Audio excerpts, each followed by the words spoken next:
Fakultas MIPA Universitas Udayana memiliki 6 prodi: kimia, fisika, biologi, matematika, farmasi, dan informatika.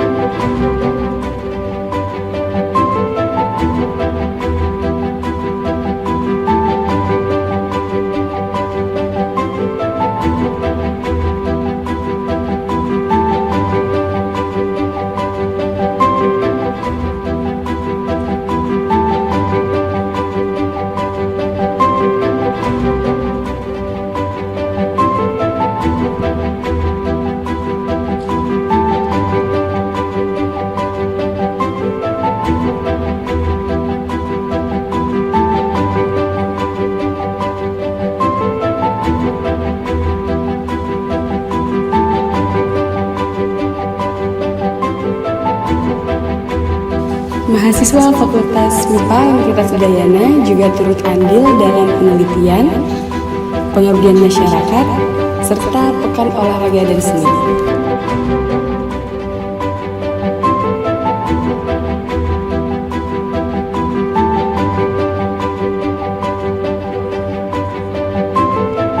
Mahasiswa Fakultas MIPA Universitas Udayana juga aktif dalam bidang pengabdian serta pengembangan minat bakat seperti olahraga dan seni.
Adapun visi dari Fakultas MIPA Universitas Udayana yakni menjadikan Fakultas MIPA UNUD sebagai institusi pengembangan iptek melalui pendalaman ilmu-ilmu dasar dan terapan yang unggul, mandiri, dan berbudaya, mendukung pembangunan yang berkelanjutan dan memiliki daya saing global.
Distinguished guests, ladies and gentlemen, the opening ceremony is about to commence. We would like to steal all of your attention here today.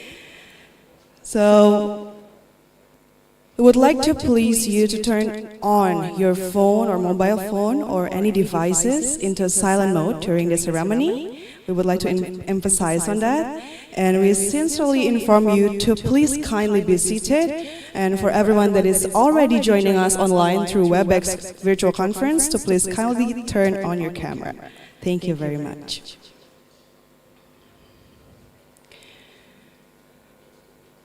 Om Swastiastu. Assalamualaikum warahmatullahi wabarakatuh. Shalom, Namo Buddhaya, may all the blessings be upon us. The Excellency Rector of Udayana University or the representative, the Honorable Head of Research and Services Unit, Faculty of Mathematics and Natural Science, Udayana University, the respected Vice Dean for Students and Information Affairs of Faculty of Mathematics and Natural Science, Udayana University, the Honorable Chairperson of Local Organizing Committee, Udayana University, the respected keynotes and invited speakers of the International Conference today, all of the committees and participants, ladies and gentlemen.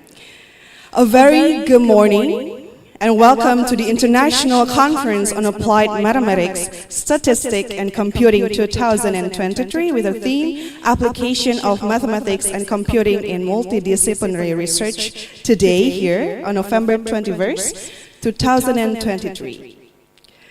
The conference is held hybrid on WebEx virtual conference and here on site at Pasca Sarjana Hall, Udayana University in Pasar Bali. We are very delighted to welcome you all here on site and virtually, and hopefully until the end of our conference we will have a very good time. Ladies and gentlemen, to inform you that the International Conference on Applied Mathematics, Statistics and Computing 2023 aims to bring together leading academics, scientists, research and research scholars to exchange and share their experiences and research results on all aspects of science and technology. This conference will be held today and tomorrow, 21st and 22nd of November 2023, and for today's agenda, there will be consist of opening ceremony and as well as 6 interactive sessions featuring many remarkable keynote speakers and invited speakers today. This conference surely provides a great opportunity for participants to share their knowledge and as well as their research findings and experiences. Therefore, please tune in together with us until the end. Distinguished guests, ladies and gentlemen, to brighten up our agenda today, we would like to invite you all to watch our welcoming dance performance. It is a beautiful Balinese dance that has a story of love journey of 2 birds that is known as Cendrawasih. Therefore, we present you Cendrawasih dance.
What a beautiful performance.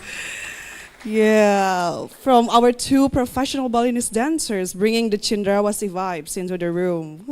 I hope everyone's already feeling the vibes of the Cendrawasih vibes today. All the love is in the air. All right, proceeding to the next agenda, ladies and gentlemen, please arise and stand up, for we would like to invite you all for the singing of the national anthem of Indonesia. To all, ladies and gentlemen, please arise.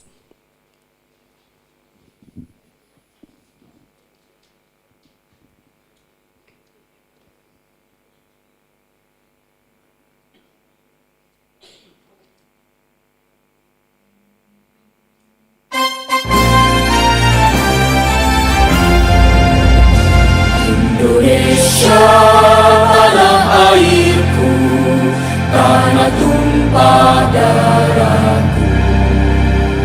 Di sanalah aku berdiri, jadi pandu ibuku.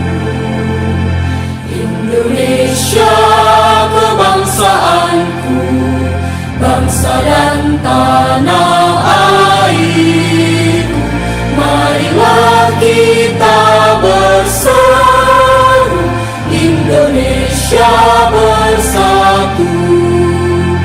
Hiduplah tanahku, hiduplah negeriku, bangsaku, rakyatku semuanya.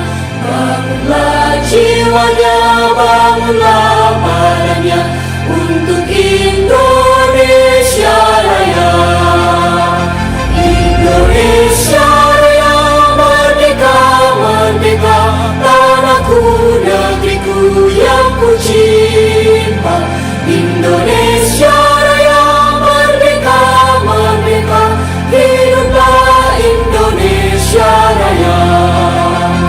Indonesia Raya, merdeka, merdeka, tanahku, negeriku yang ku cinta. Indonesia Raya, merdeka, merdeka, hiduplah Indonesia Raya. Thank you very much. To all ladies and gentlemen, please stay rise, for we will have a moment of praying session. You may do sikap sampurna or proper position based on your belief. Therefore, the prayer begins.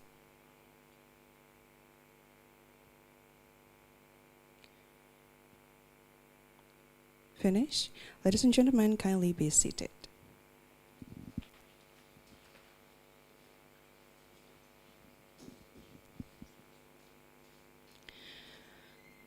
Now, proceeding to the next agenda, we would like to steal your attention to the screen, for there will be a visual video from Faculty of Mathematics and Natural Science, Udayana University. Therefore, please have a look.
Okay, may have a round of applause for the video.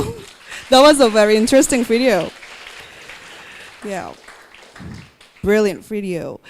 Proceeding to the next agenda is a report from Chairperson of the Local Organizing Committee of Udayana University today.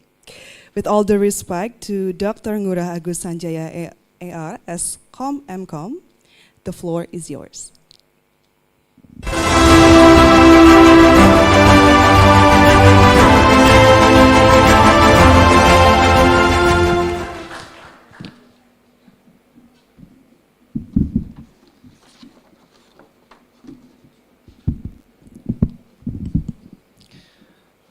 Good morning, ladies and gentlemen. Om Swastiastu. Assalamualaikum warahmatullahi wabarakatuh. May we always be in good health. First of all, we would like to praise God for His grace, so we can participate in this event.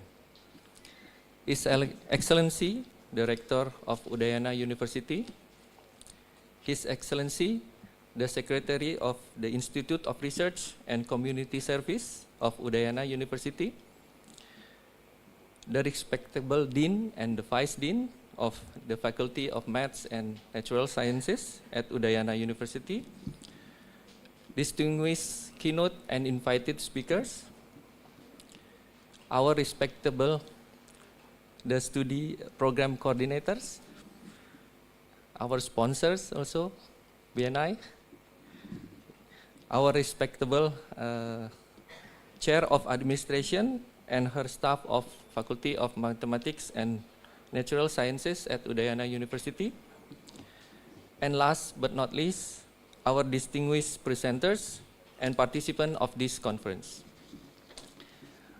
Welcome to the International Conference on Applied Mathematics, Statistics and Computing 2023. So this conference is held at the Udayana University in Bali on the 21st and the 22nd of November 2023. So the conference aims is to bring together leading academic scientists, researchers, and also research scholars to exchange and share their experiences and research results on all aspects of application of mathematics, statistics, as well as computing. It also provides a scientific interdisciplinary platform for researchers, practitioners, and educators to present and discuss recent innovations, current issues, trends, and also challenges faced and solutions adopted in the field of mathematics, statistics, and also computing. Ladies and gentlemen, so more than 100 persons from 7 countries participated in this conference. Some of them are from Austria, Prof, USA, Dr. Emery, UK, Germany, Korea, Taiwan, and Indonesia. There will be 6 plenary presentations and 45 research abstracts are going to be presented in this conference, consisting of 24 from computer sciences and 21 from mathematics and statistics. The whole abstracts which are presented in this conference can be accessed in the abstract book that is circulated during the event. Some of those abstracts will also be published as full papers in International Proceeding Index by Web of Science, as well as in selected reputable scientific journals in Indonesia. The efforts of the presenters to prepare their contribution papers for these symposiums are highly appreciated.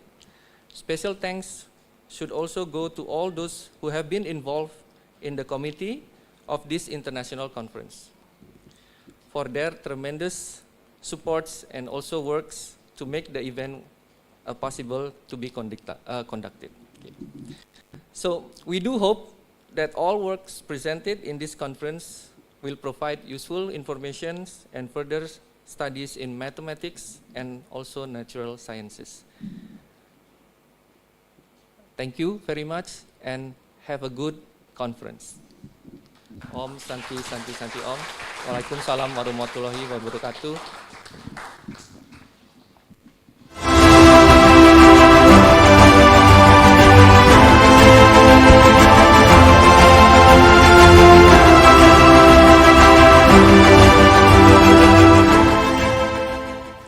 Thank you, Bapak, for the warm report and welcoming speech. Distinguished guests, ladies and gentlemen, we arrive at the official opening of the International Conference on Applied Mathematics, Statistics and Computing 2023.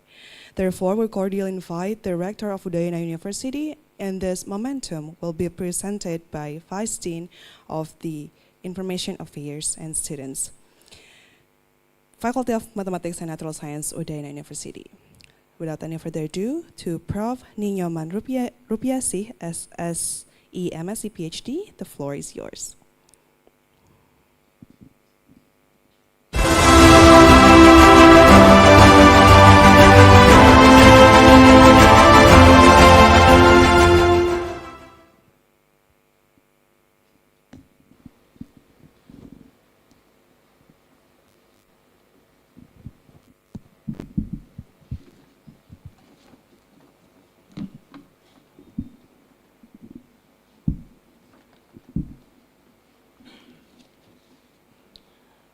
Good morning.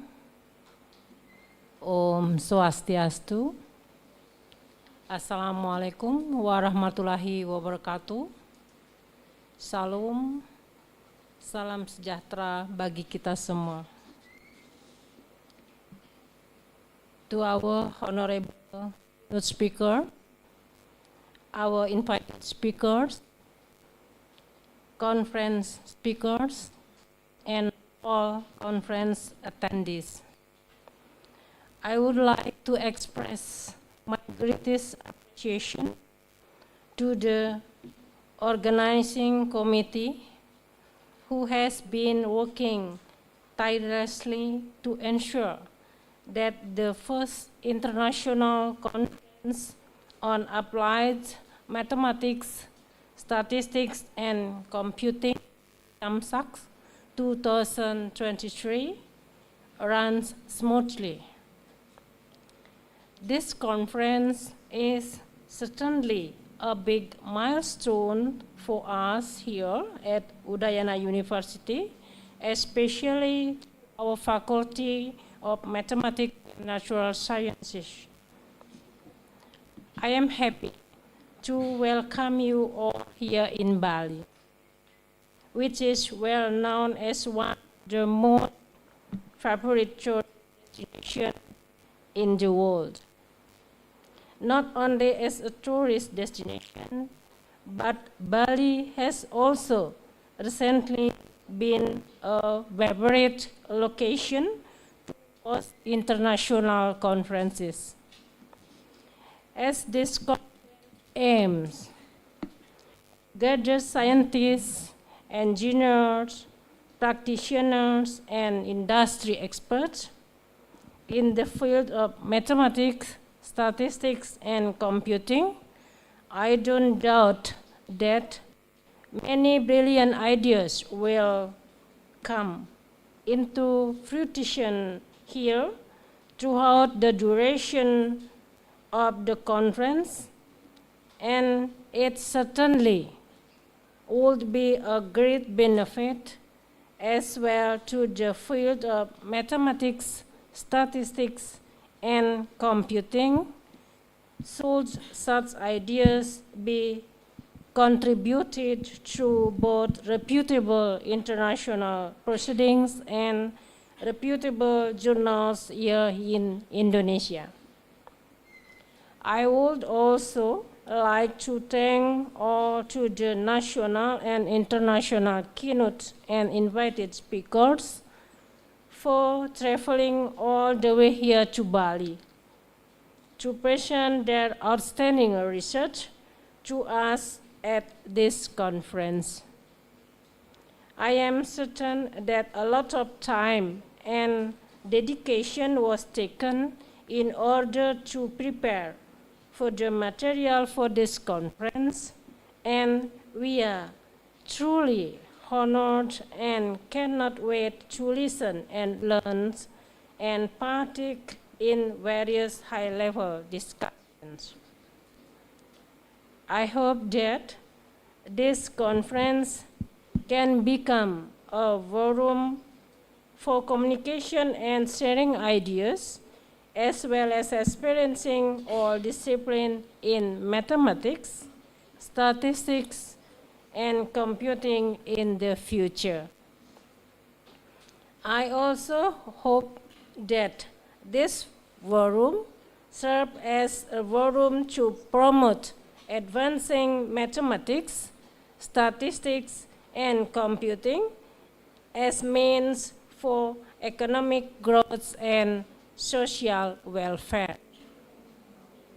Lastly, I sincerely wish that you all have successful and fruitful conference and hope that it can provide you with new ideas, outlooks, perspective, and strategies for the application of mathematics, statistics, and computing in all aspects in our lives. See you again next year, 2024. Thank you very much, Ibu, for the welcoming remarks. To Ibu Prof, please remain on stage. To Ibu Prof, we please to remain on stage. The next agenda will be a gong striking as an official conference has begun. We would like to cordially invite the head and vice head of the research of service unit, Udayana University, or LPPM, and head of HMSAC, our local organizing committee. And we would like to also invite Vice Dean, Ibu Prof, and all the keynote speakers and invited speakers to come on stage, as we would like to have a gong striking as an official for the conference has begun.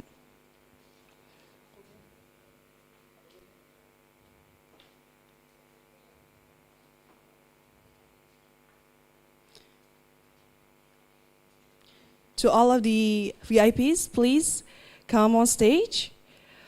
Since I would like to have the gong striking, all of the keynote speakers, invited speakers, head and vice head of the LPPM of Udayana University, head of the HMSAC, local organizing committee, and all of the VIPs. And will be followed by photo sessions.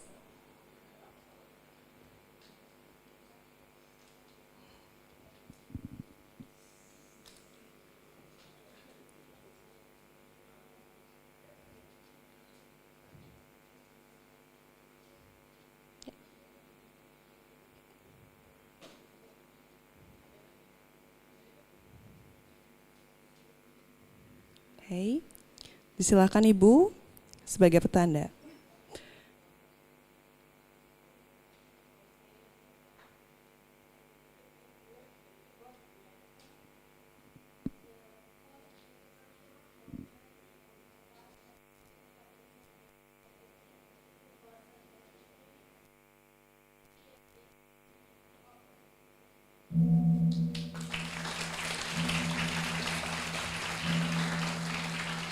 Thank you very much, Ibu.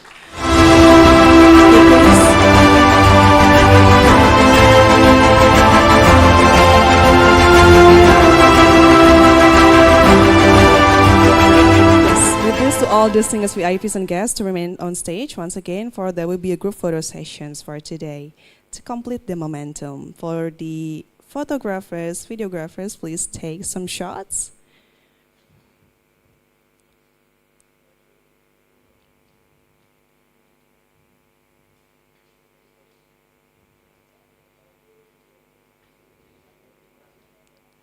Okay, thank you very much, Bapak Ibu.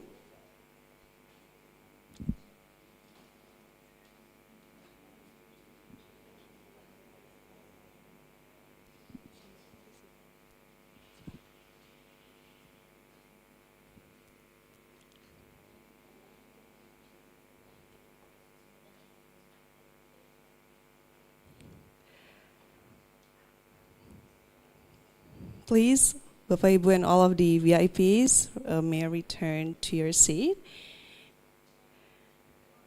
Okay.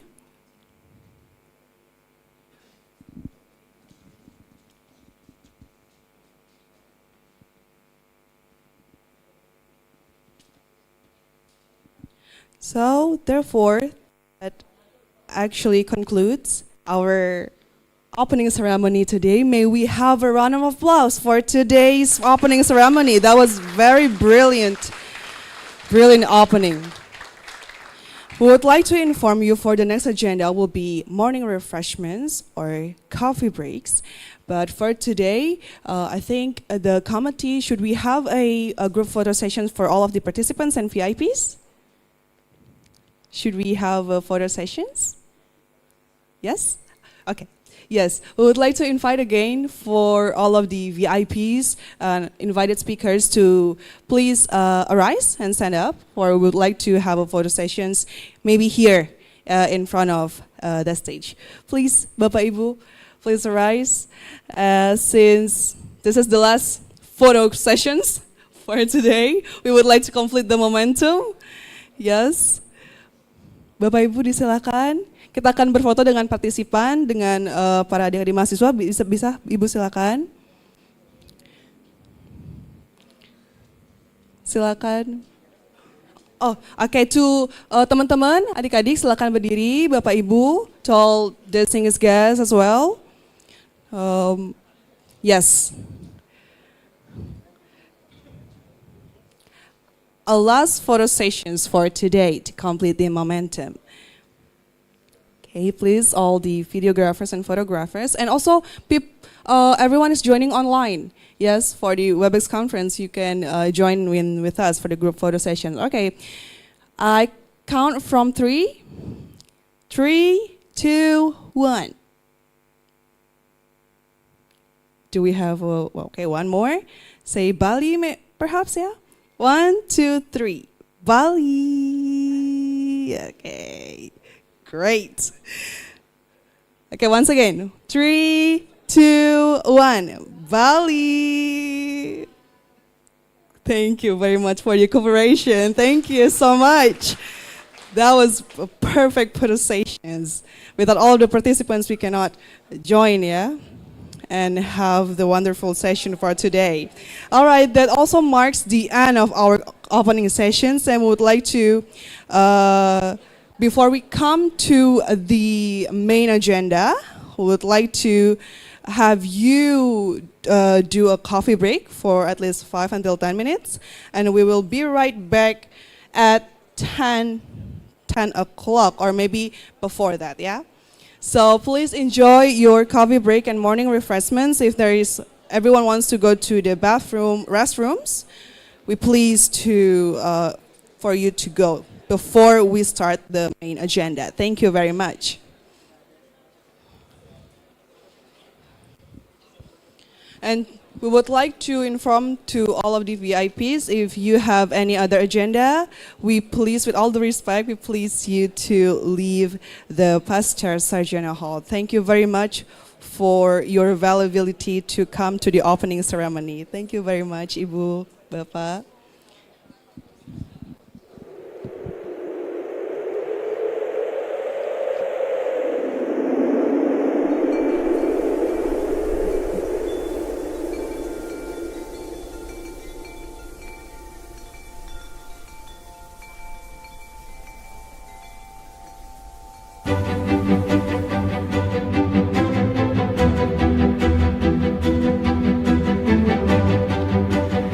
Fakultas MIPA Universitas Udayana memiliki 6 prodi: Kimia, Fisika, Biologi, Matematika, Farmasi, dan Informatika.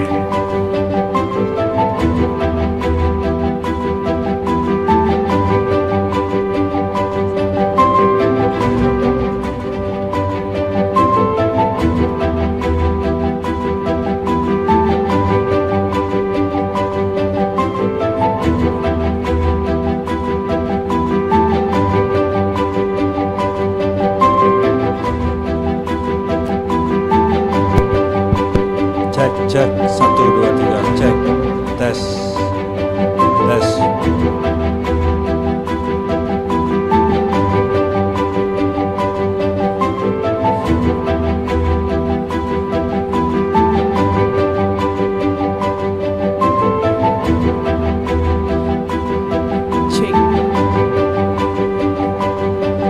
1, 2, 3, cek, tes.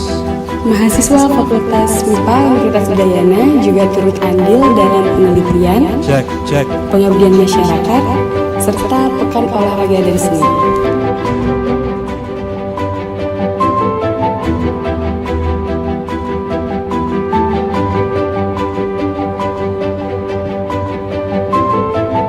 Mahasiswa Fakultas MIPA Universitas Udayana juga aktif dalam bidang pengabdian serta pengembangan minat bakat seperti olahraga dan seni.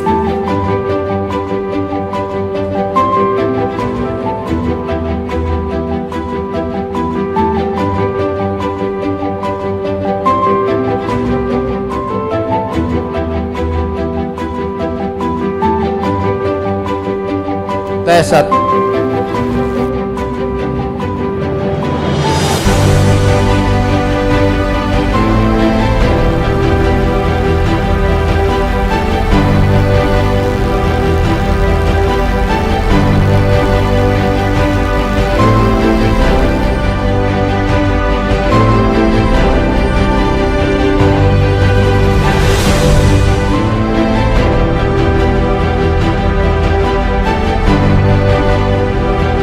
Tes 1, 2, tes.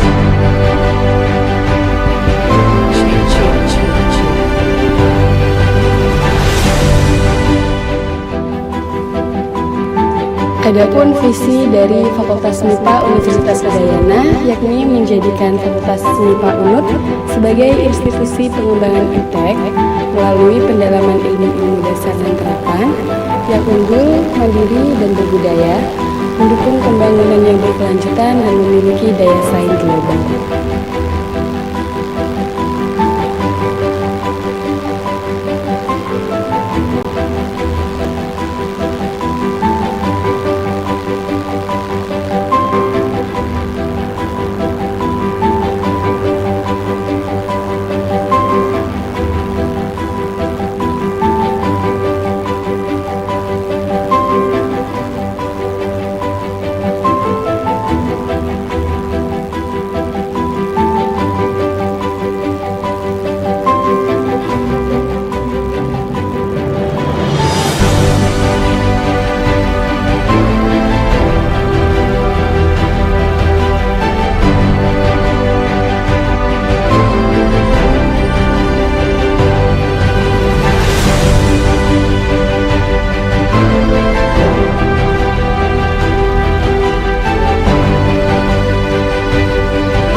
Cek, Bayu.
Cek tes 1 2 3.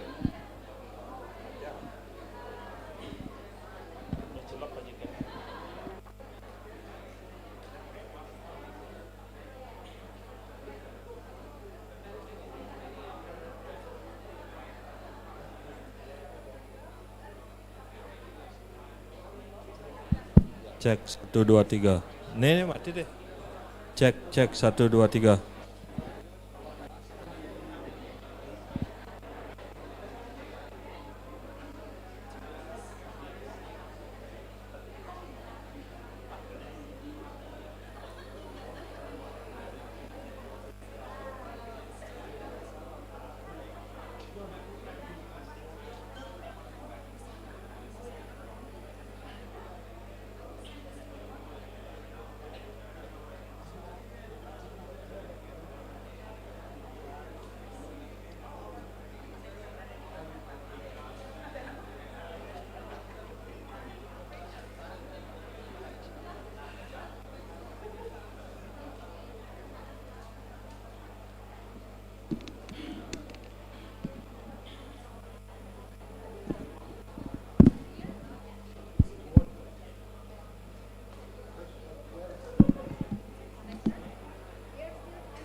Terima kasih Bapak.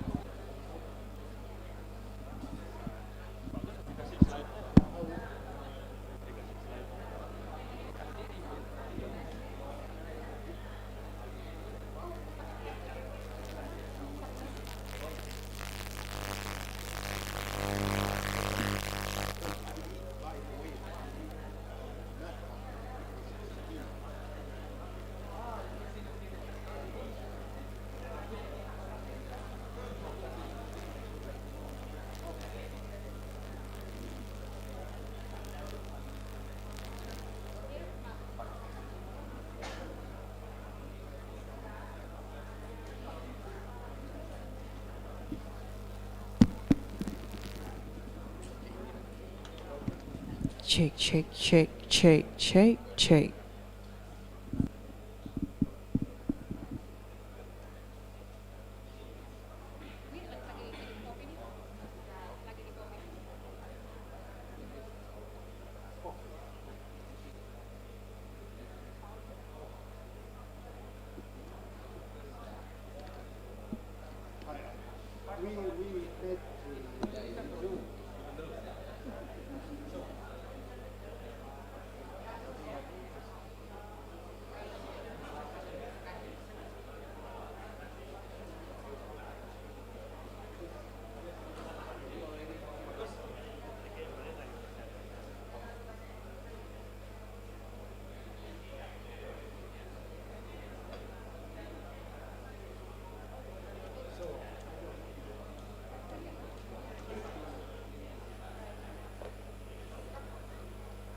Cek 1 2 cek.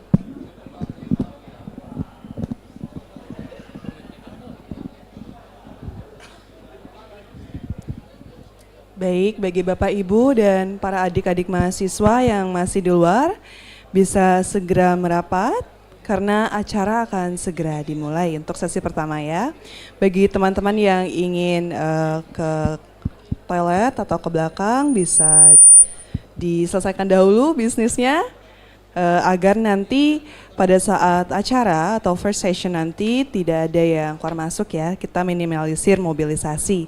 Dan juga bagi teman-teman mahasiswa kami harapkan untuk turn on your mobile phone or devices into silent mode ya teman-teman, dan agar diminimalisir untuk berbicara dengan teman satu sama lain dan agar diperhatikan untuk sesi-sesi yang sedang berjalan. Kami harapkan kerjasamanya teman-teman. Terima kasih.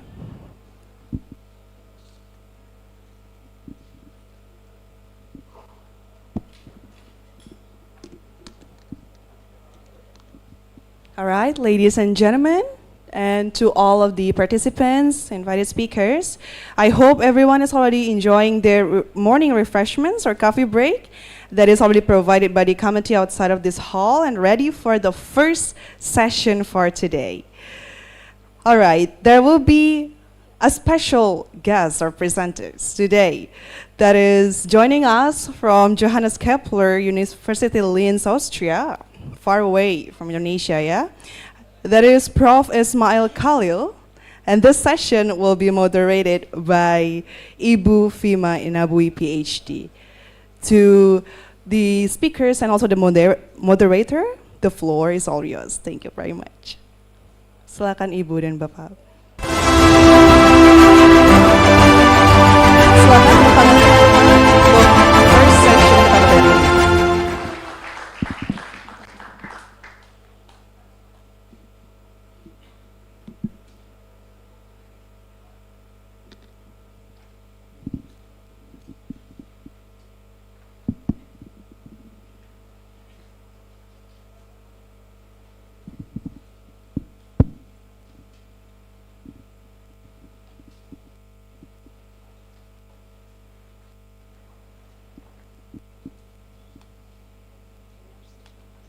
Cek.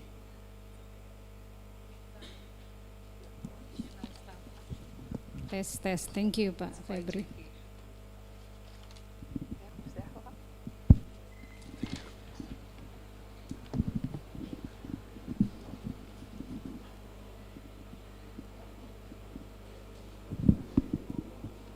Selamat pagi, good morning, all of our distinguished guests. First of all, Secretary of the Institute of Research, Community Service Universitas Udayana, the respectable Dean and Vice Dean of FMIPA, distinguished keynote and invited speaker, our respected study program coordinators, our respected Chair of Administration and our staff in FMIPA Udayana, and last but not least, our distinguished presenters and participants of this conference. Good morning. Om Swastiastu. Assalamualaikum warahmatullahi wabarakatuh. Shalom, Namo Buddhaya, salam kebajikan, salam sejahtera for us all. My name is Fima Inabui. It's an honor to host the first session this morning of ICAMSAC 2023.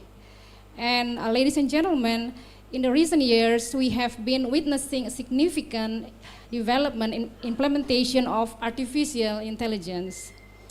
From the elaborated search engines to navigation application, from the technology of facial recognition to the technology of digital assistance. I'm pretty sure that many of you have taken advantage of all this progress, including most of us here are teachers, lecturers. Maybe many of us have used the Chat GPT, even students. We have many students here that use the have taken advantage of the development of ChatGPT that give us many information. All these advances would not be possible without the development of modern machine learning.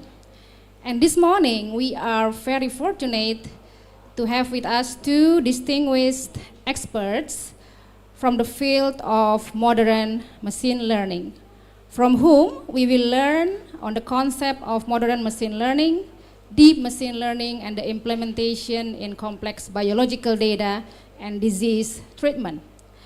Our first speaker here with me, I would like to introduce, please welcome Professor Ismail Khalil.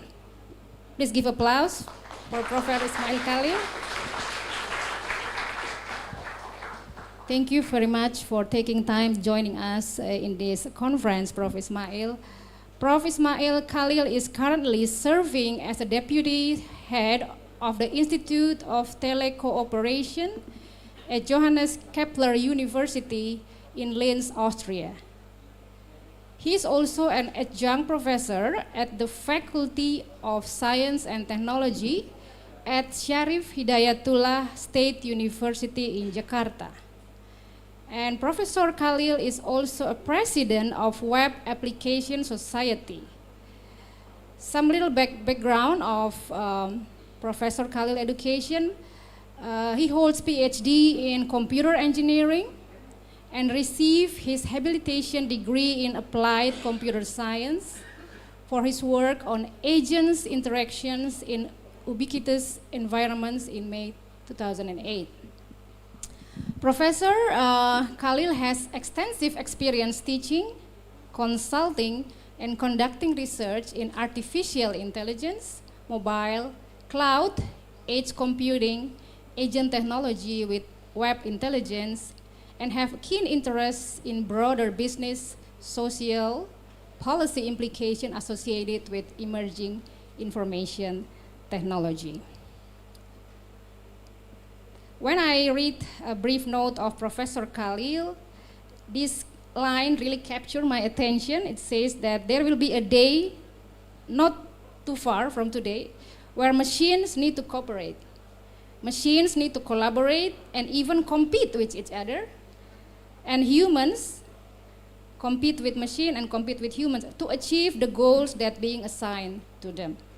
So that's turns up to the term we call it cooperative artificial intelligence. Just to give you some heads up, I'm a molecular biologist, so I'm not too much in the computer science, but I do my best. Awesome.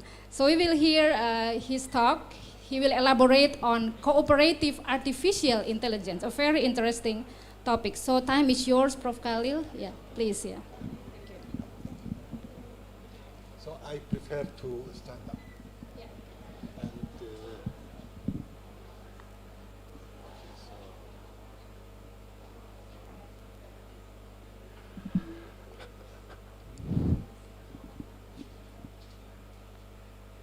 Good morning. Selamat pagi. Guten Morgen. I speak 4 languages, so which one do you prefer? Indonesian? Bahasa? I can speak Bahasa. So, I am incredibly happy, incredibly grateful, and I appreciate it very, very much that the organizing committee of this conference invited me to my second home, Udayana University. And the talk for today is not a scientific keynote in the scientific committee sense.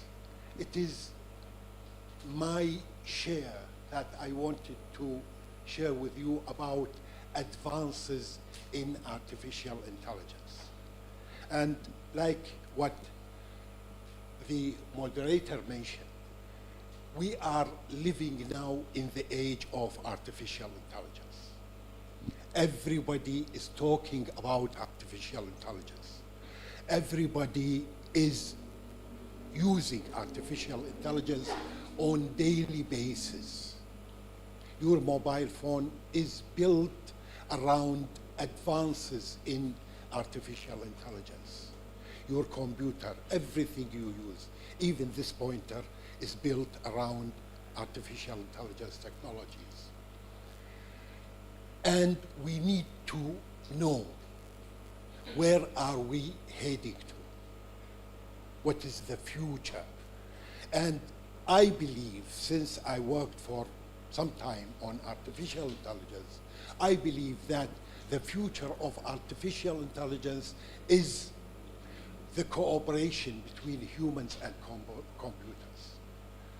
The future is the cooperation between computers and computers, and how artificial intelligence technologies can facilitate the cooperation between a human and a humans. So, as I mentioned, we are living in the age of artificial intelligence.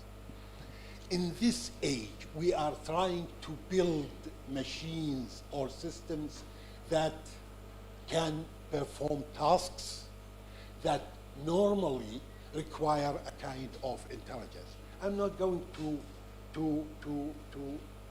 define the term intelligence, but I only say that artificial intelligence is a kind of intelligence which is created by humans. And this kind of cognitive capabilities are the ability to learn, to reason, to understand language, and to recognize images like what the moderator mentioned, and to try and solve problems and make decisions.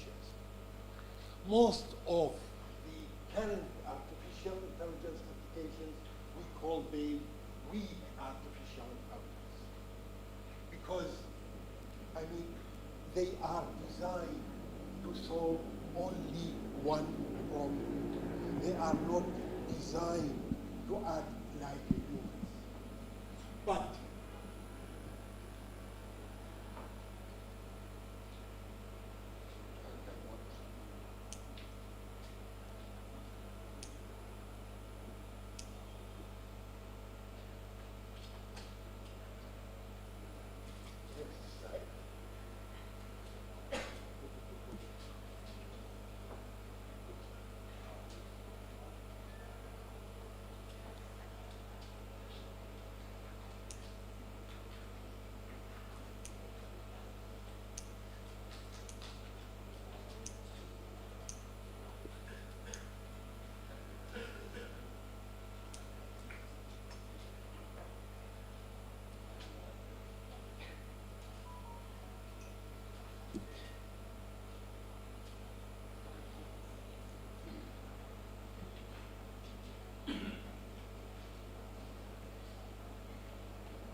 all that we achieved so far is a kind of machine that learn, machine learning, see, perception,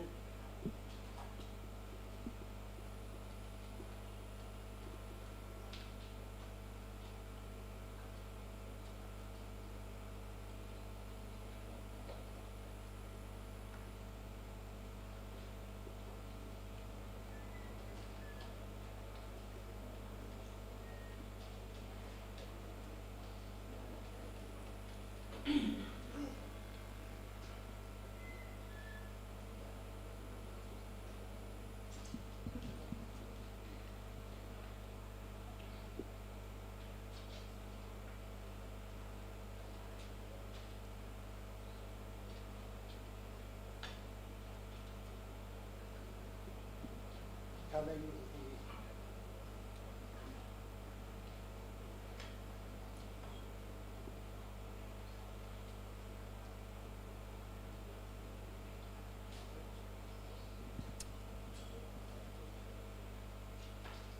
the okay, so all that we did so far is machines that learn, which is the field of machine learning.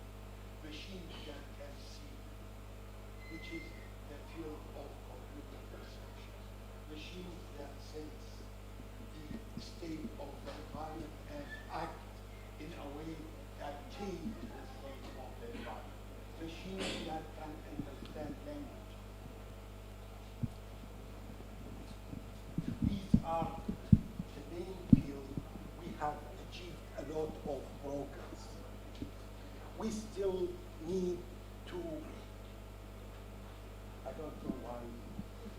this work? Is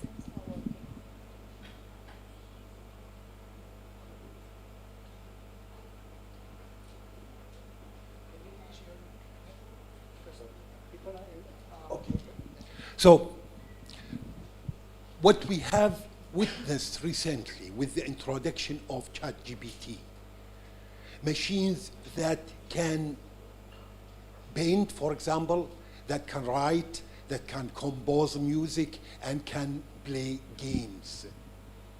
This is the first time in the history of machine learning and artificial intelligence that we have created machines that in themselves are creative. They can create things, and these things can be seen as creative. But what we have achieved is, again, weak artificial intelligence, meaning that we have different programs, different machines that can perform different tasks. So, for example, ChatGPT can solve anything. You give it a problem and ChatGPT try to solve a problem. Midjourney, for example, can create art. We have many other applications which are built around generative AI. But still, there is a lot to be done for these machines to be able to interact, to communicate with humans. And to interact, to communicate with humans, they need specific capabilities. Let me just tell you what do we do at our department, at the Department of Telecooperation at Johannes Kepler University Linz. We use computers as a tool to facilitate, to empower, to understand and model cooperation. And the question we are trying to answer at our department in all our research is how to build this kind of society where computers interact with humans, or computers interact with other computers, or maybe human interact with other human, in the sense that they need to cooperate, they need to coordinate, they need to manage the interdependencies between activities, and they need to negotiate, to talk to each other, to reach an agreement, in order for them to achieve the tasks we human assign to these computers, especially when these computer interest is not aligned with our self-interest. And many people are talking about the destruction of the civilization when computers will be able to dominate the society, which is not something that is very realistic. And to explain this, we have proposed the vision of what we call cooperative artificial intelligence, which consists of these 4 components. The first component, in order for computers to be able to coordinate and cooperate with the humans, they need to understand the needs of the human. And they need to understand that they have to take into account the consequences of their actions in order to be able to predict their behavior, in order to understand their preferences. The second aspect, when computers need to communicate with a human or interact with a human, is the concept of communication. There should be a way to communicate and explicitly share information with humans. The third part is the commitment. Normally, when we talk to each other, when we communicate with each other, we always take responsibility. For computers now, there is no such concept like commitment. If you copy something from ChatGPT and this prove to be wrong, then there is no responsibility of ChatGPT communicating false information to you. And the fourth dimension of this concept of cooperative artificial intelligence is the concept of norms and institutions, a kind of social infrastructure where computers play a big part in this concept. And to explain this, I will go through an example.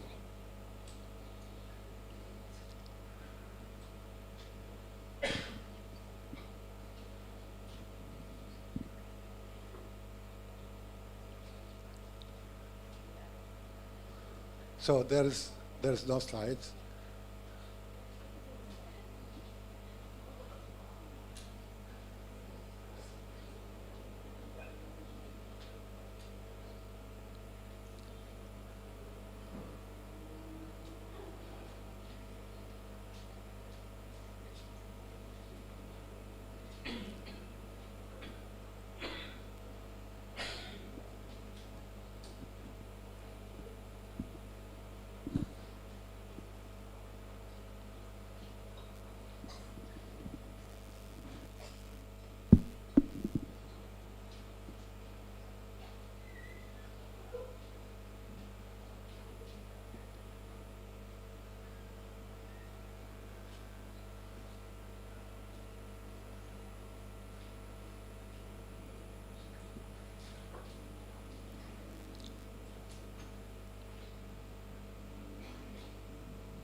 So, what do we mean when we talk about interaction?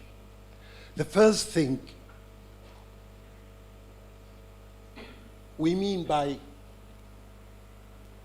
interaction is cooperation. And cooperation means both computers and humans work on together in order to reach a goal or goals.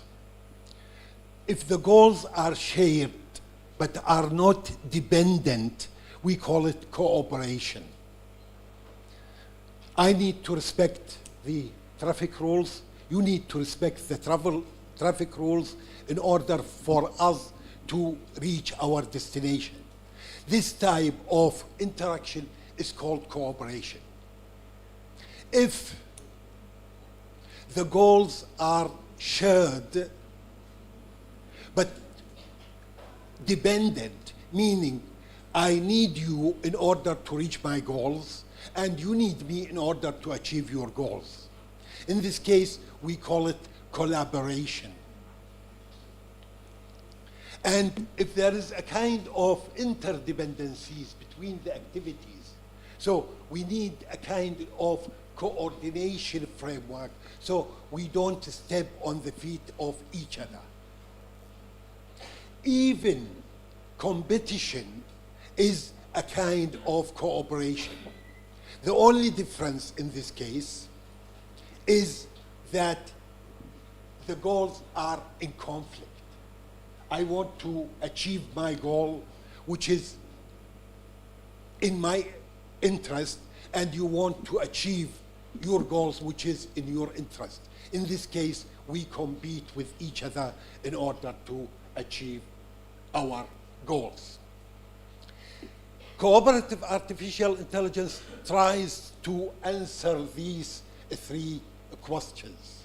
The first question,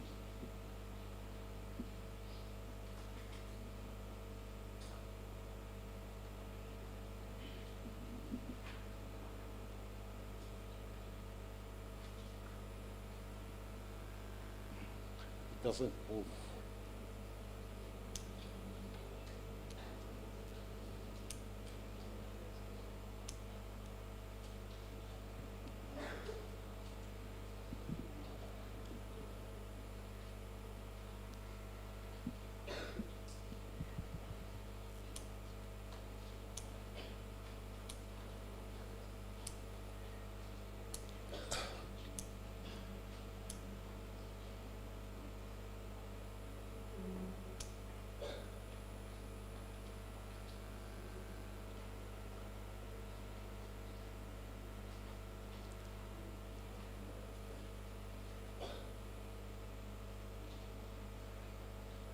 I'm controlling from here. Please don't move it. It's moving automatically. So,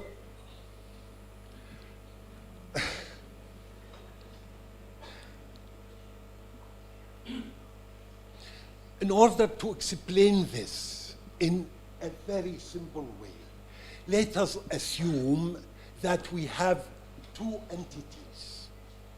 We call these entities agents, meaning they have control over their actions and they have autonomy, and sometimes they can take the initiative.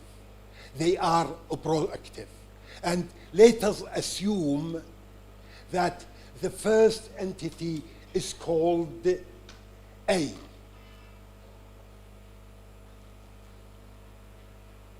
It's called, I think I suggested this from the beginning.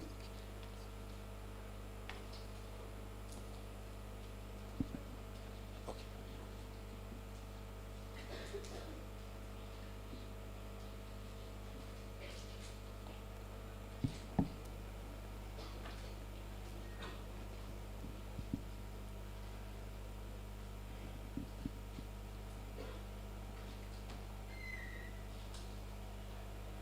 I learned one thing from my PhD. Don't trust the beamer. So,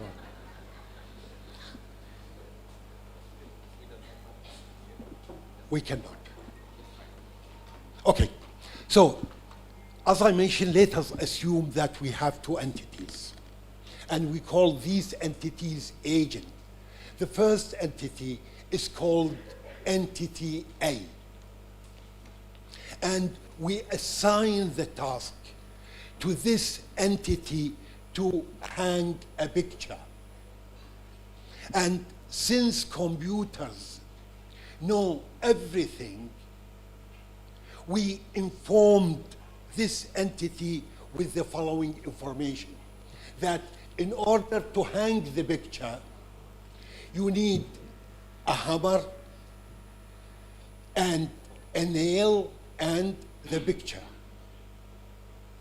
The second way to hang a picture is to use a screwdriver, a screw, and a mirror.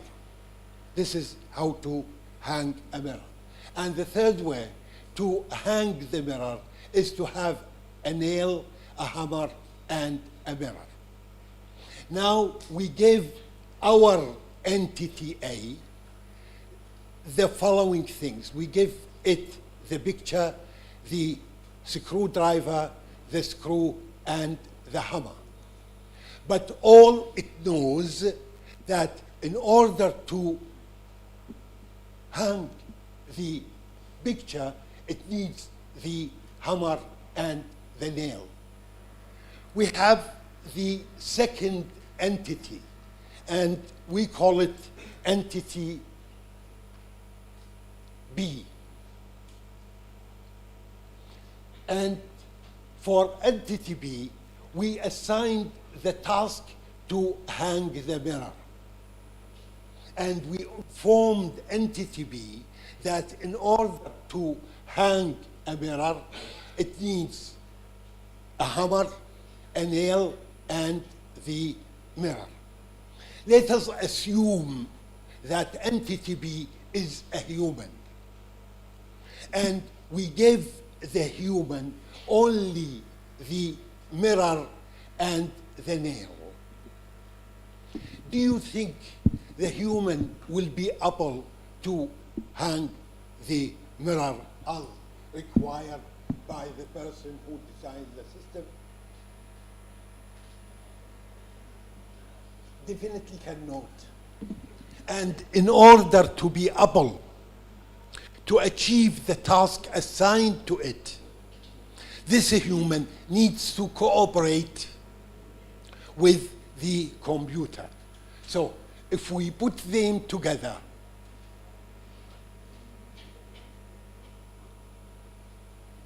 so they can start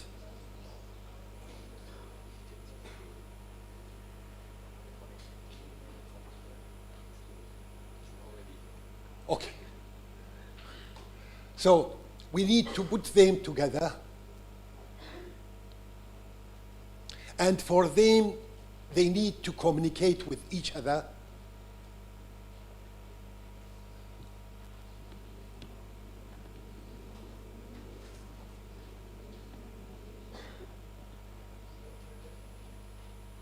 Okay, so we need to put them together, and they need to communicate with each other in order for both of them, the human and the computer, to be able to achieve their tasks.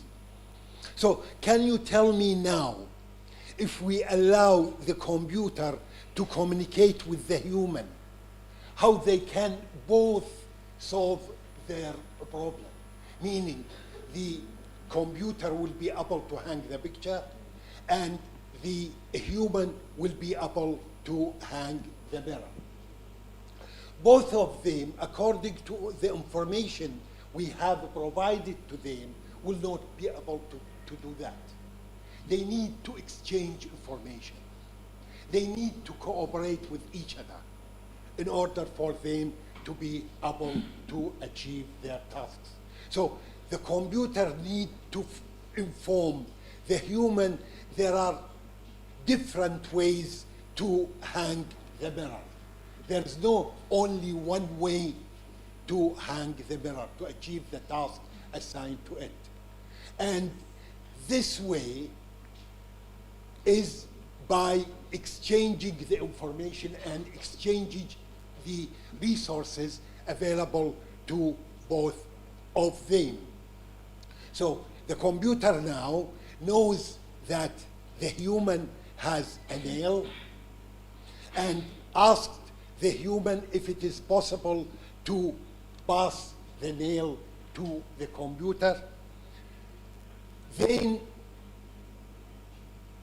the human will ask the computer that by giving you the nail, I cannot hang the mirror, because all I know is to hang a mirror, I need a hammer and a nail. Now the humans start to exploit, to use the information available to the computer. And the computers know much, much, much far than we ourselves know. So in this case, the computer will inform the human that there is a second way to hang the mirror. There is an alternative to solve the problem. And this alternative is to use the screw and the screw driver to hang a mirror. What happened here? We changed the belief of the human through the information available from the computers. And in this way, not only the human added a new piece of information to its knowledge base, to its mind, to its brain, but also learn an alternative way to achieve the task assigned to it. So now they started communicating. The human will tell the computer that, again, there is an alternative way to hang the picture, and to hang the picture, I will give you the nail. At the end, both humans and computers were able to achieve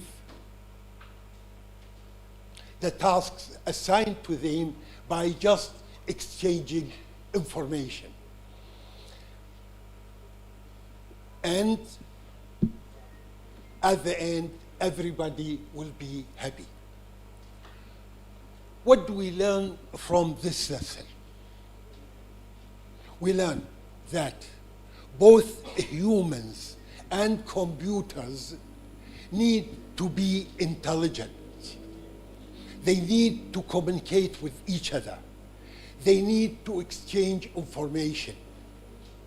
And in the future, both humans and computers will be seen as computational entities, meaning that they have control over their actions, they have a kind of autonomy, they don't need to refer to each other when they perform the tasks assigned to them, and they have a sense of proactivity. Whenever there's a chance to improve the performance, they will take the initiative. The second, each one, both computers and humans, will have a role which is distinct from each other. And as you can understand, a role is a pattern of behavior.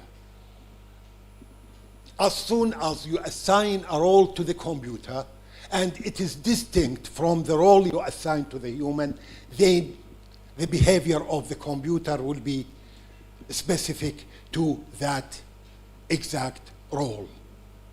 The third dimension is the dimension of what tasks we assign to the computer. What are the goals that we want them to achieve in order not only to serve us, in order to boost the communication and the cooperation between humans and computers. We're in an environment, meaning they will not be always embodied in another system, but they will act in the environment. And if you looked at the things I listed here, this is the discipline of reinforcement learning. Reinforcement learning is different from the other ways we train computers to achieve these kind of mundane tasks. In reinforcement learning, we have the algorithms acting in the environment and trying to change the state of the environment in order to achieve the tasks assigned to them. I will elaborate on this later. And why?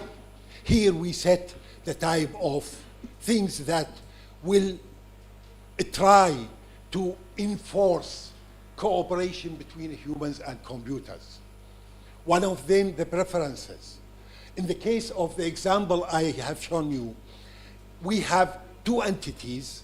They have nothing to do with each other, but we set the preferences for each one of these two entities to be cooperative, to cooperate with the humans. We assign utilities to behaviors. We can also have some kind of organizational structure in which these entities need to cooperate with each other. And there is, of course, a decision-making or a problem-solving mechanism in which we try to teach the computer how to take decisions and how to solve problems. Okay. So, should I wait or? Okay. So, this is the field we are working on. I'm not going to go through the details, but I will explain it in a very brief way so we can be at the same page at the same time. So the field of reinforcement learning, or reinforcement learning for multi-agent interaction, and remember, multi-agent, more than one system, including humans, is the development of machine learning algorithms to enable this kind of autonomous agent to interact with each other. And by interaction, we mean cooperation, coordination, and negotiation in order to solve a given problem or a given task. And reinforcement learning has been one of the research field assigned to a few till the algorithm of OpenAI win the game of Go with the Korean player. It came to the news because it performed in a way which is better than a human performance. And if you look at the news published in Nature in 1915 or 2015, it says that a human level control is through deep reinforcement learning. So many of Atari games played by computer won better than the performance of humans. And this brought us to the technology ChatGPT is built on. Do you know the technology ChatGPT is built on? It's not only the transformers, but there is what is called reinforcement learning with a human feedback.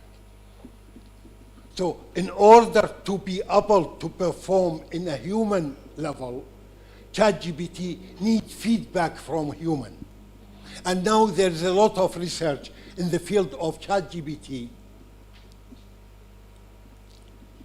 It's called reinforcement learning with a human preference. So let me just explain to you the differences between the three classes of machine learning.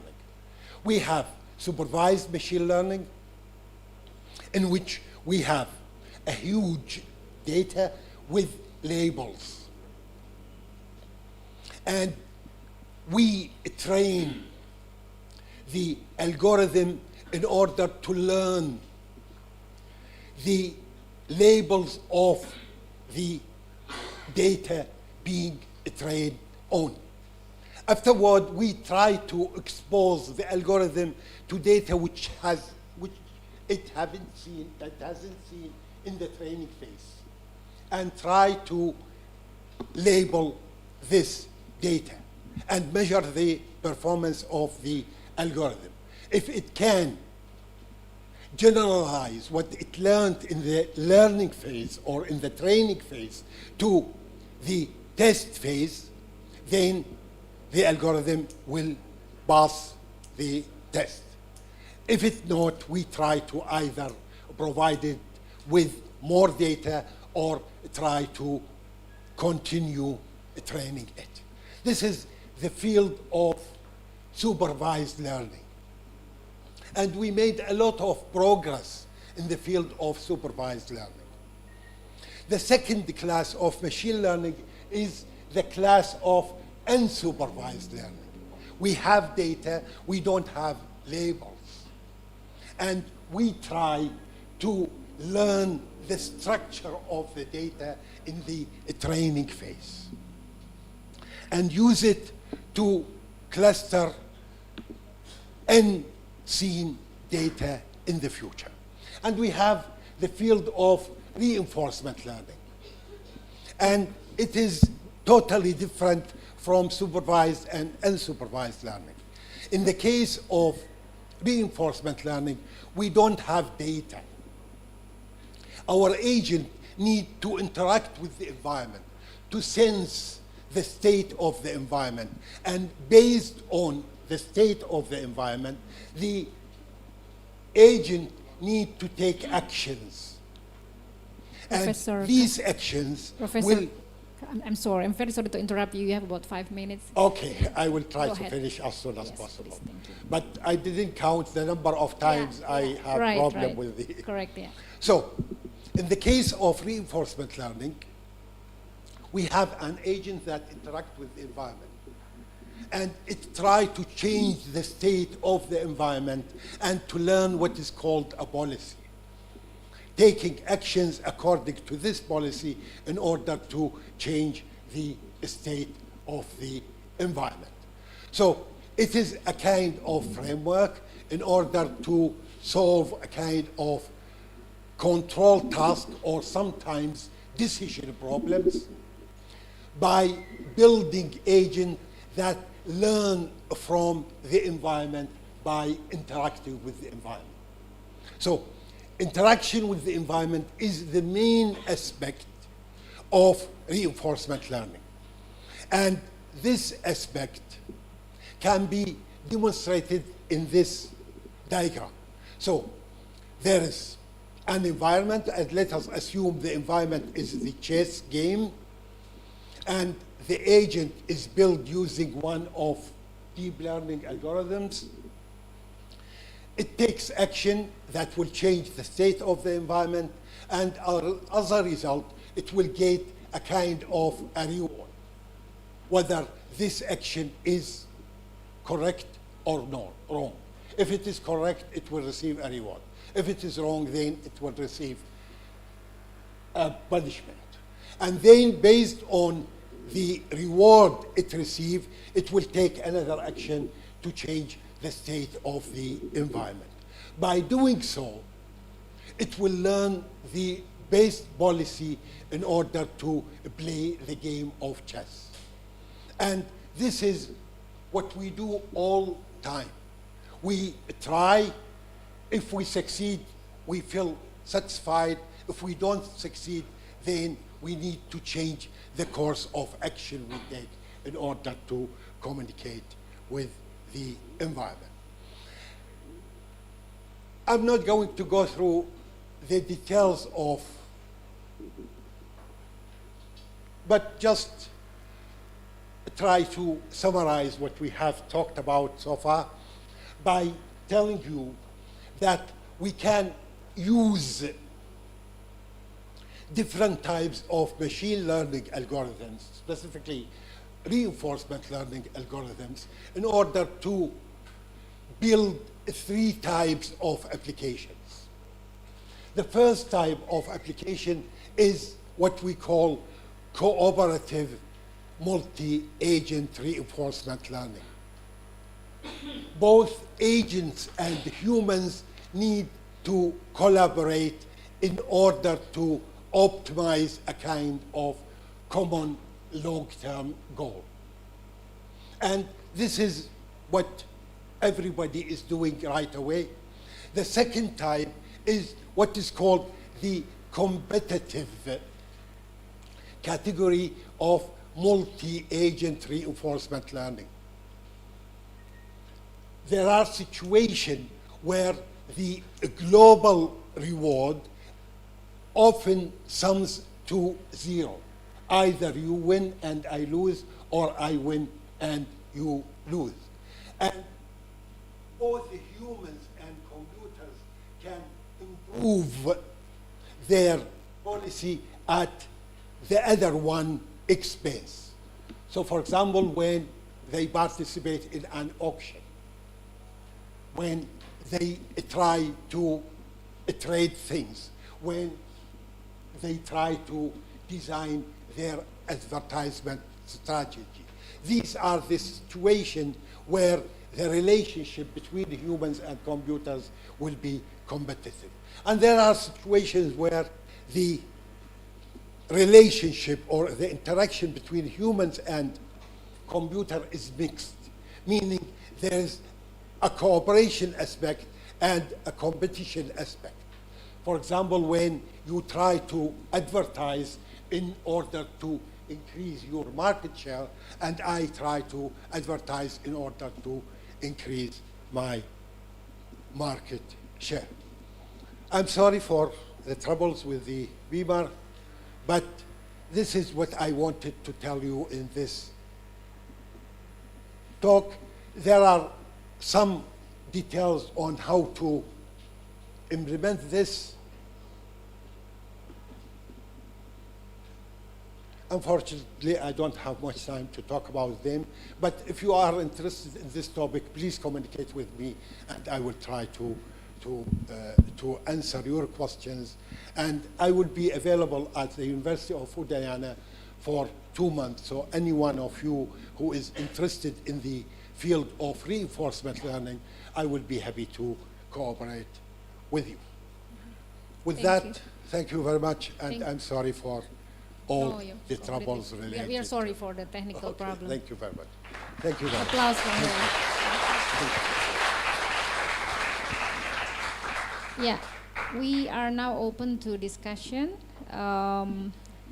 If anyone have a question, it's very interesting topic about reinforcement learning, how we can manage collaboration between agents or entities. In this case, is human and computer. I can take 3 questions. Anyone can raise hand. You can ask in Indonesia as well. I can help to translate. Ya, Pak Profesor Komang Dermawan, please have any microphone for him. Yeah.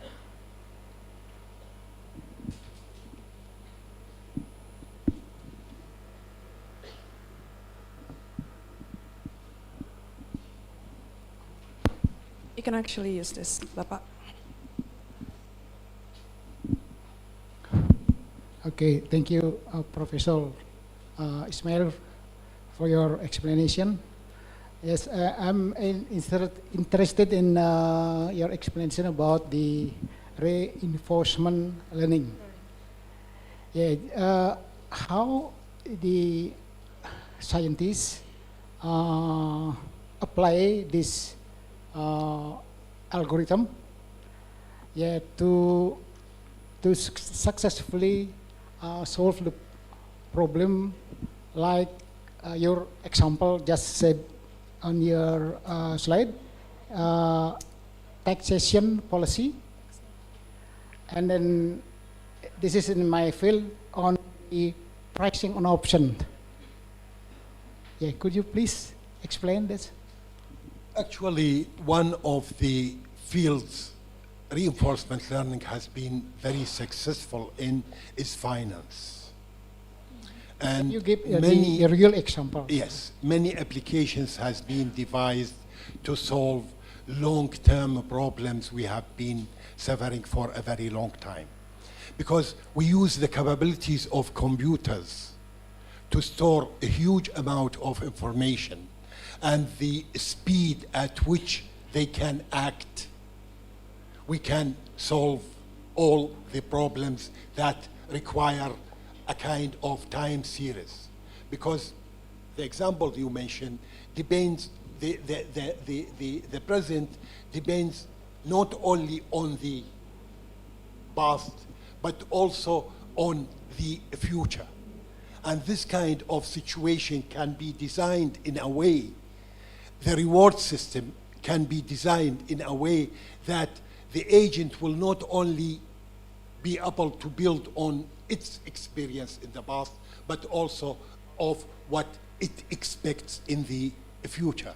And this is what all financial institutions are built around. Not only just making decision based on my experience in the past, but my prediction of the future. So this is one of the applications that reinforcement learning has been applied in a large scale project worldwide. I hope I answered your question. Thank you. Thank you. Thank you. Does anyone have other questions? Yes, from students. Awesome. Yes, please stand up, and if someone can pass her the microphone. Thank you.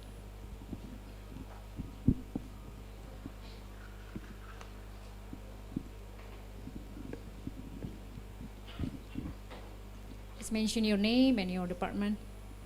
Good morning, Prof.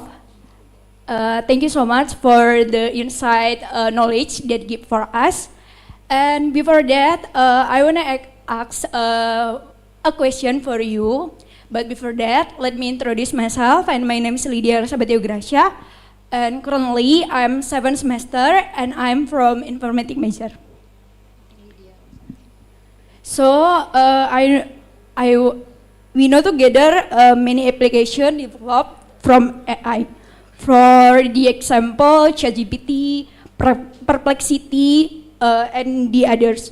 Of course, the application get advantage and disadvantage for us.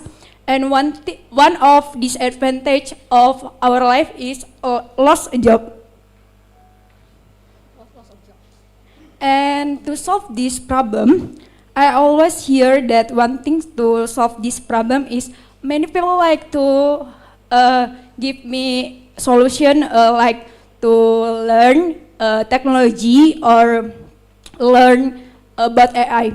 But in fact, we know together that there is anyone people never know about that. So I want to ask, how do you opinion about this problem and based your experience how to solve the problem? So if many people doesn't know about AI, I can explain for them about the question and I can give them information too. So that's all my question. Thank you so much, sir. Thank you very much for the very interesting question. I love to talk about it. The dangers of artificial intelligence. So every new technology brings advantages and disadvantages. And artificial intelligence is one of these technologies. The point with artificial intelligence, it is general purpose, meaning it is like electricity. You can use it to do good things and you can use it to do bad things. Regarding your question about the dangers of artificial intelligence, in my opinion, and I am living in the field, I am teaching at a university, I have very close connection with the industry, I participate in many events related to artificial intelligence, and I personally believe that artificial intelligence will bring more jobs than make people lose their jobs. So the benefits of artificial intelligence is more than the disadvantages of the widespread of artificial intelligence. This is one part of your question. The second part on how to educate people regarding artificial intelligence so they can be prepared for the future is to start from the primary school. And this is what we are doing now in Austria.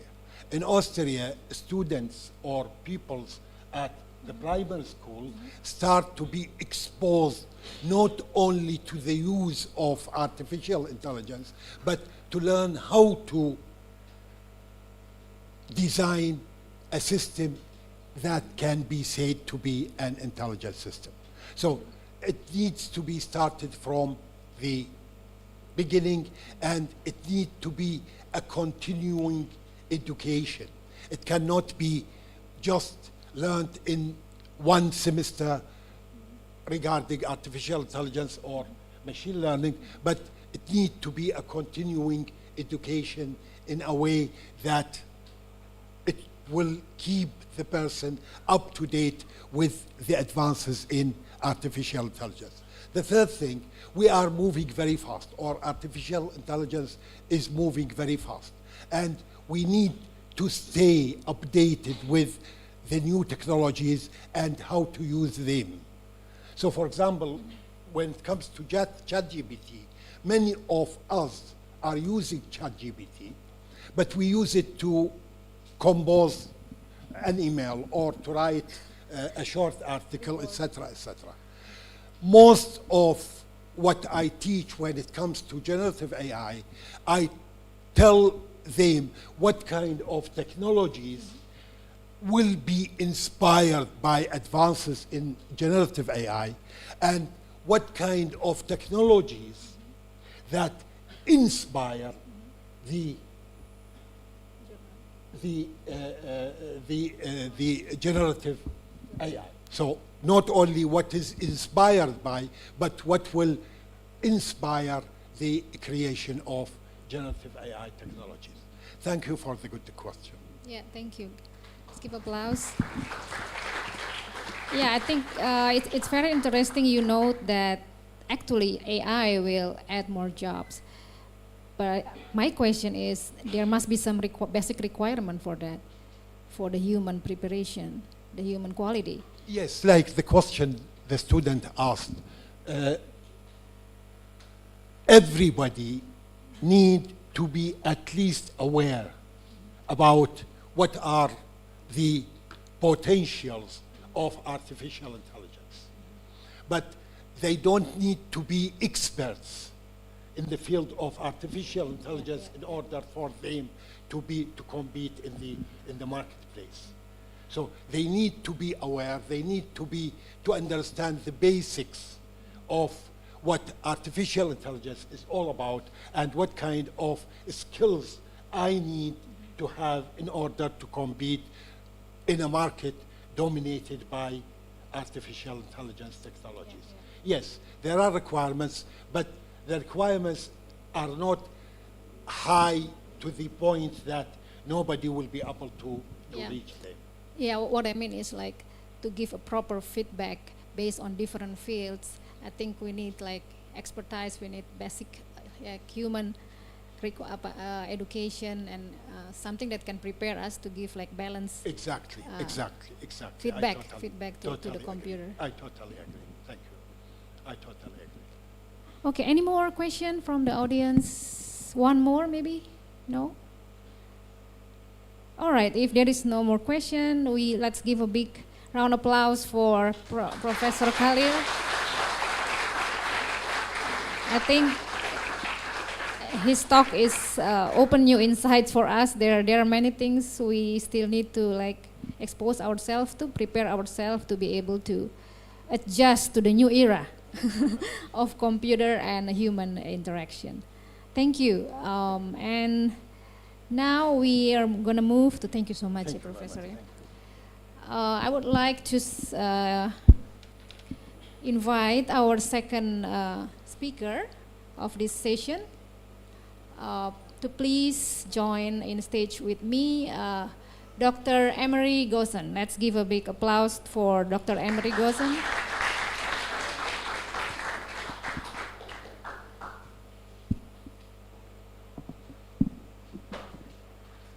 Please.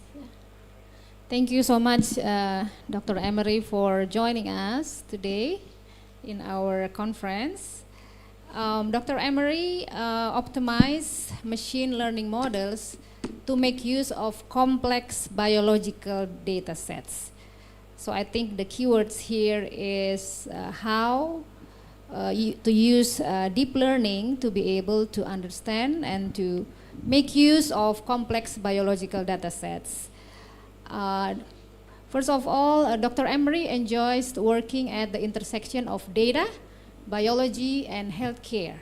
So it's very interesting to use this deep learning to predict future disease and many more applications. Dr. Emery joined Foresight Labs after working at Tempus Labs, where he worked with clinical, molecular, and imaging data to inform patient care in oncology. At Recursion Pharmaceuticals, Dr. Emery developed a statistical framework to discover drug-gene interaction in the context of cell morphology. A little background of his education: Dr. Emery holds Bachelor in Economics, interesting, economics, from New York University, a Master Science in Statistics from the University of Toronto, and Master in Mathematical Statistics from Purdue University. Dr. Emery also received a PhD in statistics from Purdue University, during which he was a research assistant at the Purdue Center for Cancer Research and intern at Illumina. Amazing. Okay, this time Dr. Emery will present about the challenges of biological complex data, and he will explore the use of deep learning models trained on large data sets to featurize various types of biological data into high-dimensional and usable data formats ready for downstream statistical analysis or prediction of models. Time is yours, Dr. Emery, please have your talk. Thank you so much. You have about 30 minutes. 30 minutes, great. So can I get a show of hands? Who is in undergraduate? Undergraduate research? Yang S1, bisa angkat tangan. Raise your hand, Yang keep them tinggi. high. Okay. Yang tinggi, most of them. And who else? Graduate students? Any Yang graduate S2, students? S3, angkat tangan S2, S3 mahasiswa, we have about... Okay, and any lifelong learners, and by that I mean professors and older. Lifelong Professors, learners. raise your hand in the Dosen front. dan profesor. Professors here? Yeah. Okay, great. Thank you so much for having me here. We got a great mix, great audience. I'm happy to talk about what I do every day at my job at Foresight Labs. So could we go for next slide? So I'll be walking through an introduction, maybe we already did that. What I call simple featurization, and then where we kind of go through what is useful in biomedical research using simple averages or means, simple featurization of data. And then I will go into more complex data featurization using deep learning. And I hope that at the end we have time for questions. Next slide. So this is my background. We kind of already talked about it. But I will say that now is a very interesting time where you can study computing, biology, computer science, math, statistics, and then apply this in industry. And in the US, there are many companies where you can do this. In Singapore and Indonesia now, there are becoming more and more opportunities to kind of use data in the biomedical context, have a good high-paying job, and it is also very interesting and fulfilling. So I think it's a great time to be in this area. Next slide. Foresight Labs, where I work, is a venture creation platform where we create companies to try to make therapeutics or predictive models for things that are useful in healthcare. So I currently work as a consultant machine learning scientist for Inscripta, which is a synthetic biology company related to Sistina Bio.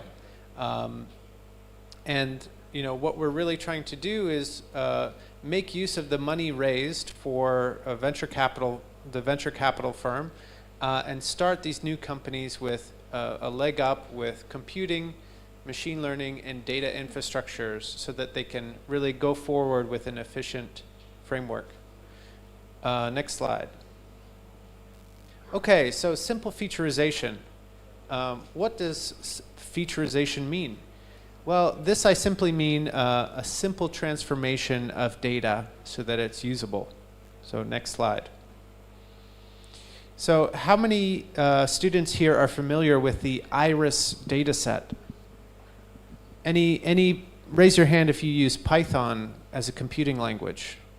Python? Python. So you can simply get this data set by importing the package sklearn and just do datasets.load iris, and you get this data available to you. This consists of about 50 flowers where we have measurements of those flowers. So you can see this is an iris. It comes in purple, pink, white. And we can see here that if you look at the width of the petals and the sepals, you actually can distinguish different species of flowers. Pretty cool, right? This is the basic version of using data to categorize different biological features, right? Very simple application. And we can then further transform this data using principal components analysis to get a 3D representation of this data where we have independent dimensions describing our data. And we can see in this three-dimensional space that our data is separated by the species of the flower.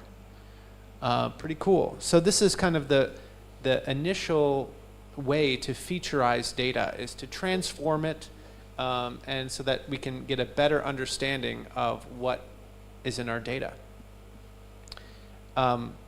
Next slide.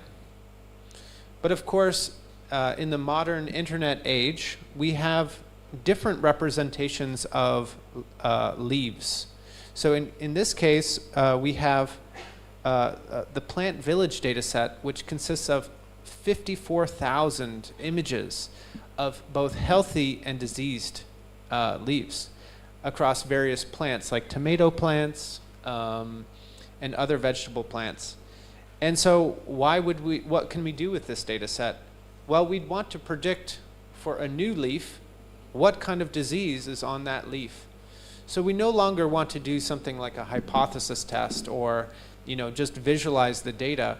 We want to create a predictive model that is useful in this world.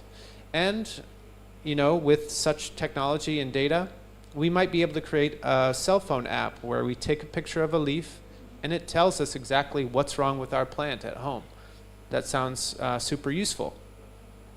But how do we make use of this data? Well, what is an image? An image is a collection of pixel intensities across red, blue, and green channels, so a three-dimensional representation. But we also have the spatial component, which is in this case, 256 by 256 pixels. And so this is a complex data set where, if we remember our previous data set, it was nice and clean, it was tabular, whereas our imaging data is more complex.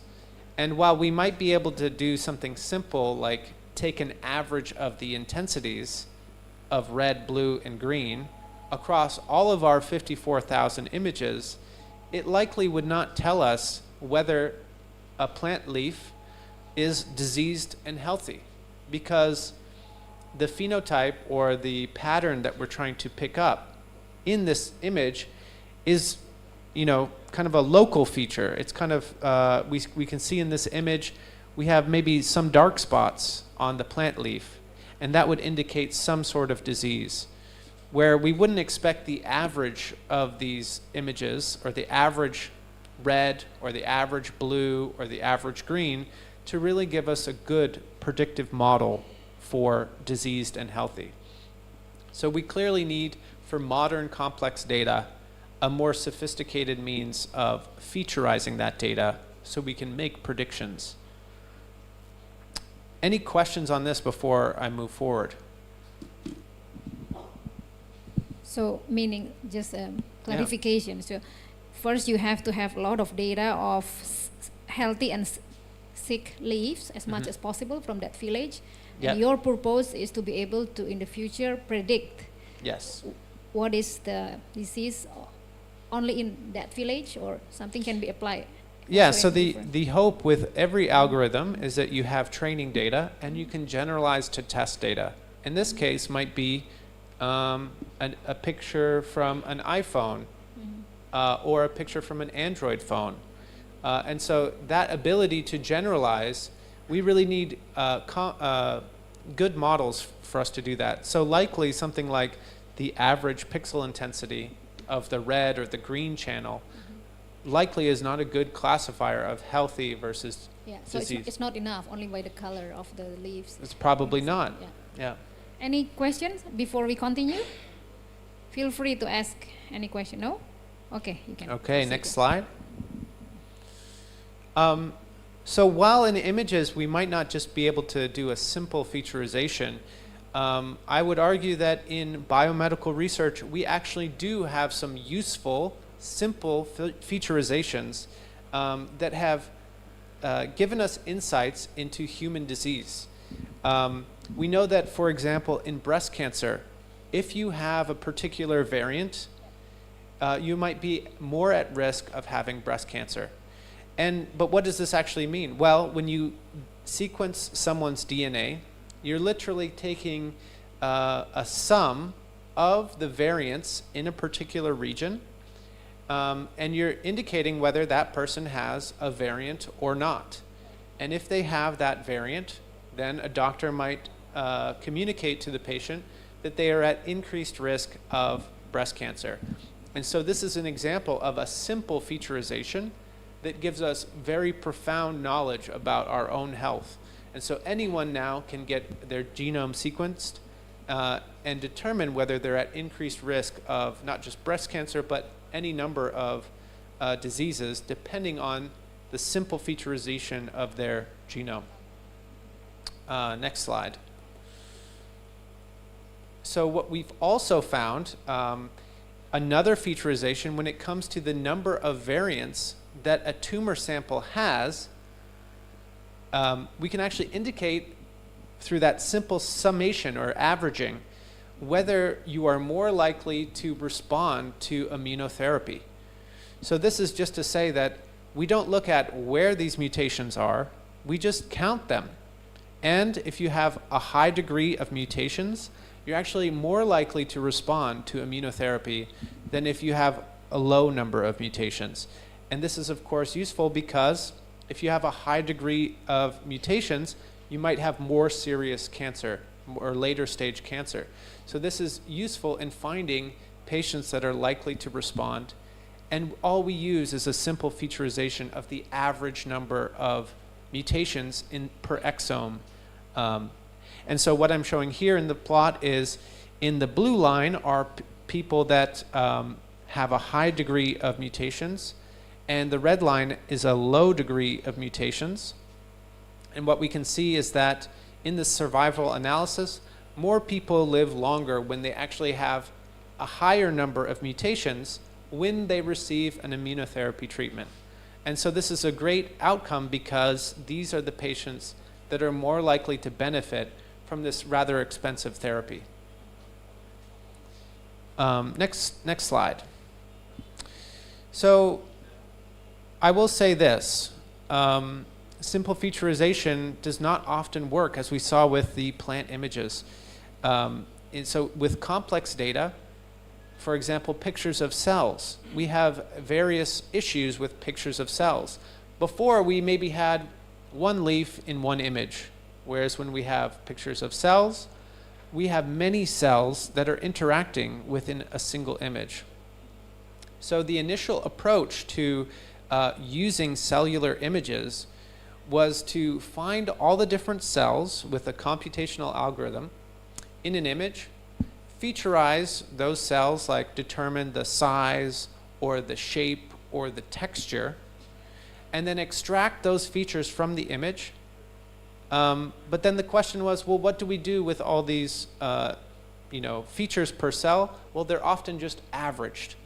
So while we might be picking up cellular features and not image features, we're still taking the average representation across these cells and not really getting at the variance or the heterogeneity of the phenotypes of those cells. So that's kind of where we are in biomedical research, where there are simple featurizations and there's maybe more complex data where we need more advanced models to work with. Next slide. So now I will be talking about featurization via deep learning. And so you can imagine this is just about taking data and putting it into a usable form such that we can make predictions or test hypotheses using this complex data. And so while deep learning models, next slide, while deep learning models are useful for prediction tasks, they are also good feature extractors. And so currently we have an explosion of data in biomedical and healthcare related data. These are public data sets that any student can download and use. So if you want to start with a great machine learning data set, that is available to you. These are often widely available or made available internationally, and you can start doing machine learning on them. They often do require some pre-processing or some knowledge which you might require to really understand what's going on. But I would encourage you to, anybody that's interested in machine learning, to ask ChatGPT, ask AI what they don't understand about these new data sets, and use your knowledge of computing and statistics and machine learning to figure out what it is that you can do with this data. And that's something that I've found to be particularly useful. What is a protein? How do gene networks interact with each other? How does that impact disease? I don't really know these answers. So when I read about these data sets that I want to apply machine learning to, I often will ask ChatGPT to explain things to me so that I can go in more informed. And I really think that that's one of the key advantages to AI, is that we're now advancing research faster with it. Any questions so far? Yeah, while we're talking about ChatGPT, Yeah, because, well, anyone has ever explore for any kind of data, biological data, any kind of data?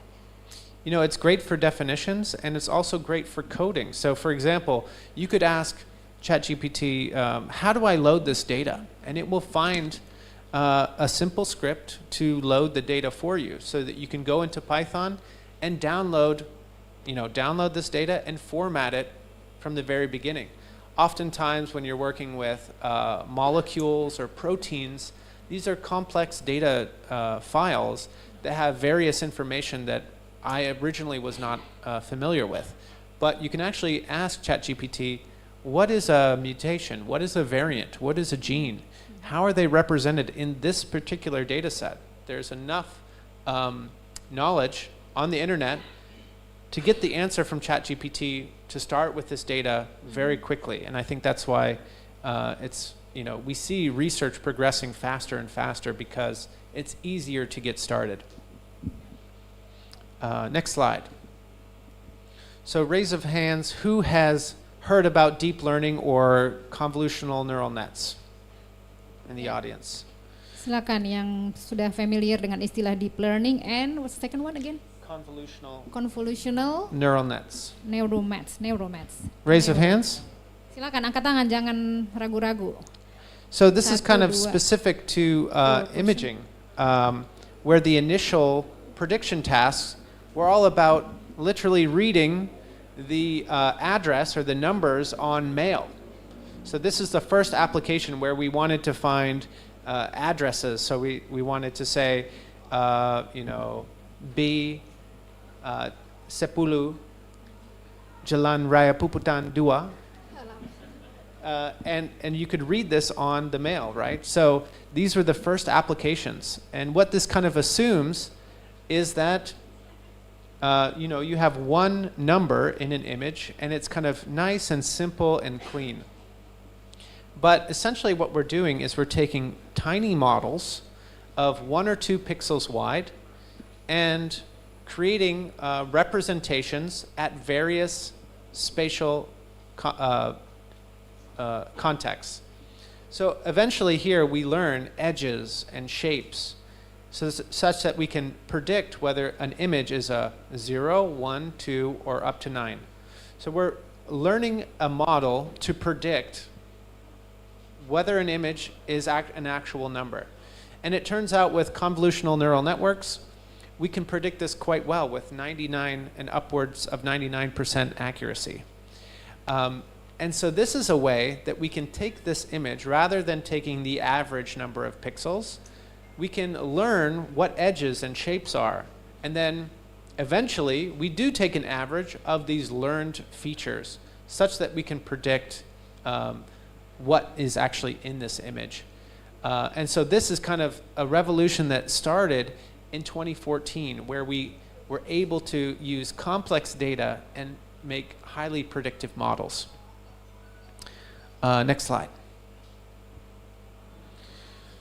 So how can we apply these to modern biomedical data sets? Imagine, you can see here that it's a little bit different than what our setting was before, where we had a single object in an image. Now we have multiple objects in an image. And so it's a bit more difficult because we have to ignore the background, for example. And we want to only factor in the cells that are contained in an image. And so these are kind of the challenges of modern data sets. In the lower right-hand corner, we actually have what's called a whole slide image, which is a stained tumor cell, or a sample, where we can see the individual cells in a tumor sample, and we can categorize them as various grades of cancer. So is your cancer serious or early stage? And we can use this data to predict these things. But we first have this issue where in the image that you see on the lower right-hand corner, it's actually 90,000 pixels by 90,000 pixels. So these images don't even fit on the machines that we're using to do these models. So what do? We have to figure out a way to make use of this data in a more efficient and usable form. So what we actually do is, and this is an active area of research currently, we actually split up this image into various squares, and we model each of these squares of the image. But again, we have this issue where we don't know which areas of the slide are relevant to what we're trying to do or not. And so that's kind of the challenge that we kind of deal with in a lot of biomedical research is we don't know, we have all this data, but we have to figure out what is relevant or not before we make a prediction. So next slide. So this is kind of drilling down into the whole slide image application, where we can see that on the left we have this huge image, tens of thousands of pixels by tens of thousands of pixels. And we can actually train a model on these images by saying, this patient has cancer or maybe does not have cancer. And there are, this field of weak supervision relies on kind of a larger patient level label, and then learns actually what is relevant and irrelevant in an image before making a classification. And so we can see on the lower right hand corner, the important regions of the image are distinguished from the non-important regions. And if a doctor, a medical doctor, pathologist, were to go in and look at these images, they can actually find patterns that are indicative that they know of in human disease. And so this is a way, if you're a doctor, for example, to highlight the areas of interest, and you can drill down on them quickly and better diagnose a patient using these models. Next slide. So that's kind of the idea of weak supervision. What we see now in large language models is called self-attention, where we're looking at each node of a graph or of a sentence, each word in a sentence. We're actually finding the relevance of that word to all other words in the sentence. And so this is, one level beyond finding what's relevant or not. We're saying each individual word is relevant to other individual words in a different way. And so that's kind of represented by this graph here, where we have certain words connected to others in the sentence. And so we might want to, so I think a lot of biomedical machine learning applications are applying existing technologies that have been developed in other fields to biomedical research.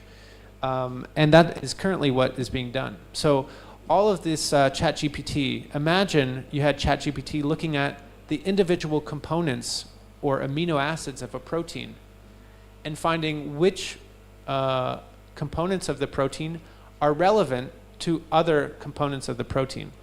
So as we see on the next slide, this is actually, next slide, the cutting edge of biomedical research, where from just the amino acid sequence of a protein, we actually learn self-attention, or the relationship, the importance between individual components of a protein is actually highly indicative of the protein structure itself. And so this is a problem that maybe was, over a number of decades, was a challenging problem where we didn't know how to computationally predict the structure of a protein. But using modern machine learning, as well as a large number of data sets of proteins where we actually knew the structure, we were able to find these models that could actually predict the structure of a protein using only the amino acid sequence. And so this has been a huge advancement that happened about a year ago.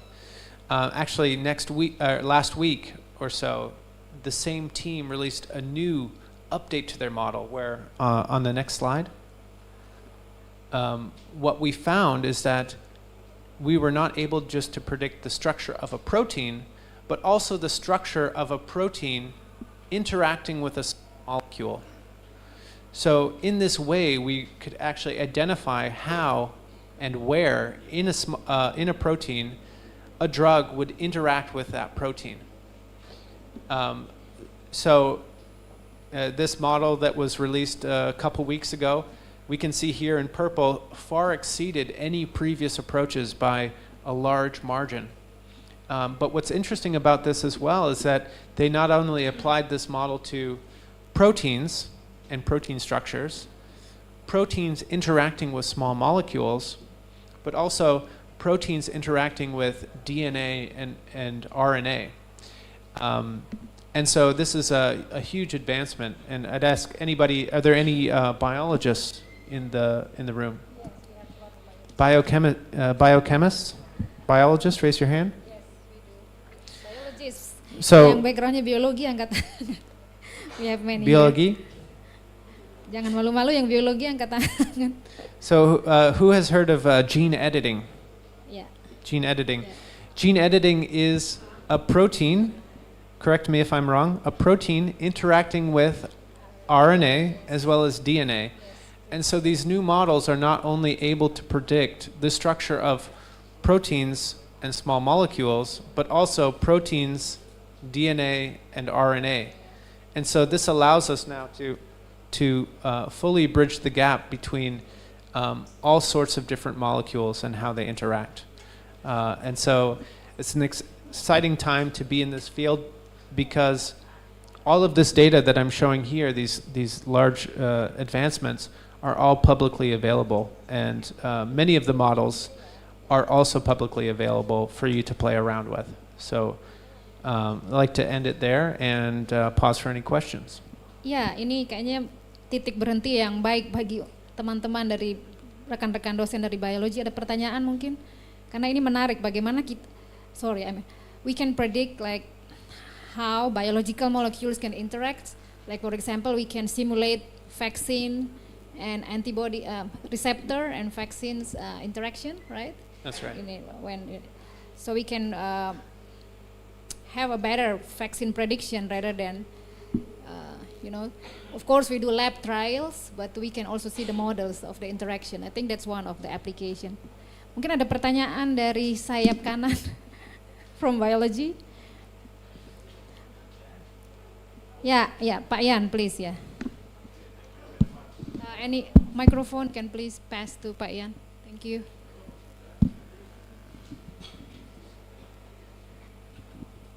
Okay, thank you very much, Ibu Fima, for the time given. Yeah, I'm interested in the sequencing of the gene that you talk about just now, and from there you can predict whether or not someone will have a risk to get cancer in the future. So actually, when actually is the best for someone to check the sequence of the gene so that we can predict whether or not he or she will have a risk to get cancer in the future? Thank you.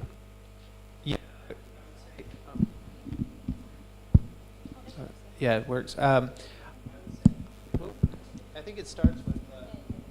I think it starts with anybody that has family history of their parents or grandparents likely would want to get tested. In places like the UK, they're starting a program where they sequence babies' genomes from birth so that they can use those insights over time to understand, discover new variants. So I would say anybody with a family history should be the first people, and anyone that maybe feels that they are living an unhealthy life. You should maybe live a healthier life and check your risk first, because if you're at a higher risk, maybe it would encourage you to be healthier if you see that you're at a higher risk.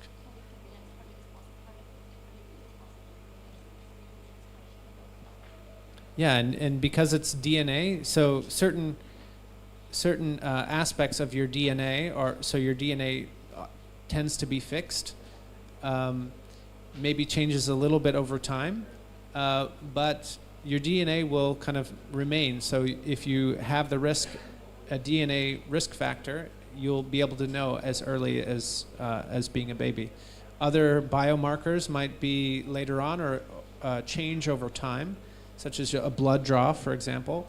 But the DNA biomarkers are available as early as your birth. So it can be analyzed during the embryonic development? You want to say that? Yeah, and I think probably in early fertility screening, you might be screening for other diseases that are more impactful to early childhood, whereas cancer is maybe a later childhood risk or a later in life risk. So currently the diseases that are screened for are related to genetic disorders of childhood rather than cancer, but they are available. Okay, thank you. Any other questions? Kumang? Professor? Okay, thank you, Emery. Still related to Pak Yan's question. So, can you predict the potential drug for the disease found by your model? Yeah, so I would say that, for example, I'm most experienced in seeing how data was used in the context of cancer. It's often a probability or an increased probability or a difference in probability where, given the mutations that you have or the genetic profile that you have of a tumor, you might be twice as likely or 3 times as likely to respond to a given treatment than somebody else that doesn't have that genetic signature. But we also have this, at least when using RNA, which is a more continuous featurization of your genome, you might be anywhere along a spectrum. So, given your profile, your genomic profile, these models can tell you the probability that you will respond to a certain therapeutic intervention. And so using these models, you might hopefully be able to direct patient care or how a person's tumor is treated such that they have the highest likelihood of surviving from the cancer. This in terms of treatment, but in terms of the chemical, can you this model predict as well? Yeah, so I think there is the kind of population or the patient healthcare level, and then there's the molecular level. right? And so these require different granularities of data. So whereas some models might require clinical data, when you received a treatment, when you responded, when the next checkup was, we're also seeing advances in molecular predictions. So outside of healthcare, we want to know how exactly a small molecule will interact with a protein. And if it does interact, then it likely is a candidate for being a therapeutic drug for a disease that has an enriched or a large amount of that protein involved. So we often will see, for example, in Parkinson's, for example, it's a protein that's mutated. And so we would want a drug to interact with the mutated version of a protein as a therapeutic candidate. And so now, rather than having to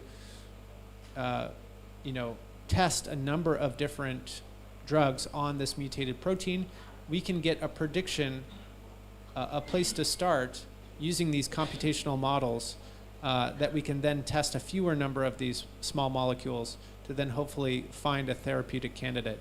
So this is all to say that with computational approaches, we can speed up research, we can speed up screening, and we can speed up discovery of new molecules and new medicines using the new technologies that are available today. Okay, thank you.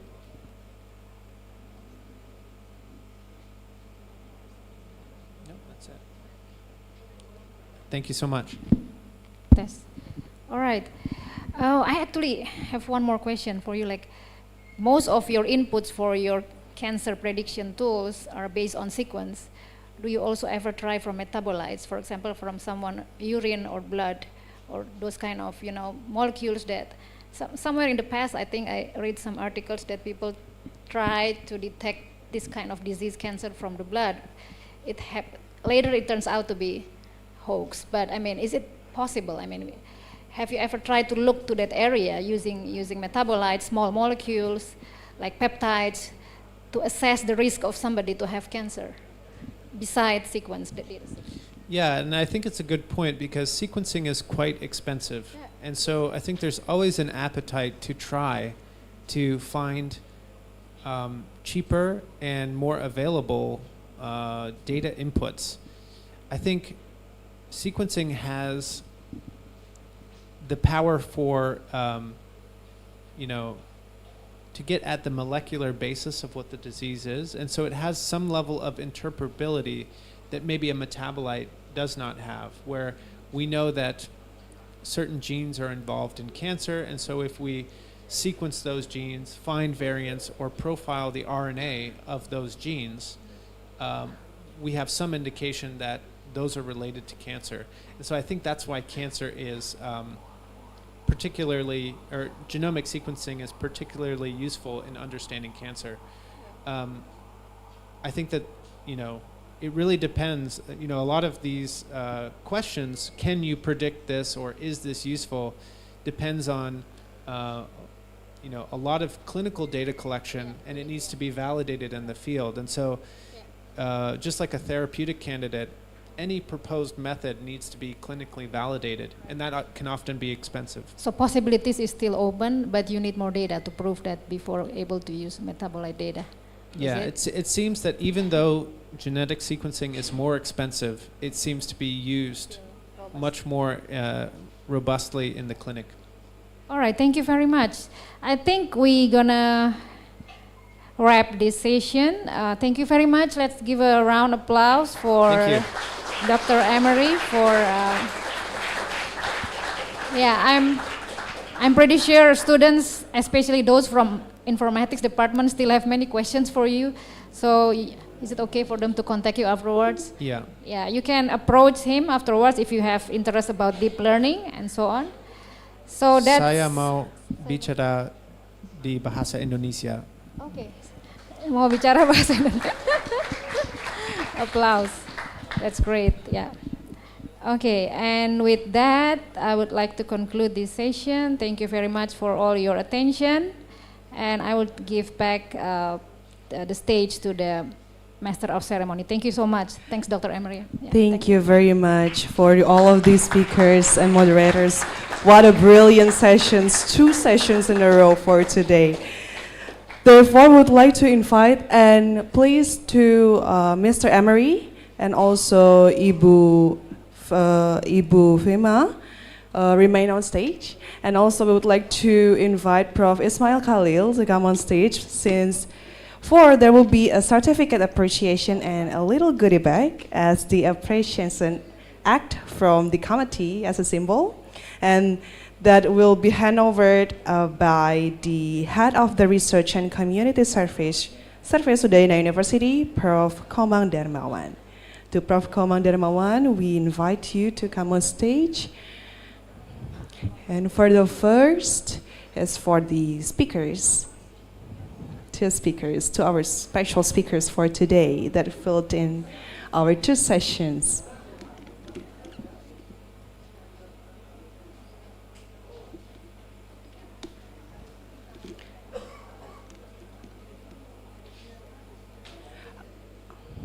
To the speakers, please come at the center of the stage, and then to Prof. Komang, you may. Yes, there is actually a token of appreciation from Udayana University to the speakers. And photographers, please take a shot. We'll have a round of applause. Thank you very much, Prof. Ismail Khalil, for the amazing session, for the first session. Thank you very much, Prof. And Prof, please remain on stage. We'll have a photo session later. And for Mr. Emery T. Guzens, PhD, all the way from USA, please a round of applause.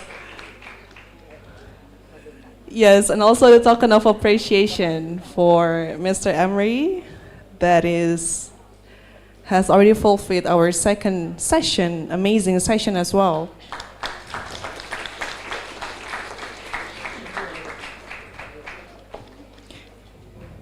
Thank you very much, Mr. Emery, for the wonderful sessions. And we would like to have a group photo before we continue to the 3rd session, and then after that.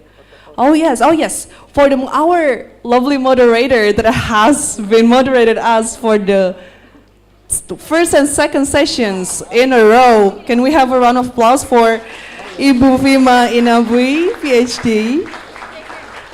Thank you very much, Ibu, for moderating our sessions today. We'll have a group photo.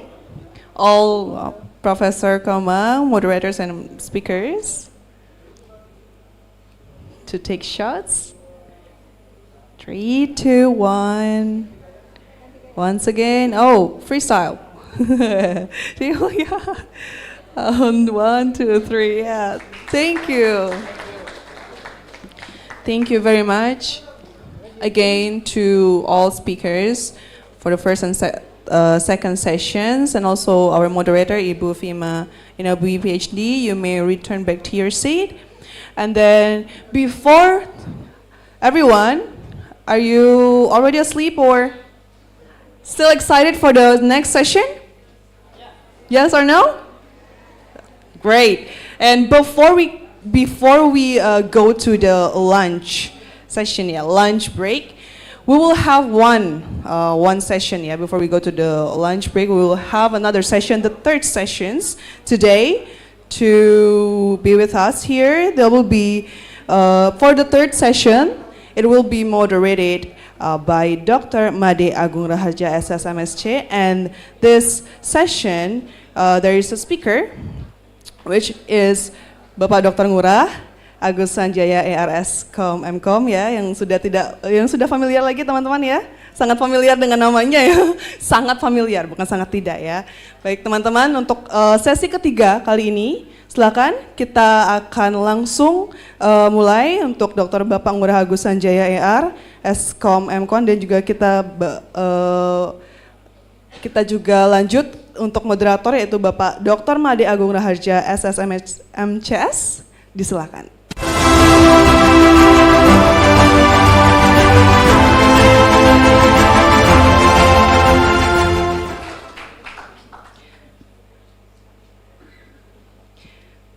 sedikit Bapak Ibu dan teman-teman mohon diperhatikan, dan sekali lagi kita emphasize for all of the participants, we emphasize you to turn on your devices or mobile phones into silent mode during the session. Thank you very much.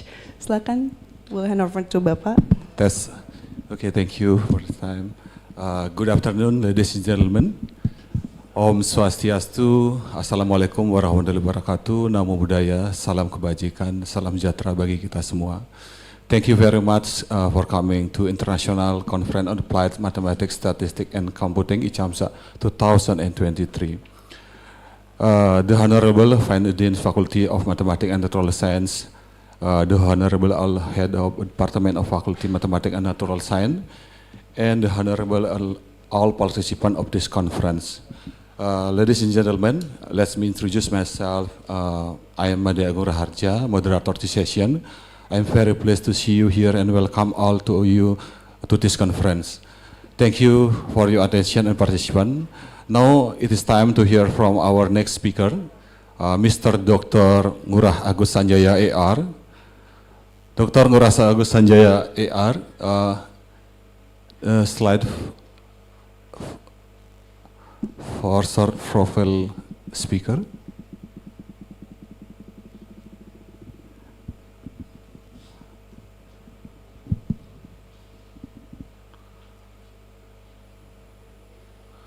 Okay, Dr. Ngurah Agus Sanjaya AR is Associate Professor in Department of Computer Science of the Natural Science Faculty Math and Natural Science Udayana University. In 2015, Ngurah pursued his PhD in Telkom Paris Tech, France, and joined the Image Parship Access Lab, APOL, Singapore, France, and conduct part his research in Singapore. He addresses in his thesis alternative method of searching for information. Ngurah's research interest in the integration, management, analysis of textual data mainly on Balinese text. He currently leads the text mining learning path in his department and published in research on summarized clustering and character identification Balinese folk story. Ladies and gentlemen, please welcome Mr. Dr. Ngurah Agus Sanjaya. Okay, Mr. Ngurah Agus Sanjaya, we have 30 minutes for material presentation and 15 minutes question and answer session. Okay, this time is yours. Thank you, Mr. Moderator. So I usually call the moderator Bro Degung. Okay. Thanks, Bro Degung. Okay. Ladies and gentlemen, so I hope that you are not bored and you are not sleepy. Okay, so after this we will have our lunch. Okay. So okay, so I will talk about my current research. Okay, so the title of my talk is going to be Character Identification in Balinese Folklore Stories. Okay, so next slide, please. Next slide. Okay, so this is the contents of my talk today. So I will divide it into 4 phases. Okay, the first one, at first I will give you some background on how I built Balinese natural language processing framework. Okay, so it can be used in Python also, Dr. Emery. So if you are interested in text mining, so you can probably use this NLP library, but it's for Balinese, it's not for Indonesian, it's not for English, but it's for Balinese. Okay, so I hope that you will try to learn Balinese so we can have a collaboration research later. Okay, okay. So on the second part of my talk, I will try to give an initial solution to the problem how to identify characters in Balinese folklore stories. Okay, so and then on the third part, I will also give some problems or challenges that we face using our initial solution, and then maybe I will explain also how to improve the initial solution using binary particle swarm optimization and also conditional random fields. And on the last part of my talk, I will conclude my talk and also maybe give you some further objectives of my research. Okay, next slide, please. Next. Okay, so I started this research journey right after I finished my PhDs. So Prof. Ismail was there also. Thank you, Prof, for coming to Paris and also being the jury on my PhD defense. Okay.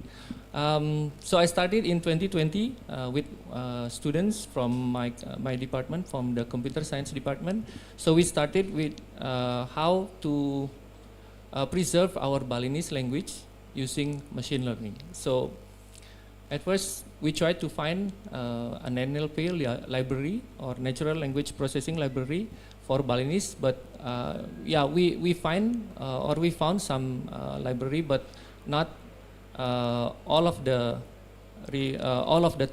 techniques that are used to to process Balinese text are provided by the library. So we think, why don't we just create or develop our own Balinese NLP library?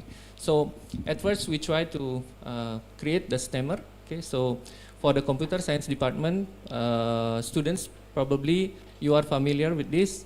Okay, so stemmer is actually how we can find the root of words by using some rules. Okay, so some rules to find the root of words of the words in questions. Okay, so we developed this in 2020 and we have published this. We also have published this this in an article.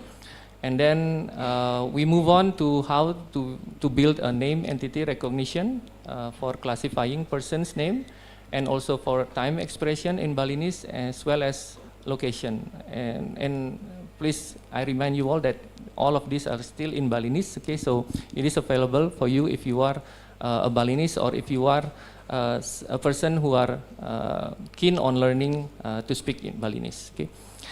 Now, in extracting the person's names, we developed the rules empirically, okay, because as you all know that Balinese naming convention is really simple. Okay, so if you are the first son in your family, or the first son or the first daughter in your family, then usually your name will start with Wayan, right?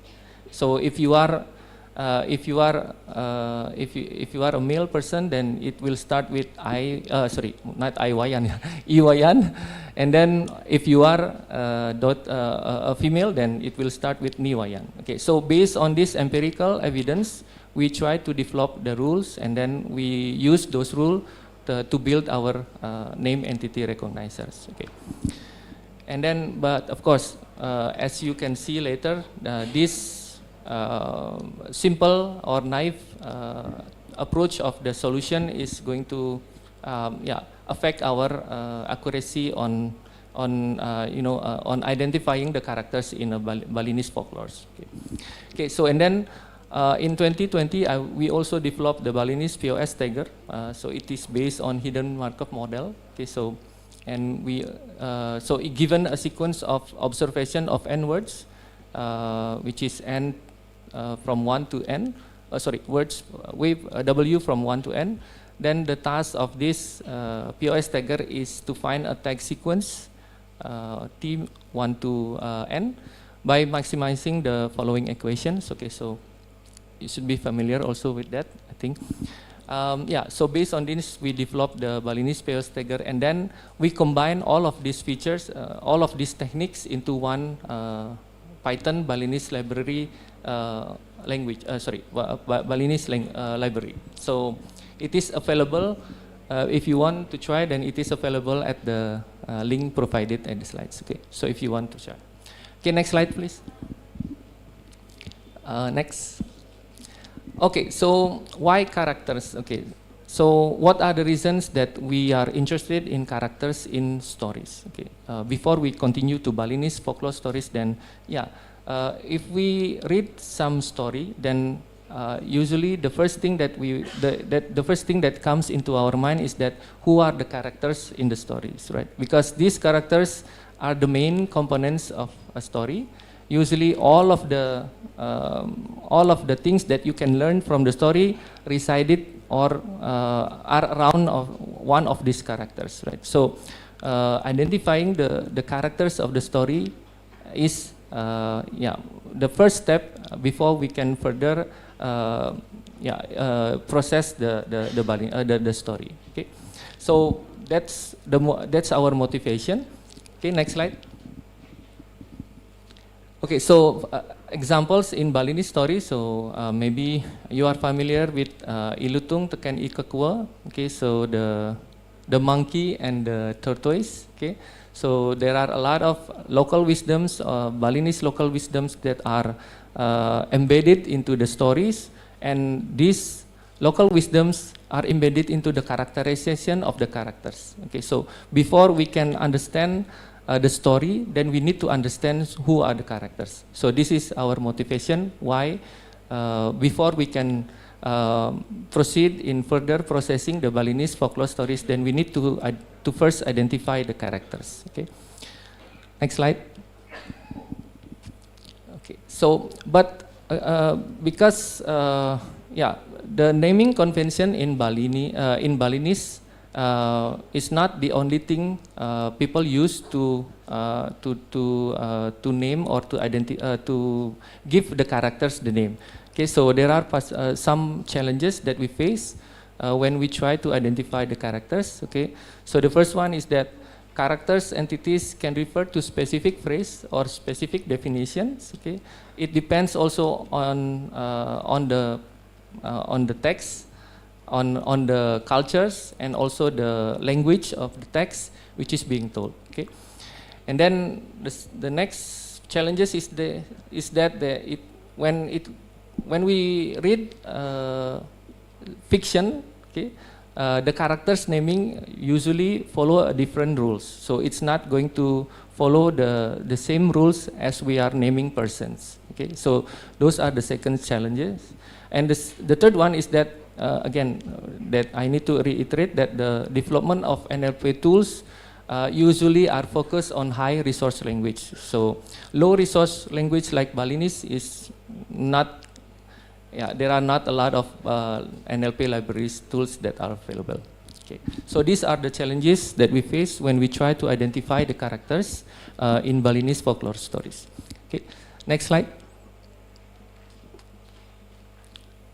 Okay, so I and my team have also been doing some research on this. Okay, so we implement our name entity recognition features or tools, and we use them to identify characters in Balinese stories. And then, the results, of course, the result is not that good. Okay, so on our first try, the accuracy of the rule-based tools is just 65%. Okay, so it's very low. So that's why we think that we need to improve how we identify the characters for specifically Balinese folklore stories. Okay, next slide.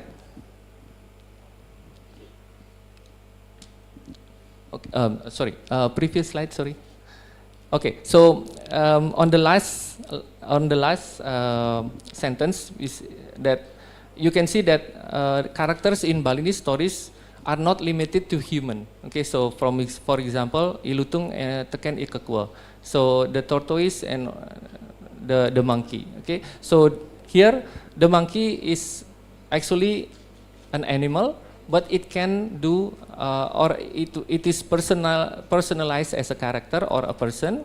So the naming convention is very different from the person's naming convention. Okay, so that's also one obstacle that we face when we try to do the character identification. Okay, so next slide, please. Okay, so here are some of the references when we try to develop our character identification model. Okay, so there are a lot of supervised name entity recognition which is used to recognize various entities but in low resource languages. Okay, so the first one, it is used to identify Indonesian language beauty product, and the second one, it is used to identify common entities in Bengali news text, and also For the third one, it is used to recognize Indonesian language biomedical entities. So it is based on the BAI LSTM and also CRF architecture. And third one, the last one, it is bird-based name entity recognition, which is used to identify 7 common entities in the Turkish language corpus. Okay, so these are some references that we studied before we proposed our own model. Okay, so next slide. Okay, so yeah, based on those introduction and also those backgrounds, we found some research gap. Okay, so the first one is that there is no specific research which propose an NER model to recognize character entities in Balinese folklore texts. And then the second one is that the research gap is that no one has searched the optimal features that can be used in a CRF model learning pace. And the third one is that there is no public data set of annotated Balinese folklore texts which can be used for our purpose. So these are all the research gaps that we found when we started our research for character identification. Okay, so next. Okay, so our study is aimed at identifying character entities from Balinese folklore texts. So when if we have time, I will also show you how we implement all of this, all of our research into one portal or into one digital portal of Balinese folklore stories. Okay. Next.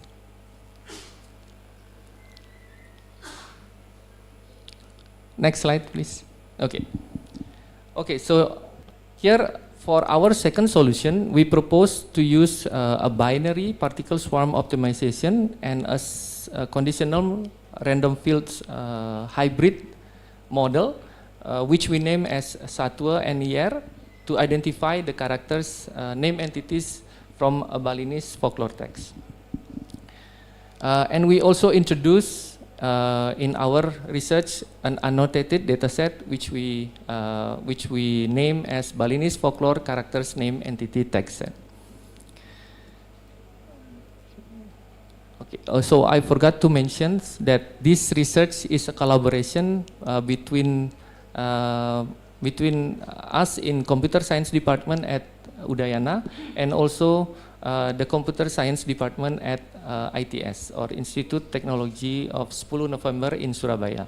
So actually one of my students who are doing the research is actually here. So Satria, can you stand up? So he's the one that, yeah, it's one member of the team and he's available. And if you are, if you don't know that Satria has also graduated from our computer science department at Udayana University.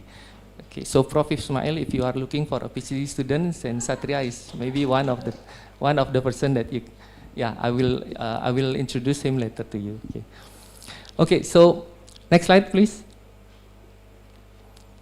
Okay, so in this naming, identifying the characters in Balinese folklore stories, we divided into 5 groups. Okay, so the characters we divided into 5 groups. Okay, so the first one is which we call as adjective.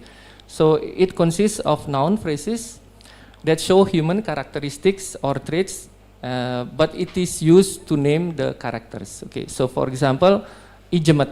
So if you know Balinese, Ijemet means the diligent persons. Okay, so it means that the person which is named as Ijemet, it is hopefully to be a diligent person.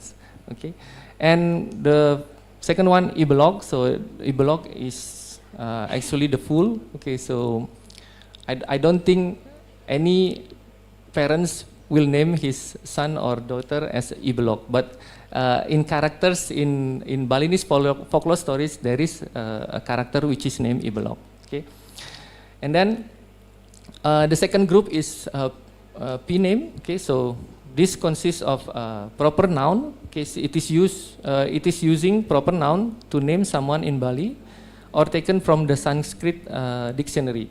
For example, Ibima, Panjempenit, or Sangaji Dharma. So this second group is what we call as P name. And the third group is gods. Okay, so there are also characters in Balinese folklore stories which are taken from divine characteristics or have divine characteristics, such as Batara Siva or Batara Vishnu. Okay, so if you are familiar with the Hindu's god, then these are two out of the three.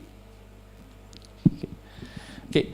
The fourth one is what we call as A&M, or animal. So this consists of noun phrases or common noun of animate being and other living things that have human-like personification. So for example, again, Ilutung, the monkey, or Ikekua, the tortoise. Okay.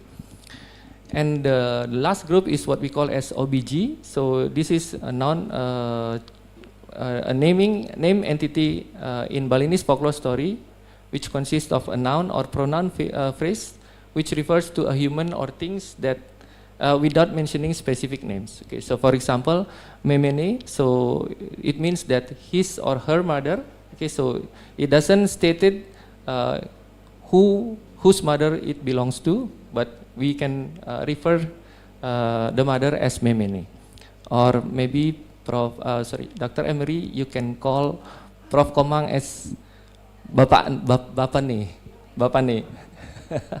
Okay, in Balinese, you can call Prof. Komang as Bapane. Okay, you don't call your wife as Memene. Okay.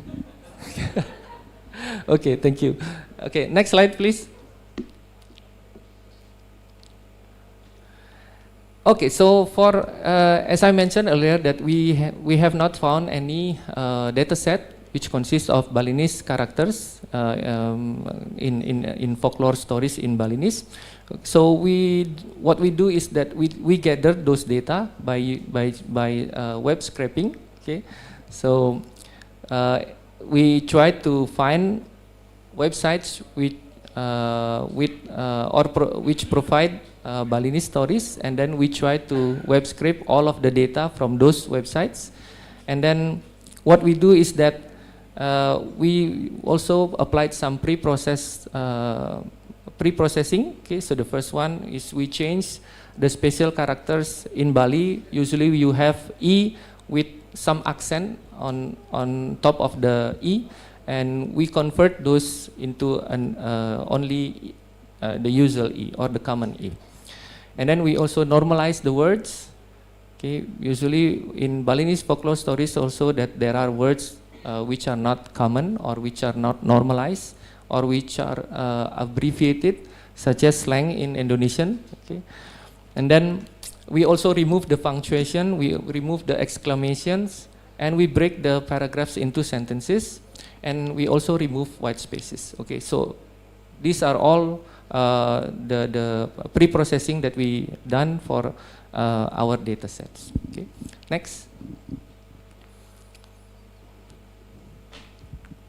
Okay, so here are an example results of the annotation process. Okay, so you can see that yeah, for example, the sentence with in Balinese is saying that angsa lan I kerkwa keme ketuka dangin desane ngalih amahan. Okay, the sentence in English should it be translated, will say that the goose and the crackling bird went to the river east of the village to look for food. Okay, so we aside from the Balinese sentence, we also have the sentence in English.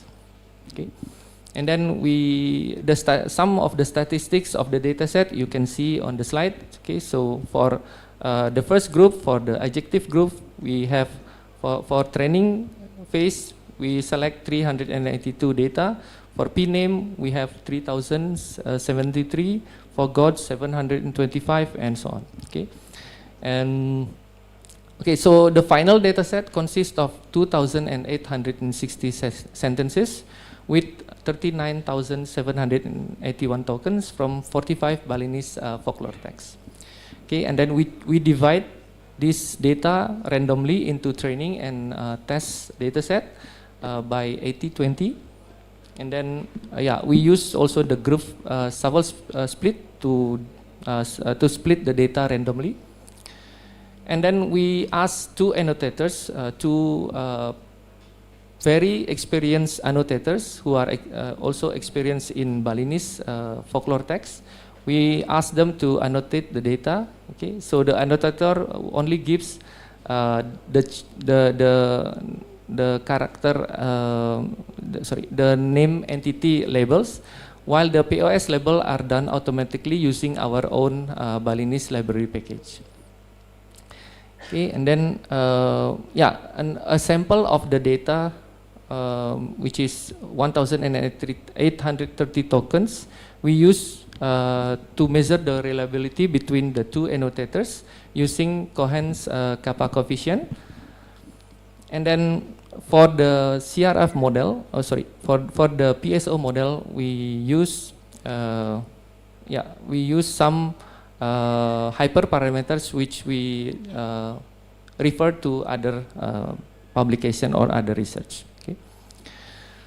Next slide.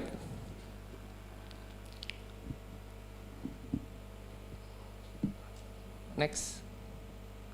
Okay, so here is our proposed method. Okay, so on the training data, we try to extract first the feature subset for the CRF model, and then we use these extracted features to feed it into our PSO model, and then if you are familiar with particle swarm optimization, then you know the process. Okay, so we update the particles with velocities and position vectors. Okay, so the initialization process is done using equation 1, while updating the particle velocities and position, we use the equation 2 and 3. And for the binarization and limitation of the process, we use the equation 4. And then after this, the result of the particle swarm optimization is actually the best feature that we use, that can be used as inputs to our CRF models. Okay, so let me show the feature first. Okay, next slide, please.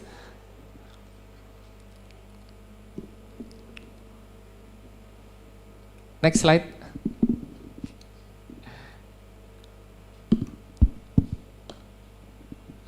Okay, sorry, next slide, next slide. Sorry, before then, sorry. Before this. Okay, so. Bapak, this. permission to interrupt. Yes. There will be 10 remaining minutes. Yeah, okay, 10 minutes remaining. Thank 10 you very much. remaining minutes with the 12. discussion? 12, unfortunately. Okay, so I will. Okay, Thank you so very much. these are all the extracted features from the data. So we introduced 19 features, and then we use the PSO to select which are the best feature to be used for our CRF models. Okay. Next slide, please. Next. Okay, so I will skip this one because this is just an experimental environment and also the performance evaluation metrics. Okay, next slide. Next. Okay, so this is the results of the binary PSO process, and out of 19 features, these results show that or suggest that we remove some insufficient features. For example, the feature number 2, which is contextual features, features number 6, the word prefix, features number 8, word suffix, and also features number 10, which is the POS tagger itself. Okay, so from the results of our implementation using binary particle swarm optimization, we conclude that we remove these 4 features to be used as input into our CRF model. Okay, next slide. Okay, so here are the results of the our experiments. we compare our proposed method using three other methods, three other baselines, and in all of the experiments with relaxed match and also not relaxed match, it shows that our proposed model is is adequately more or better than the baselines. Okay. Next slide. So these are also the accuracy of our proposed method. Okay, so from our initial solution, which we only received 65% of accuracy, then in this second solution, our proposed solution, we achieve like 96% in accuracy in all. We do a cross validation, also 5-fold cross validation, and in each of these fold, our proposed method achieve higher scores than the other three baselines. Okay, so next. So this is an example of the labeling errors. Okay, so we try to find the data, we analyze them, and then we find one example where the other three baselines fail to identify the character, the name entity in the sentences. Okay, so the HMM label, the M1 label, and the M2 label cannot find I Kancil as a name entity in our Balinese folklore stories. Okay, but our proposed model, which is BPSO and also CRF label, it can give the correct labeling. Okay. Next slide. Sorry, interrupt. Our time is okay. So I'll just go to the conclusion. Okay. So the conclusion. Okay, so this is the conclusion of our research. Okay. So we have shown you that our proposed method, which is BPSO and CRF model, can be used to identify character entities in Balinese folklore texts. But of course, in each research, we also face some obstacle, and we also need,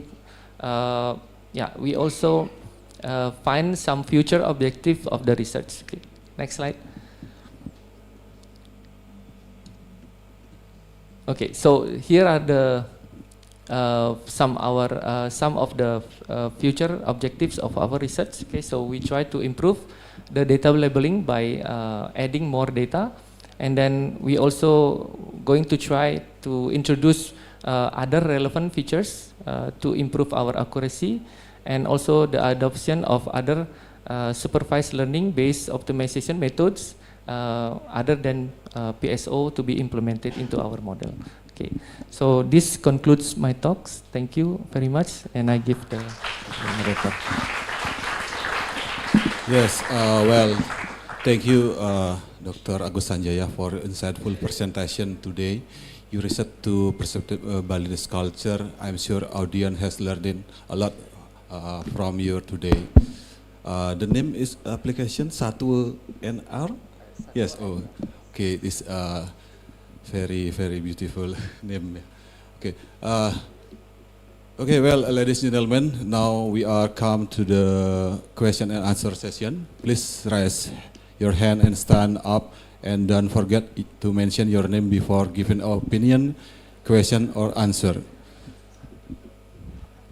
Any answer, maybe? Yes, please. Maybe.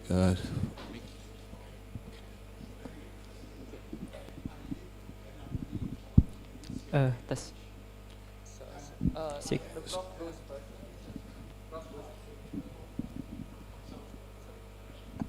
I understand the challenges associated with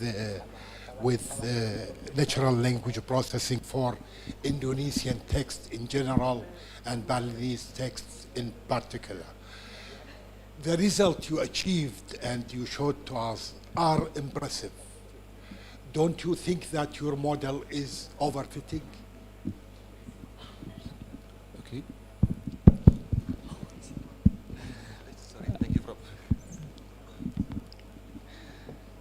Yes, thank you for the questions, Prof.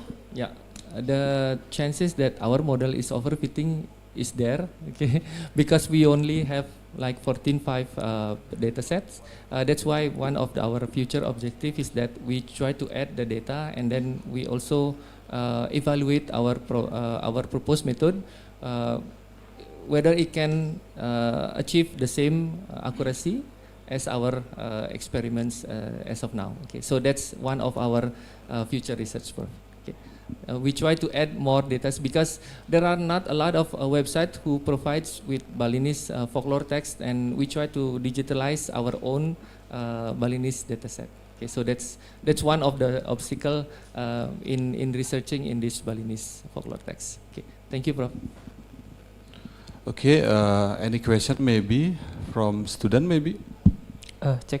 Okay, good afternoon, everyone. First, thank you for the chance given to me. I would like to introduce myself. My name is Alit, and I'm from informatics major. And I have one question. As we know, in Balinese language, there are different kinds of language level, starts from low, middle, and high, which is bahasa halus, Madya, dan juga kasar. My question is, does the model is capable to identify the character in that different kind of language level, language level story? Okay, thank you. Okay, so what's your name? Sorry. Alit. Alit. Yes. Okay, thanks, Alit, for the questions. That's also one of our future research. Okay, because as of now, okay, so we don't consider the level of languages in Balinese. Okay, so we just treat all of Balinese folklore text as one level, in the same level. But of course, we in Balinese we know that there are 3 levels of Balinese language.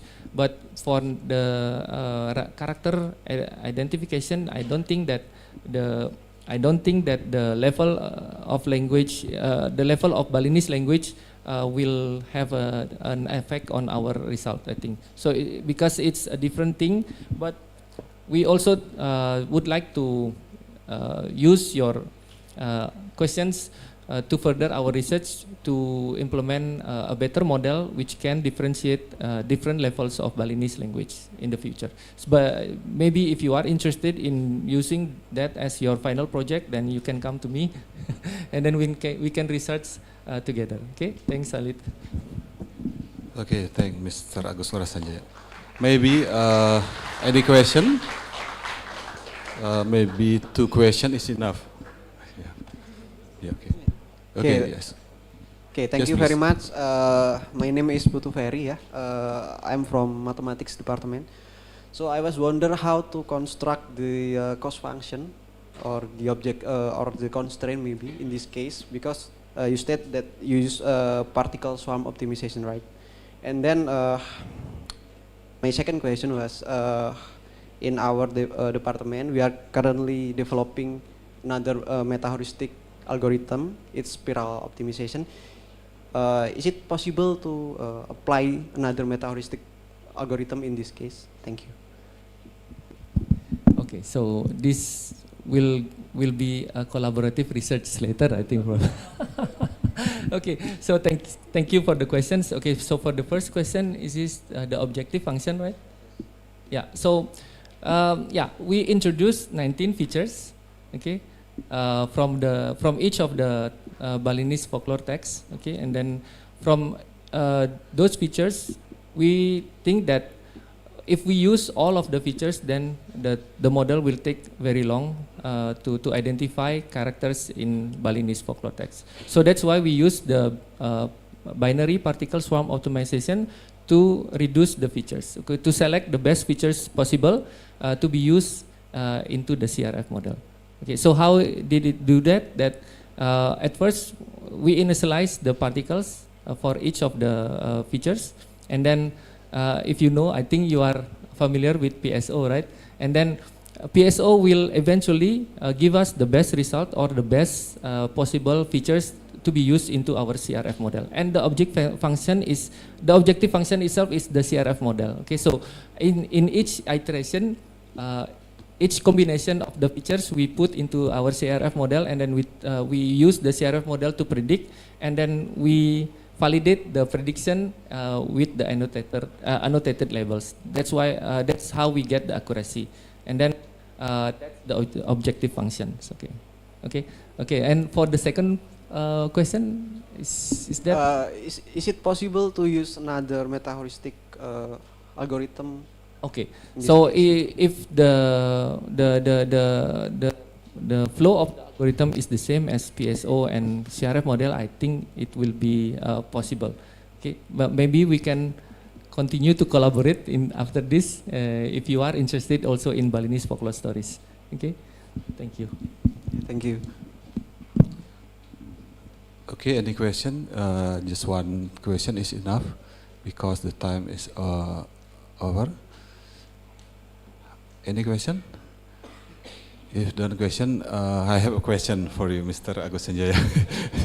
Yeah, I heard from your presentation and your research is accurate is 19%. Yes, of course. Yes, 19%. But on the other side is epoch just 24. Yes. Can you explain why this? The accuracy is so high and epoch is just 24. 24. Okay. Yes. So I think Thank you Please, for the questions. Looking at Prof. Ismail questions, I think one of the things why one of the reason why our model can achieve 96% is that we lack of the data sets. I think that's one of the reasons.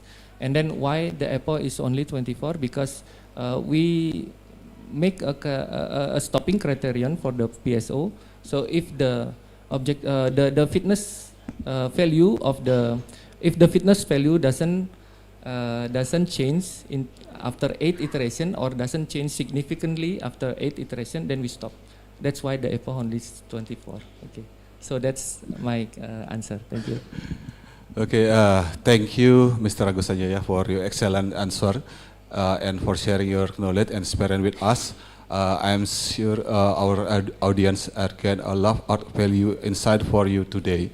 Let's give a big round of applause to Mr. Ngurah Agus Sanjaya today.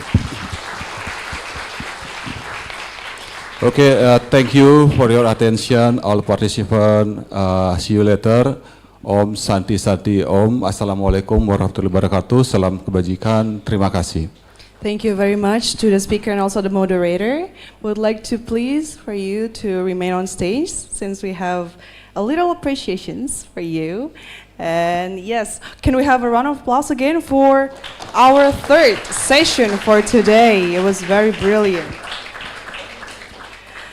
Therefore, we would like to invite to the speaker, to the presenter, and also the moderator to be on stage, arise. And also, we would like to invite Professor Komang Darmawan as the head of Research and Community Service Udayana University to give the appreciation.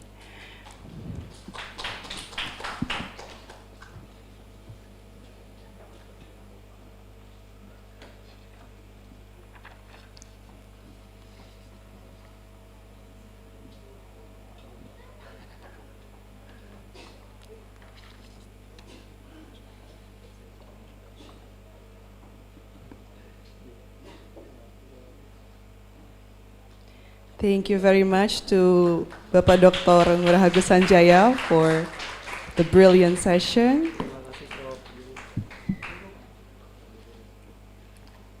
And also for our moderator, Bapak Dr. Madi Agung Raharja, thank you for filling us for our session, and we take a group photo as usual to complete the momentum.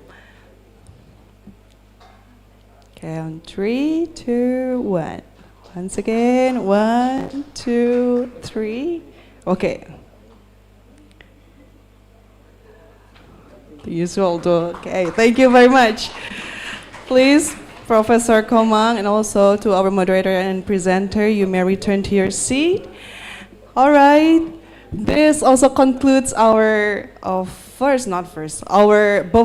before we're going to lunch break. Yeah, this is the last session, and I think we are enough, yeah, for the sessions. And are you guys hungry?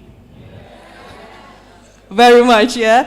Setelah berpusing-pusing ria ya, dan juga banyak sekali sesi yang sudah dilewati ya, 3 sesi, and I'm sure everyone is ready for the lunch break, and we would like to please to enjoy the buffet outside for the lunch, and we will be back at 1:30 or 1:30 p.m. at here in the same hall Pasca Sarjana Room. Jadi bagi Bapak Ibu ya serta para mahasiswa peserta conference disilahkan untuk menikmati lunch dan makan siang. Nah, bagi teman-teman terutama untuk yang mahasiswa, adik-adik mahasiswa, kita ada lunch spesial khusus untuk adik-adik semuanya ya. Jadi lunchnya dalam bentuk square box ya. Jadi kalau bahasa Jermannya nasi kotak ya. Nah, jadi bagi teman-teman ya untuk para mahasiswa disilahkan untuk mengambil nasi kotak yang sudah disediakan di luar oleh komite kita. Dan for all of the VIPs, please enjoy our buffet outside of this ballroom, and we'll be back at 1:30 or 1:30 p.m. here at the same hall. Thank you very much. Enjoy your lunch break.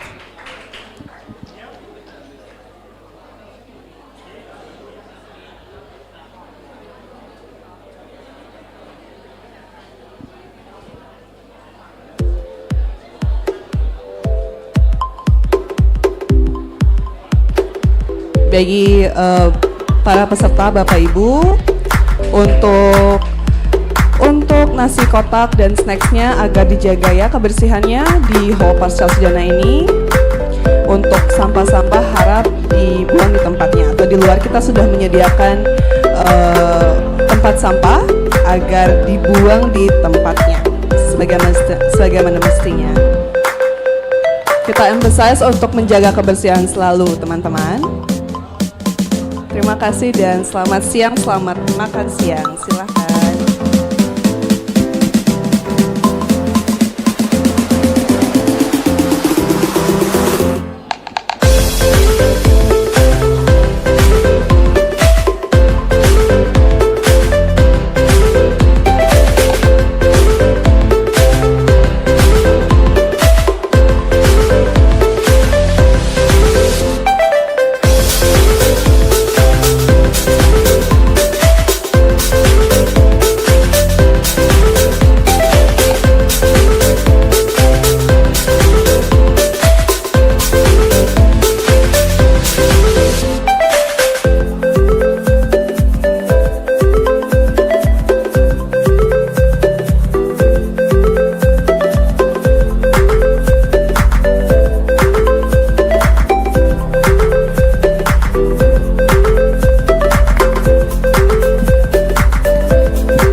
kembali sekali lagi ke Pasca Sarjana Hall.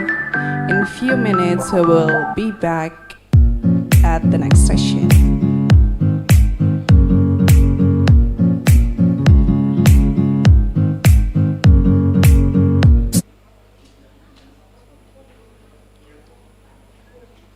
Sekali lagi kami ucapkan selamat siang kepada adik-adik, mahasiswa, Bapak Ibu, para peserta International Conference on Applied Mathematics, Statistics and Computing 2023.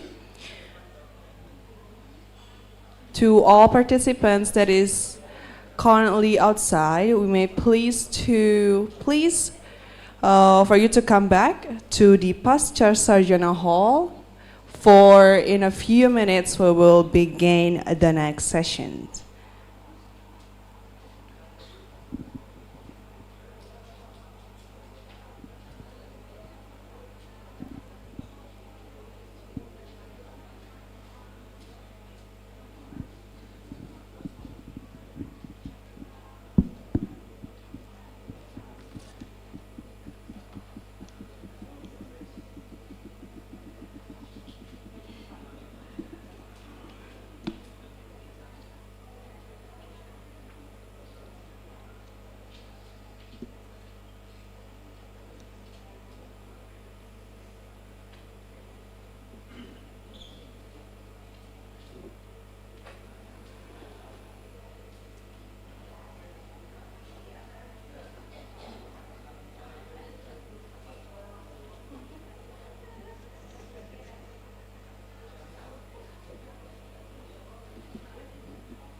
Bagi Bapak Ibu dan adik-adik yang sudah menikmati kudapannya, kami sarankan agar semua sampah dan sisa makanan atau minuman agar dibuang pada tempatnya. Kita sudah ada tempat sampah di luar banyak sekali teman-teman.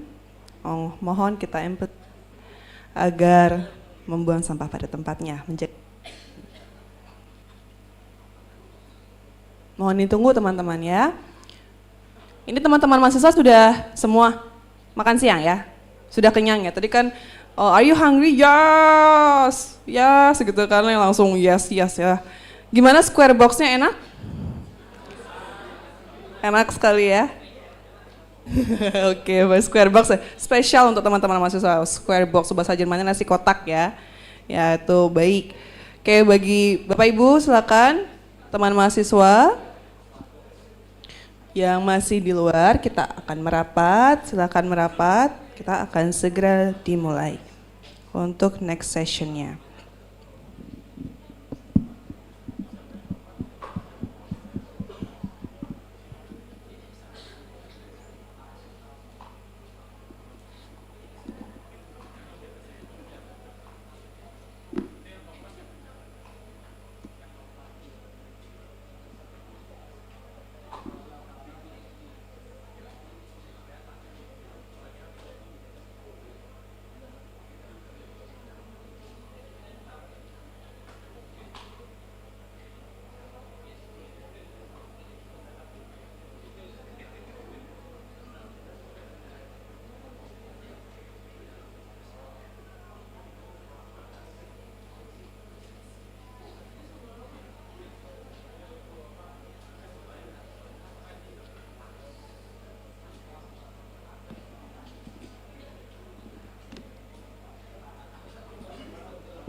Baik, mungkin tadi dari panitia sudah bisa dimulai katanya teman-teman, Bapak Ibu. Baik, selamat siang dan selamat datang kembali di Pasca Sarjana Hall, International Conference on Applied Mathematics, Statistics and Computing 2023. Dan sekarang kita beranjak ke sesi keempat, teman-teman. Baik, di sini untuk sesi selanjutnya akan dilaksanakan secara online. Jadi mohon teman-teman berpartisipatif, proaktif bagi teman-teman mahasiswa terutama ya. Kita mohon dicermati dengan baik juga, seksama juga nantinya, dan jika ada Q&A bisa disimpan dan bisa disampaikan pada saat Q&A sessions. Baik, untuk itu langsung saja tanpa berlama-lama lagi untuk pembicara keempat ada dari Ulsan National Institute of Science and Technology South Korea, dan dia juga BRIN, salah satu anggota ya kalau tidak salah, atau pimpinan dari BRIN Indonesia, yaitu Bapak Reza Eko Caraka PhD. Semoga sudah join melalui Webex conference kita ya pada hari ini. Dan untuk sesi keempat kali ini akan dimoderatori oleh Bapak Dr. Andes Yan Ramona PhD.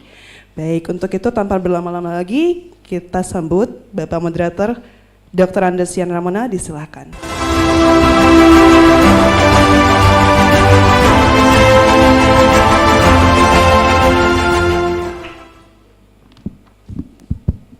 Okay, check. Good afternoon, ladies and gentlemen. Welcome back to the hall of the Pasca Sarjana building. In order to hear the presentation from three distinguished guests or guest lecturer, it was mentioned by the MC just now that we have three of them. That is Reza Eko Caraka PhD, and the second one is Muhammad Najib PhD, and the last one will be Remy Zen PhD. First of all, I would like to confirm whether or not the presenters can hear me from there. Annyeonghaseyo Yorobun. Halo, selamat sore Pak. Halo, selamat sore. Ini Bapak Reza ya? Rezi? Iya Pak. Oke. Annyeonghaseyo. Thank you. Muhammad Rezi Eko Caraka, PhD.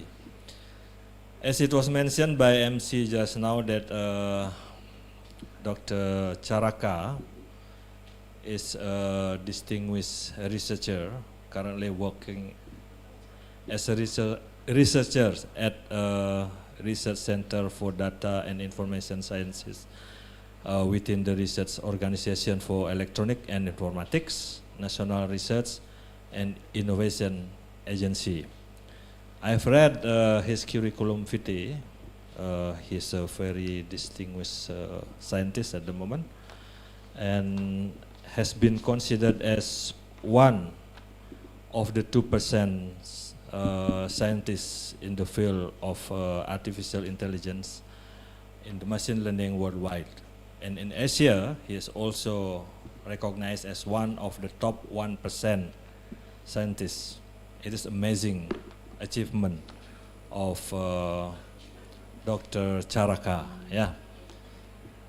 As the role of this session today, we will be giving each presenter for 30 minutes presentation and then followed by 15 minutes discussion session.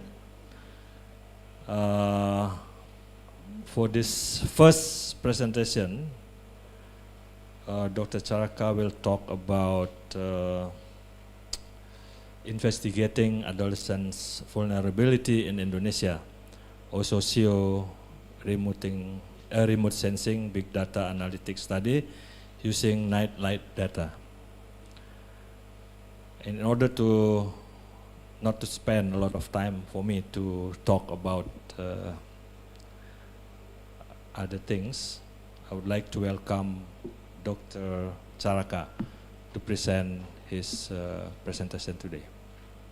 Time and stage are now yours. Please, Dr. Charaka. Okay, thank you, Dr. Yan. First, let me share screen.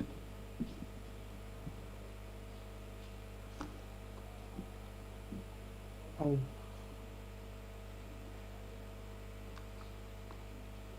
Can you see my screen, Doctor?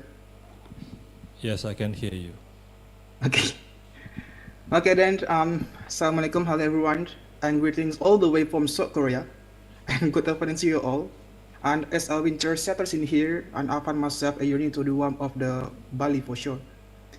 And yeah, I wish I could be there, but still, yeah, duty calls, and I'm currently do the research in South Korea. But before I start, I want to express my sincere gratitude to Professor Komang Dermawan for extending invitations to me as a keynote speaker for this session. And again, my apologies to all my friends with attending offline in Bali. Again, I wish I can join with you guys. Yeah. And today, I will share part of my research entitled Determinants of Adolescence Vulnerability using BDA, Big Data Analytics, and implementing Big Data as the auxiliary variable. And here, my profile begins with that I still serve as the visiting professor in Big Data Convergence in Pukto National University in South Korea.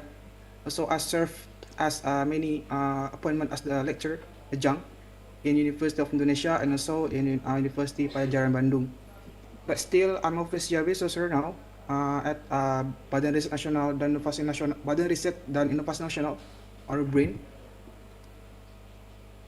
And for today's discussion, are spread by 6 agenda. But the first, we'll discuss about how the phenomenon of the young people nowadays, and here the studies on the vulnerability of adolescents and how to implementing big data analytics and maximizing the data from the remote sensing, of course, and also how as a statistician and data scientist you can using big clustering to do the reasoning to our research, and what is the resource and also the future research that you want to extend this research. And here, unlike the earlier generations, because today you'll find themselves immersed in a digital landscape that has become integral part of our lives, of course. So many people do recently update what they feel in social media. And of course, social media has changed now. Young people communicated and connect from each other, and so constantly comparing from the recent years, mostly the adolescents and also teenagers feeling pressures to fit in, and so they also have some risks of the cyberbullying, and some of them set to the nirvana of freedom to the young generation. And as we navigate the digital age, it is important to grasp how it affects the emotional well-being of the younger generation. And because some of the adolescents that I saw in social media, some of them feel so insecurity, anxiety, depressions, bad eating, and also mood swings. Yeah. So in this video, we see a person, that he feeling so upset and also putting content on TikTok that matches Taylor Swift song. And this video also shows that someone using the TikTok to express what they feel, of course, and also some of them that pick popular song to validate what they feel. Same like this video. I will not start this video first. This same like the adolescents that feeling distressed by using the recently popular song, and similar because some of the adolescents they probably feel struggles by incorporating a trending song from the recent years. I thought that some of you do the same thing to posting on the TikTok, also the Instagram, or also on the Facebook. So that's why the young people nowadays do in the social media. So same like the previous studies that I tried to do in last 6 months to do meta-analysis. Some of the researchers that do the social area, not really massive and do advanced methods to interpret the data. So here, if you see the index that most of the researchers do, they only using the SVI, Social Vulnerability Index. and also they measuring how the livelihood vulnerability index. So here, if you want to do the research to make your final thesis for your bachelor or the master degree, they still have a lot of topic to discuss. So for example, here you can do or measuring from the exposure or the metabolism for the adolescents, or you can do the comparison by using the socioeconomic status from the household, and also the disability, how they can manage themselves. Here you can using kind of the basic statistic methods like the logistic regression, and also probably you can using kind of the LVI composite approach. Yeah, still here they have some many topics that you can extend. Maybe you can using kind of the cognitive models like the basic machine learning, like the supervised or also unsupervised models in data science. So they still have a chance to do this research. And the data set. As a data scientist, of course, we should maximize the information from all the sources. Like we can harvest our data from the social media, like the Twitter. We can get the API to harvest the sentiment on Twitter, also on Facebook.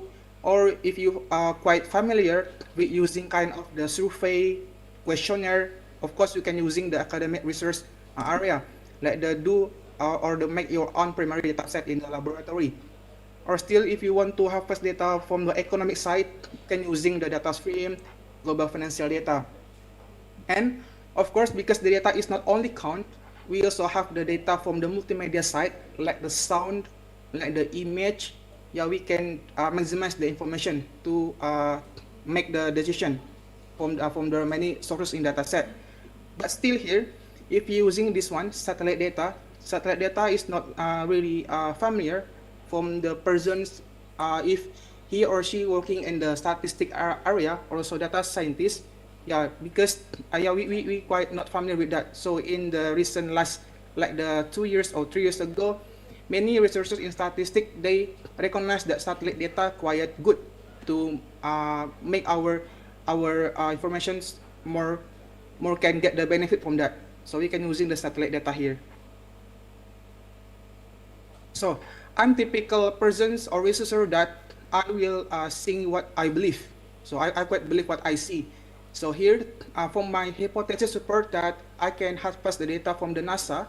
Here, in the area of remote sensing, we can harvest the data from the NASA, from the observed Earth, and from also the other planetary bodies via remote sensor. On satellite, so we can using the aircraft, they can detect and also reflect what our see from the outside. Here, from the instance here that if we can using remote sensing for get the information about the fire event in Indonesia, it's like you having eyes in the sky, of course, like the allow to see what is happening, even we are not physically here. Like the here from the news that we can see how the spread of the fire event year by year. Of course, you can using the satellite data like here. So for example, these are data from the NASA, like the time series data. So we can see what the specific area that can be a high probability to the fire event, like from the Sumatra, from the Borneo, Java, and also from the Papua New Guinea.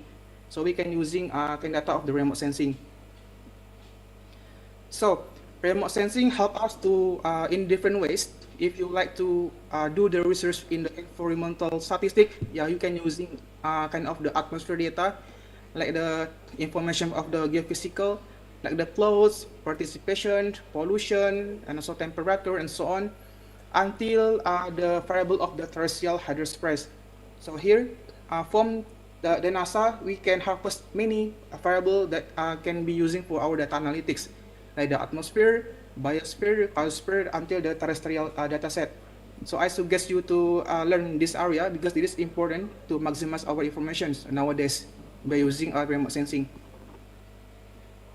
And regarding our research that me and my team are using from data set from the BPS, including the National Socioeconomic Survey, also SONAS, by including the variables that the household level, like the living in the urban or the city, and also the resident status with mother, household area, insurance ownership status, travel experience, internet, and also employing or working from the adolescents. And the novelty here is that we're using the neglect data. So from the next page, I will discuss more detail what is the neglect data that can be used. So the neglect data means that we can get the data from the reflect from the moonlight. So here the satellite can be orbit from the outside of the Earth, of course. So the satellite generate the data from the light from the full moon in the night. So the satellite they have some of the specific sensor, so it can be captured what the exactly data set from the satellite from the satellite.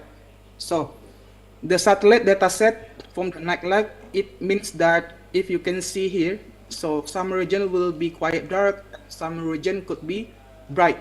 So the more brightly area is this picture, means that the economic conditions are more good than the others in the black area.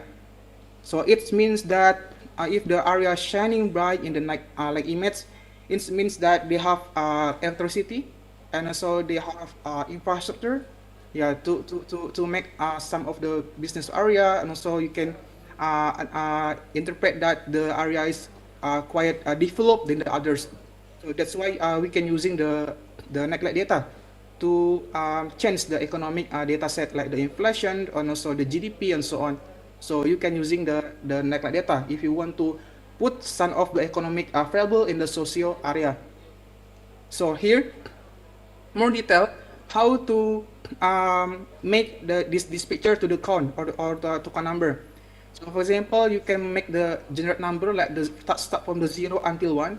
So if the area quite bright, so you can make the label 1. And also if the area is quite dark, yeah, you can label the 0. So we can make the matrix like this, for example. And the data set that we use here, we use kind of the block function in the Sosanas, like the 808 until the R1101B. So it means that the household level, like the populations of the adolescents that using internet start from January to the March 2021, from 5 until 8 years old, and also the last variable is about the how much the population with the health insurance in March 2021, start from the 19 until 25 years old. So this is our subset in the in this research. And here what these are the by clustering. By clusterings means that we have two-way clustering, because here if you're using the only clustering, so you only have one univariate variable. But different with the co-clustering. Co-clustering means that we have two same attribute and object in the same observation. So that's why here I make this expression like the form the clustering. You only have to partition the object with the samples or rows, or for the attribute features to columns. So it's quite different within the co-clustering or B-clustering. Co-clustering or bi-clustering means that we have the simultaneous observation in the same time. So that's here from the example, from the each attribute, and also from the object, from the matrix space. So from the bi-clustering, you can using or extend within any research area. For example, if you're using social network, yeah, you can using analysis of the cohesive subgroup with the actors within a network analysis. Or if you want to do the medical stat, of course, you can using kind of the biological structure in the gene expression. It is similar like the bioinformatics. And the most or the high citation by using bi-clustering, they have some of the paper with published by Jin. So the research mentioned that how the strong interaction within the internet traffic in the South Korea. So here, if you're using, if you have the data set like that, they have same partition or same attribute simultaneous, yeah, you can using the bi-clustering than the clustering to make your data more reasonable to analysis. So here, the highlight of the our research novelty. So from the regression highlight in the statistic report from our variable, So we mentioned, or we get the information that from the Indonesia percentage, yeah, you can see here that only Belitung area that they have quite high percentage of the travel within the children and adolescents for the 75%, yeah, in the Indonesia rank. So here in the Belitung mentioned that most of the parents always accompany their children or adolescents to visit maybe another city, yeah, to do the traveling. And what are the most saddest thing that we also get the information from our outcomes that in the area in the Papua in Sorong, so that area mentioned that they have lowest rates for the children and also for the adolescents. And here the interesting part that we get also similar like the Jakarta, Surabaya, and Makassar, and compared to the West Java and Central Java, the adolescents and also children to do the travel is not really high. Yeah, they only have 13%. So national we have the 18% to do the travel. So it quite be questioning why it happens. Yeah, because if you know that, of course, in the Jakarta, in the Surabaya, so in Makassar, this area is quite kind of a big city. So it means that they quite have the good lift for do the traveling rather than in the Belitung. So Belitung's they have parents that quite are familiar to do the traveling. Yeah, here they have the more than 75% compared to the West Java and Central Java, only 13%. If we can compare that. So the most interesting that we also do this analysis, we also accompany the dataset from the indoor movement area. So why we use that? Because from this dataset, we can mention that we can categorize the children and adolescents if the parents live in the house or the apartment within 9 to the 15 square meters with the median value of the 55 square meters.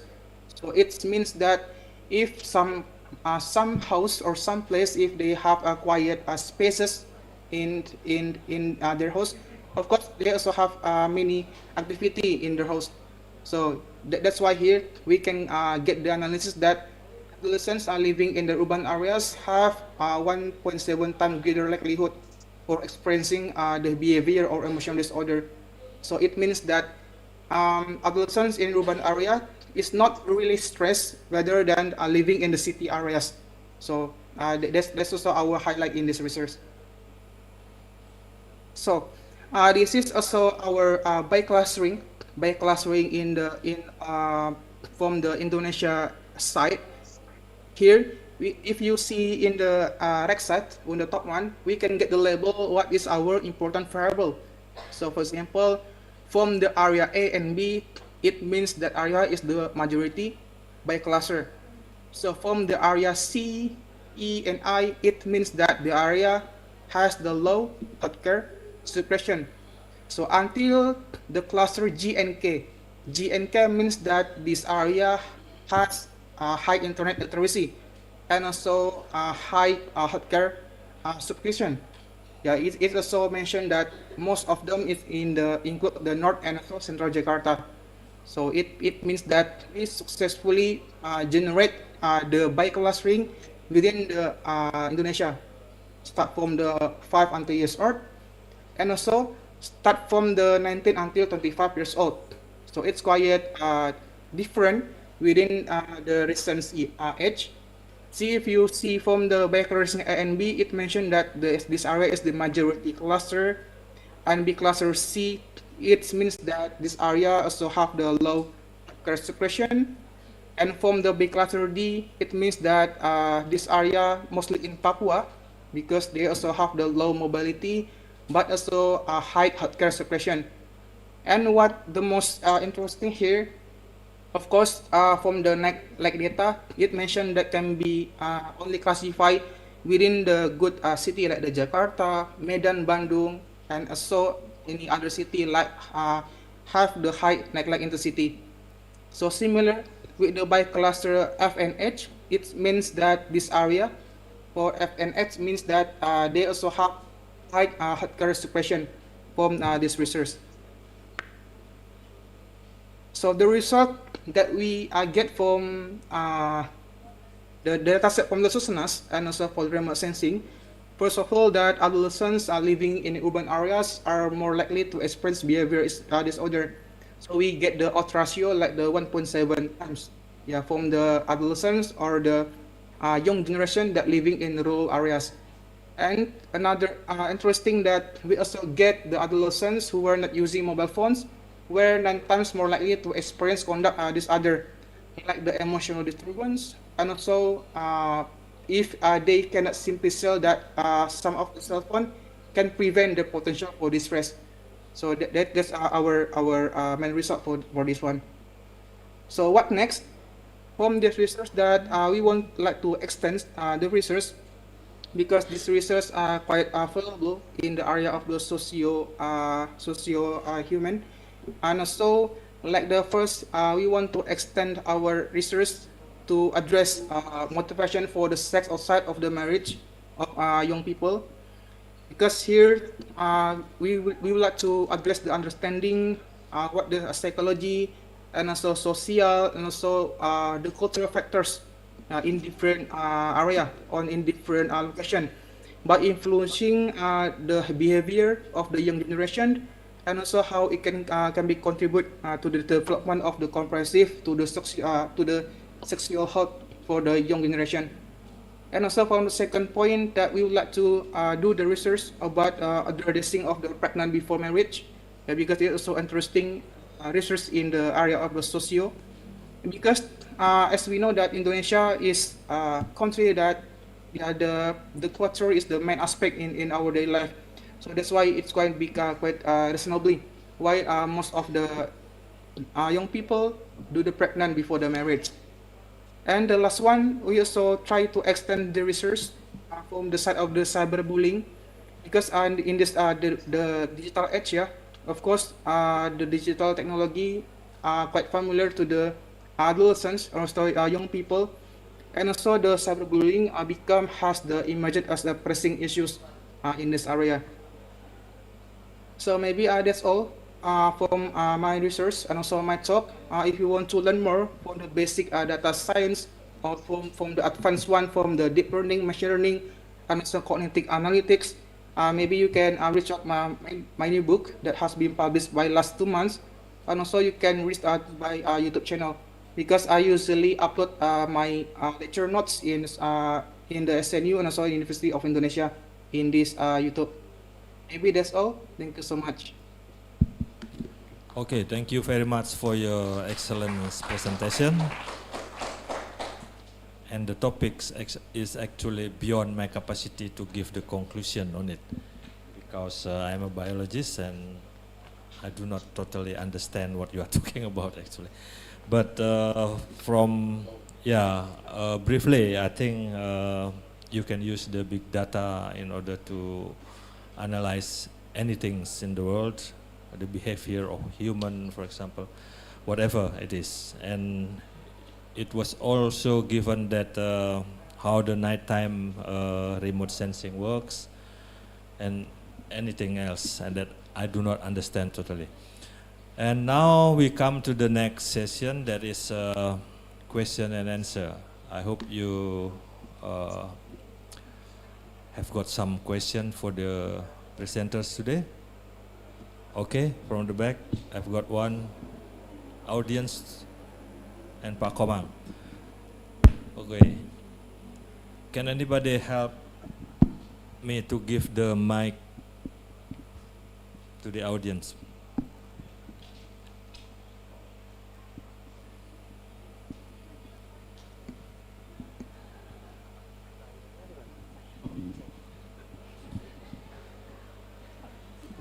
Okay, please state your name before you deliver your question. Okay, good afternoon, everyone. My name is Vida, and I am one of lecturer in informatics study program. So, Bapak Rezi, you did mention about problems or stress or behavior in young adults. Okay, but have you ever explored different kind of data set that can be used to analyze conditions in young adults, such as text data from social media updates, such as Twitter or something else? Or is there any chance that Twitter dataset from user's profile can used to analyze conditions of young adults? Thank you. Thank you for my research. For my recent time that using that, I'm not using for that you suggest. But for what you said is also good. I mean that, for example, we can do the classification from that. For example, from the every user, we can do the make the label. For example, what the posting one, this posting means that the adolescence is the anger, depressions, or we can make the sentiment from that. Of course, we can do that. But from this research, it's not. Okay, is there any chance of Twitter data or social media updates can be used for detecting someone's mental state? Of course, it can be, but as my experience, the Twitter changes to the X. For the API, it can change to the feed too. So I mean that the recent time that, for example, if I try to harvest data from the Twitter, the way that we get the data set is different. I mean that I can use that from the recent time, because Twitter changed the name to the X, and the API changed to V2, not V1. So we cannot get the access. Okay. Thank you very much for your answer. Okay, thank you very much, Dr. Rezi. And now we come to the second question to be given by Professor Darmawan.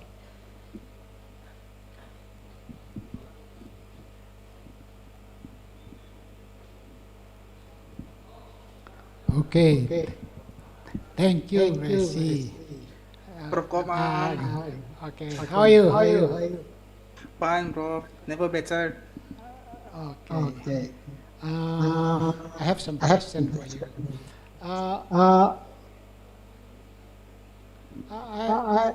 In Bali, there's part in South Bali, especially South and Pasar. We have a lot of mangrove forest. And if I want to get data set from satellite about the condition of our mangrove in Bali, so how can I get the data? And how much does it cost? And what satellite should be referred to the best? That's all, Rezi. Thank you very much. Okay, Prof Komang. Of course, we can get the data from the NASA, Prof. For example, we can do set the time series, like how the spread the mangrove within the Bali. For example, like the start from the 2000 until 2023. Of course, they have some of the time series data for that. It is easy, Prof. Oh, it is easy. It's free? It is free, Prof. Oh, I don't know that. And then, if we can go further for the analyzing of the data, so it's now the best method used is machine learning. So can you suggest me what algorithm of machine learning should I use to express the condition of our mangrove and then Pasar? It depends how large our variable and how large our observation. But in the Korea, it quite different, because most of us using the cognitive models rather than deep learning. Because cognitive models means that we can combine kind of the traditional statistics and using how to find the best parameter using the neural network, and maybe using the deep learning to get the good parameter. It depends. I mean that if our source data, for example, like the start from the 2000 until 2023, of course we only have 23 observation. We cannot do that using from the deep learning because our data is quite small. So it depends. That's why some of the remote sensing area they're using very standard, like the analytical hierarchy process, or like the basic clustering using the PCA. So because the data set is limited, Prof. That's why I understand. Okay, it's clear enough. Thank you very much, Tracy. Okay, Prof. Have a good time. Okay, thank you very much for the question and answer. And we still have 3 minutes to go. And I would like to invite one more audience to ask their question. Is there?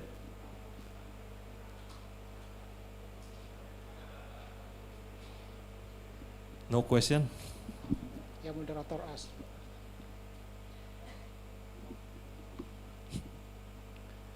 Okay, as I don't have any questions, so I would like to close this session. And please give our big applause to Dr. Resi. Thank you, Doctor. Thank you, Prof. Thank you. Thank you, Dr. Resi. And now we come to the second presenters. It will be from Muhammad Najib, PhD. I would like to read brief curriculum vitae from Dr. Muhammad Najib. He is currently as an assistant professor or lecturer at the School of Mathematics and Computer Science and a member of LAIV, Lab for AI verification at Heriot-Watt University in Edinburgh. There was a curriculum vitae from Dr. Muhammad Najib. And for this session, he would like to present a talk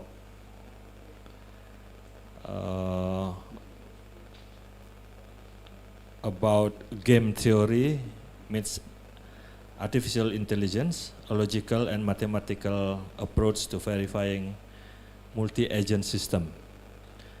For 30 minutes, for the next 30 minutes will be yours, Dr. Muhammad Najib.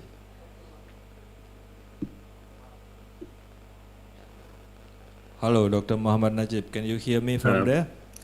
Yes, yes. Thank you very much for the kind introduction. Okay, thank you.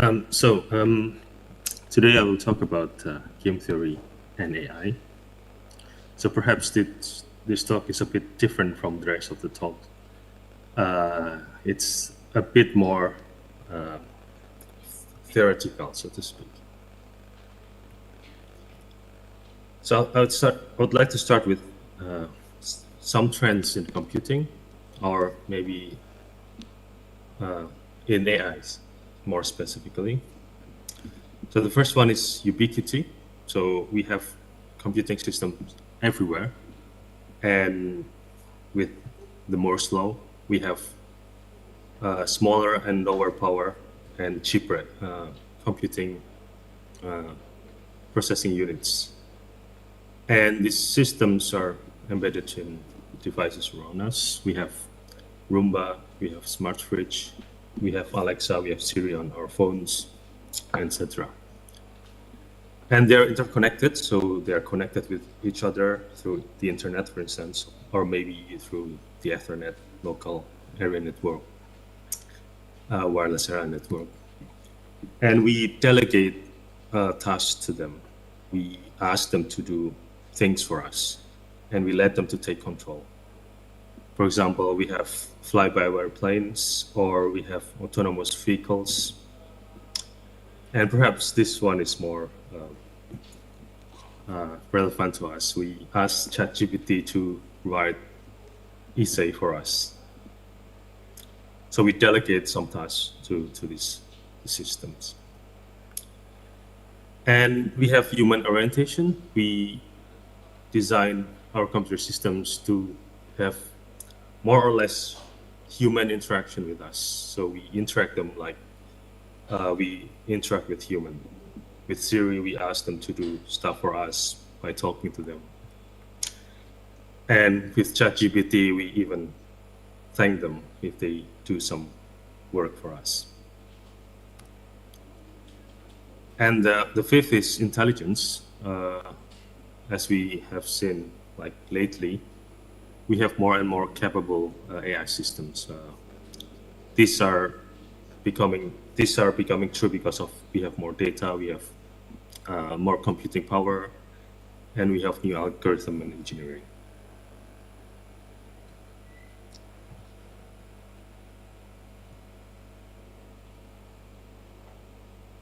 I'm sorry, I think I need to share my screen. Apologies for that. Can you see now? Thanks. Okay, so we have these 5 trends in computing. We have ubiquity, interconnection, delegation, and human orientation and intelligence. There are many manifestations of these 5 trends. Now we have cloud computing, we have Internet of Things, we have ubiquitous computing, and so on and so forth. And we also have what we call multi-agent systems. First, what is an agent? So an agent is a computer system that is capable of independent, autonomous action on behalf of its user. Or if Russell and Norvig define here, it's an autonomous entity which observes and acts upon an environment and directs its activity towards achieving goals. So there are several key aspects here for an agent. So first one is autonomy. So they act by themselves, and they can do some actions, and they also have some goals that they want to achieve. An example of an agent may be, you're familiar with this, we have Siri on our phone. We can ask them to make a call. We can ask them for directions, play music, find weather information. And Alexa as well, we ask them to do some groceries for us. And maybe in the near future, perhaps we'll have a car that we can just ask them to drive us to somewhere that we want to go. And what is a multi-agent system? So, as the name suggests, it's a system consists of many agents, and they interact with each other. So, the agents act on behalf of the users or the stakeholders, and they have different goals and preferences. And they interact and act upon the environment. So they interact with the environment, they interact with other agents. An example of a multi-agent system that we already have nowadays is algorithmic or high-frequency trading. So in this system, we have some trading softwares that we can program, and they will buy and sell stocks on behalf of the users, on behalf of the stakeholders, and we ask them, or we delegate them a task to generate as much money as possible. But there's some problem with this multi-agent system, because these systems are prone to instability. So they might have some unpredictable dynamics, and some of these dynamics give rise to bad outcomes. So something bad. An example of this is the 2010 flash crash, which happened in the US. So in just over like 30 minutes period, one of the biggest index stock index in the US, Dow Jones, lost over $1 trillion of valuation, although this is momentarily, but it's still a big problem.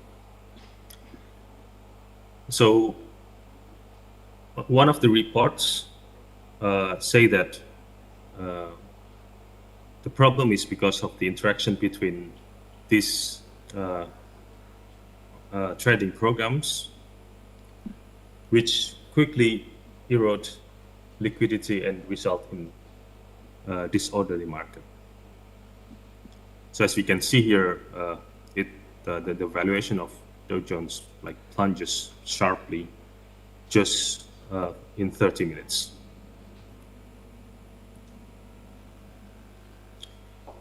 And with safety critical systems, for example, with autonomous vehicles, we not only risking of losing money, but sadly human lives.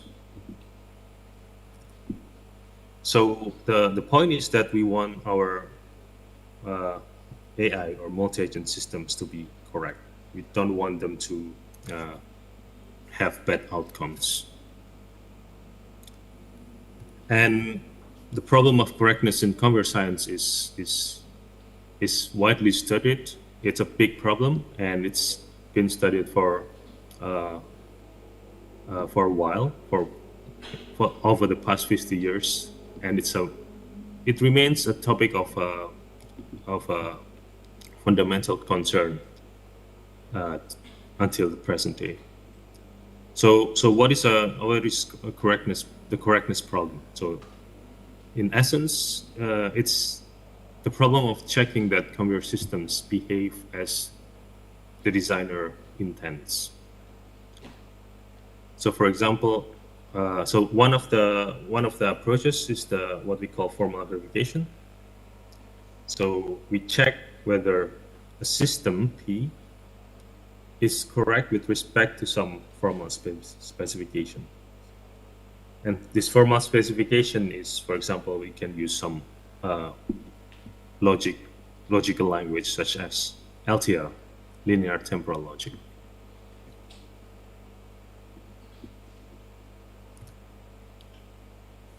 So what is linear temporal logic? So it's a standard formal language for talking about infinite state sequences, and it has been around for more than 4 decades. It started from Noeli seminal paper published in '77. So it's been a long time. So linear temporal logic is propositional logic using the usual Boolean connectives and or negation and so on and so forth. And we add what we call temporal modalities on top of it. So we have GFX. These are the temporal modalities. For example, G is always expressed always. So if we have GP here, means that it is always the case that P is true. Or F is eventually in the future. So if we have this formula FQ, it means that will eventually the case that Q is true sometime in the future. Using this language, we can express something like, it is always not cold in Bali, for instance. We can use this formula. So G, always not cold. Or we can also say about eventuality. So eventually will rain in Denpasar. We can write this F, eventually it will rain.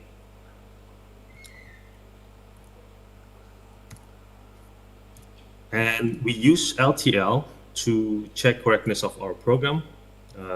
One of the most successful approaches is what we call LTL model checking. So in model checking, we have a model that is a formal or mathematical representation of our system. And we also have our formula or our specification. And the model checker will check this specification against the model, and it will return yes if the specification is true in the model, or no if the specification is violated in the model. And it's usually gives out some counterexample explaining why the claim is or the specification is not true in the model. And it's a very influential approach with at least 4 Turing Award winners there. So we have Amir Noeli, who made a seminal work in introducing LTL, temporal logic from linear temporal logic. And we also have Clark, Emerson, and Sifakis received a Turing Award in 2007 for the development of model checking. So it's a very influential approach in computer science. Now, how do we model? Well, how do we do model checking? How can we transform some like real life scenario to model checking? So let's look at this example. Suppose we have two autonomous vehicles approaching a junction, a T-junction. One is turning, this big vehicle, this truck is turning right, and the other one, the smaller car, is going straight. And of course, we want to avoid collisions. We don't want to have any accident here. So what we want is we want to avoid collisions, because once a collision occurs, then the vehicles cannot continue their journey. So they have to stop. Now we can transform this scenario to model checking by abstracting the scenario. And one way to do this is we do this by discretizing. So we draw, we model it as some kind of grid world with 4 squares here, 1, 2, 3, 4. And we express our property that we want. We want to avoid collisions using LTL formula. So G, always not collide. So we want to always avoid collisions.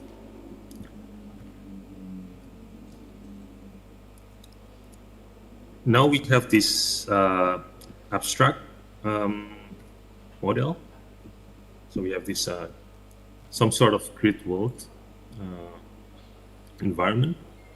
We have our LTL formula, and we want to translate this into our model here, right? So first we want to know what does collide means. So here we have this abstraction of our scenario. So this triangle, it represents this smaller vehicle, and this square represents the truck here. So this triangle wants to go to grid 4, and this square wants to go to grid 1. Right? And now we want to translate our formula here. So collide here in this our model here means that triangle and square are in the same location. So if they are in the same location, it means they collide with each other, right? So we translate collide with this. So we have this disjunction here, and we have this conjunction of triangle I and square I. So I is 1, 2, 3, 4, so our squares here. our grids here. So if they are in the same position, then they are colliding basically.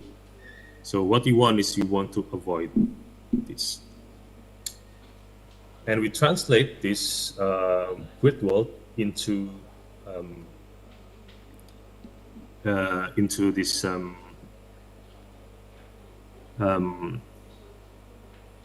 Kripke structure or label transition system. So this capture the dynamics of this model. So we start from triangle 2. So we start from this and square 4. So this is the initial position. And these two vehicles can either stay, so they stay in their position, which means that we stay here, or the triangle can move right while the square stays in the position. And we move to this state. So now we have triangle 3 and square 4. Or the other way, we have, if the square goes left, then we have this state. And if both of them goes to grid 3, then we have this state. Right? We have square 3, and we have triangle 3 and square 3. And this is our formula that we want to check. And it turns out this formula is violated because it is possible to reach from the initial state, so this state, to reach this state. This is a bad state because it means that the vehicles are colliding. So with LTL model checking, it turns out that phi, our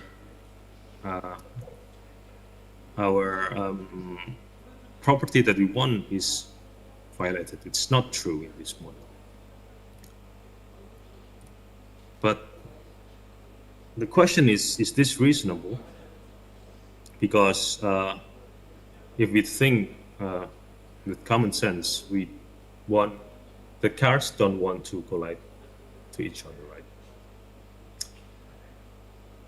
Yes, a collision is a possible behavior of this scenario, but it is not a rational behavior because the vehicles would prefer to avoid collision. For instance, this car can wait a bit for this truck to turn left, and then after that it can go straight. So the vehicles also have some preferences there, and using classical verification, using classical notion of model checking, is not a good or reasonable way to approach to check the correctness of this kind of multi-agent system. The problem is that in classical notion of correctness, we ignore agents' goals or preferences. So in multi-agent systems, we recall that the agents also have goals of their own. So in classical notion of correctness, the problem is that the correctness ignores agents' goals or preferences. So we want a new notion of correctness that takes into account of these preferences. So here we define correctness with respect of rational choices of agents. So instead of asking in classical verification whether the system is correct, we ask whether the system is correct with respect to behaviors that can be sustained by rational choices of agents. So we have this rationality embedded in our notion of correctness now. So to do this, we use game theory to model and analyze rational behaviors of agents. And in doing so, we turn our multi-agent systems into multiplayer games.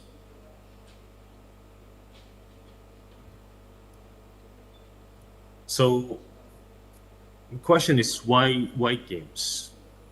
So games is a more a mathematical sense of games.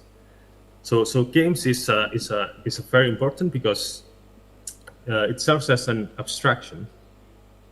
Remember, we have to abstract our scenario to some modeling that we have.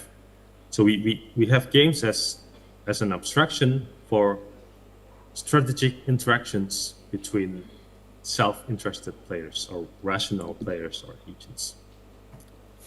And there are many settings in games. We have turn-based games such as chess.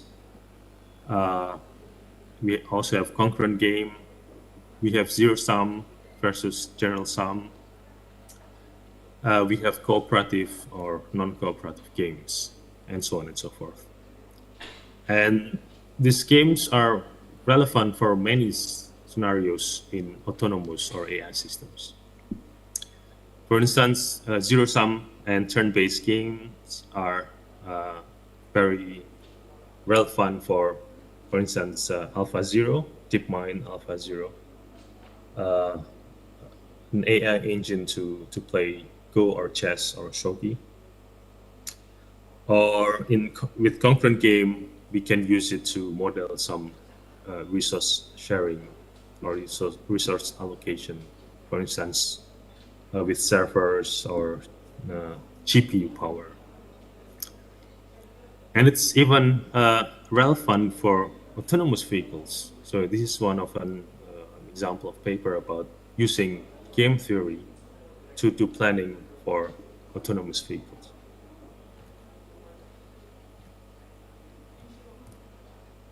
So what is a game? So game has 3 ingredients. The first one is the players, the decision makers, the goals of the players, and also the actions. And game theory is a method, a mathematical method to model and analyze this kind of interactive decision making. So the main difference with decision theory is that in game theory we have interactivity. So this involves many decision makers instead of single decision maker, the usual assumption in decision theory.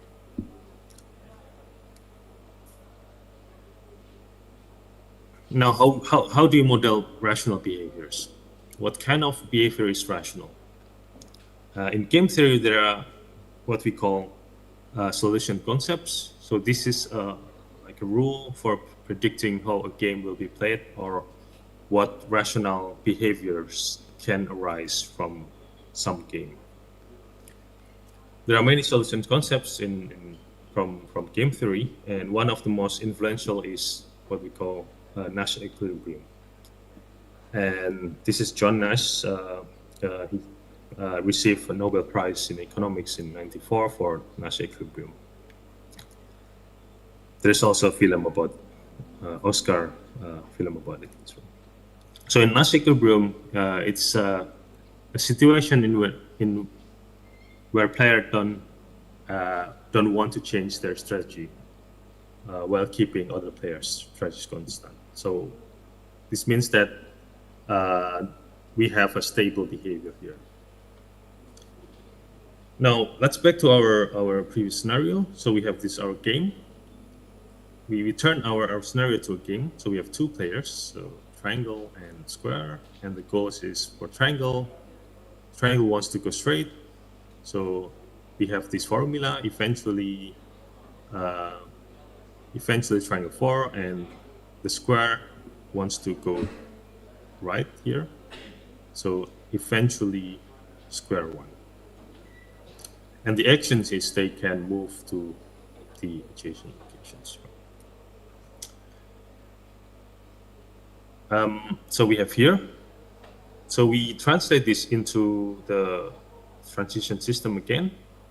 And suppose we have this, this strategy. We have triangle moves right and right.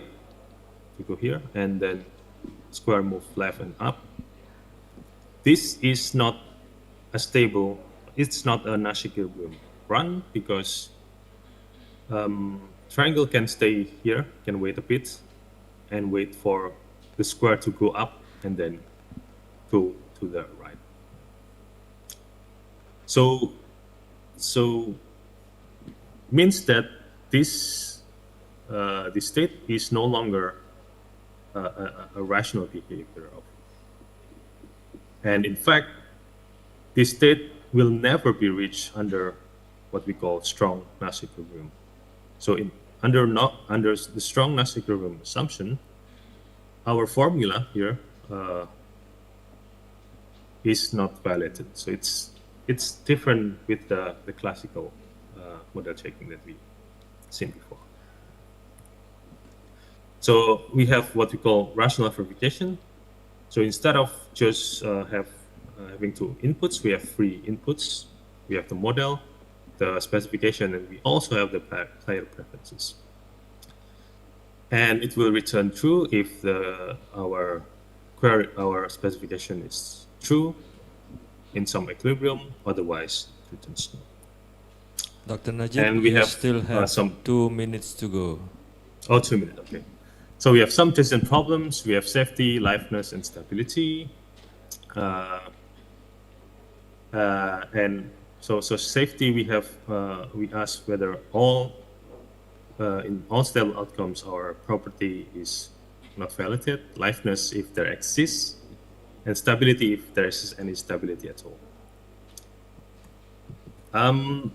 There are many tools for rational verification. For instance, this MCMAS from Imperial. It's a model checker for multi-agent systems. And we also have EVE.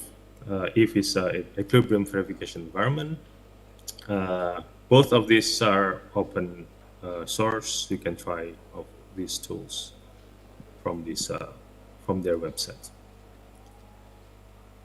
This is some comparison between EVE and MCMAS. So apparently EVE can perform better than MCMAS here. So what's next for rational verification? So our decision problems with rational verification is very expensive. It's double exponential time. How can we make it more practical? For instance, using some statistical method. For instance, using Monte Carlo method. Or what if we have learning agents in the environment or in our system? And how can we do to enforce privacy and security? And then what can we do? What can we do about explainability? What can we do? How can we explain decisions by our system?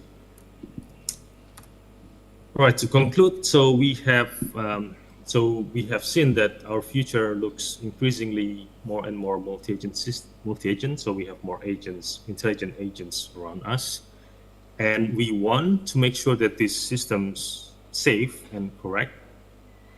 And to do this, we verify the system, multi-agent systems. We define a new notion of correctness, and to do this, we model systems as games. We have tools to check the correctness. And we also have challenges in front of us that we would like to tackle. Yeah, I think that's conclude my talk, and thanks so much for listening. Thank you. Okay, thank you very much for your excellent presentation, Dr. Najib. From his presentation, we can see that how artificial intelligence help him to simulate the multifactors that simulation in the game, and how the game works to verify the multi-agent system. And now I would like to invite audience to ask their question, probably. Yes, Pak Agus Sanjaya, please. Okay, so thank you very much for the really nice presentation, Doctor. So one of my question is that you said there is a difference between decision theory and game theory, right? So in the interactivity of the algorithm. So do you think that to solve a problem, if we start with decision theory, can we find some solution also in game theory? I think that's my question. Okay, thank you, Doctor. Thank you for the question. It's a very interesting question. Yes, there is some blurred line between game theory and decision theory. Sometimes you can see some aspect of interactivity in decision theory as well. But usually in decision theory, the way we solve or we approach the problem is by it's a first person view, right? You are the one who wants to make the decision. And yes, so to answer is yes and no. So yes, in the sense that if you can model the dynamics of other agents within your decision theory model, then you can somehow use decision theory to simulate game theory, right? The no is that it's usually not easy to do this.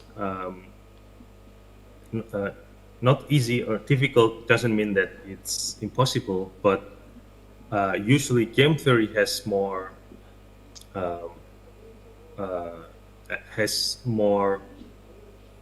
tools that you can already use to solve your problem.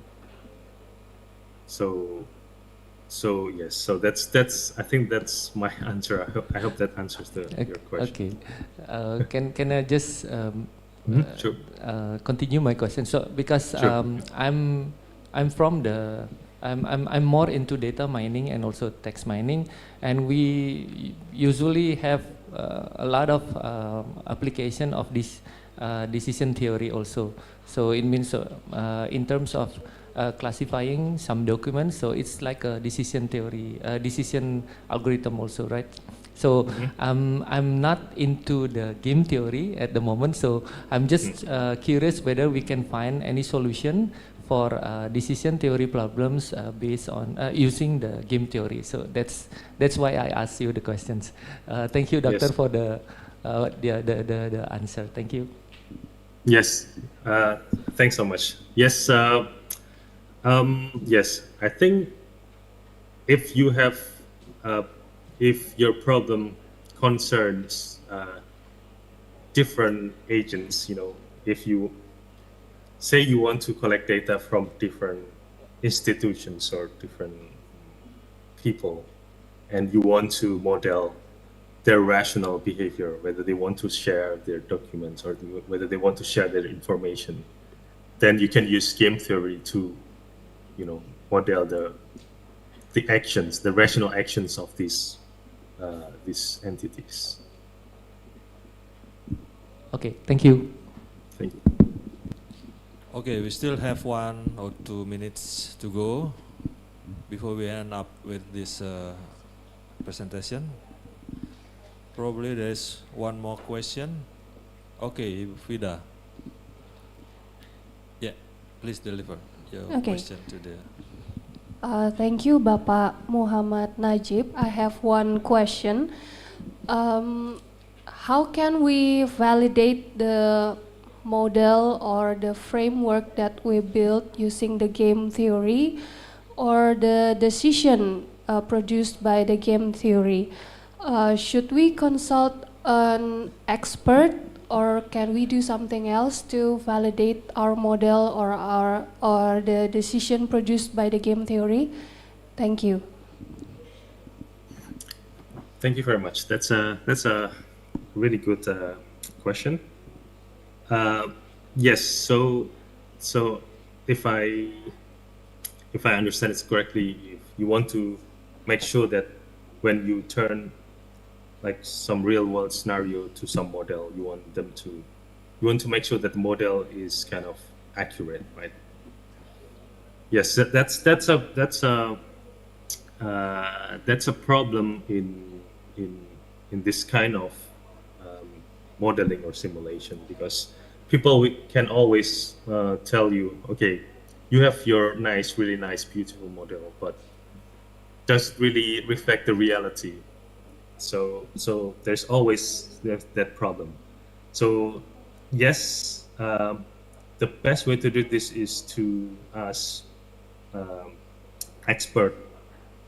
people with expertise to work with us to build our model. So in a sense, building model is kind of an art. There is no kind of hard science to that. So you want to ask people who has experience about the scenario or the system that you want to model to come and, okay, let's build our model together and make sure that the model is more or less reflects the reality. Because I think there's this saying that all models are wrong, but some of them are useful, right? So at least we can make our model useful, even if it's wrong. Hope that's answered your question. Okay, thank you for your answer. Okay, thank you very much for the question and answer. Because the time is up for this session, I would like to close this second presentation and proceed to the next presenters. That is from Dr. Remy Zen. He will present his work from Germany. Hello, good afternoon, Dr. Zen. Can you hear me? Yes, can you hear me? Okay. I would like to introduce a little bit about yourself. Dr. Remy Zen is a postdoctoral fellow at the Theory Division at the Max Planck Institute for the Science of Light, Germany. And his main research at the moment is in the intersection between machine learning and quantum physics, particularly how machine learning can help to solve a quantum physics problem. And for the next 30 minutes is now yours, Dr. Zen. Thank you. Yeah, thank you. Let me share my screen.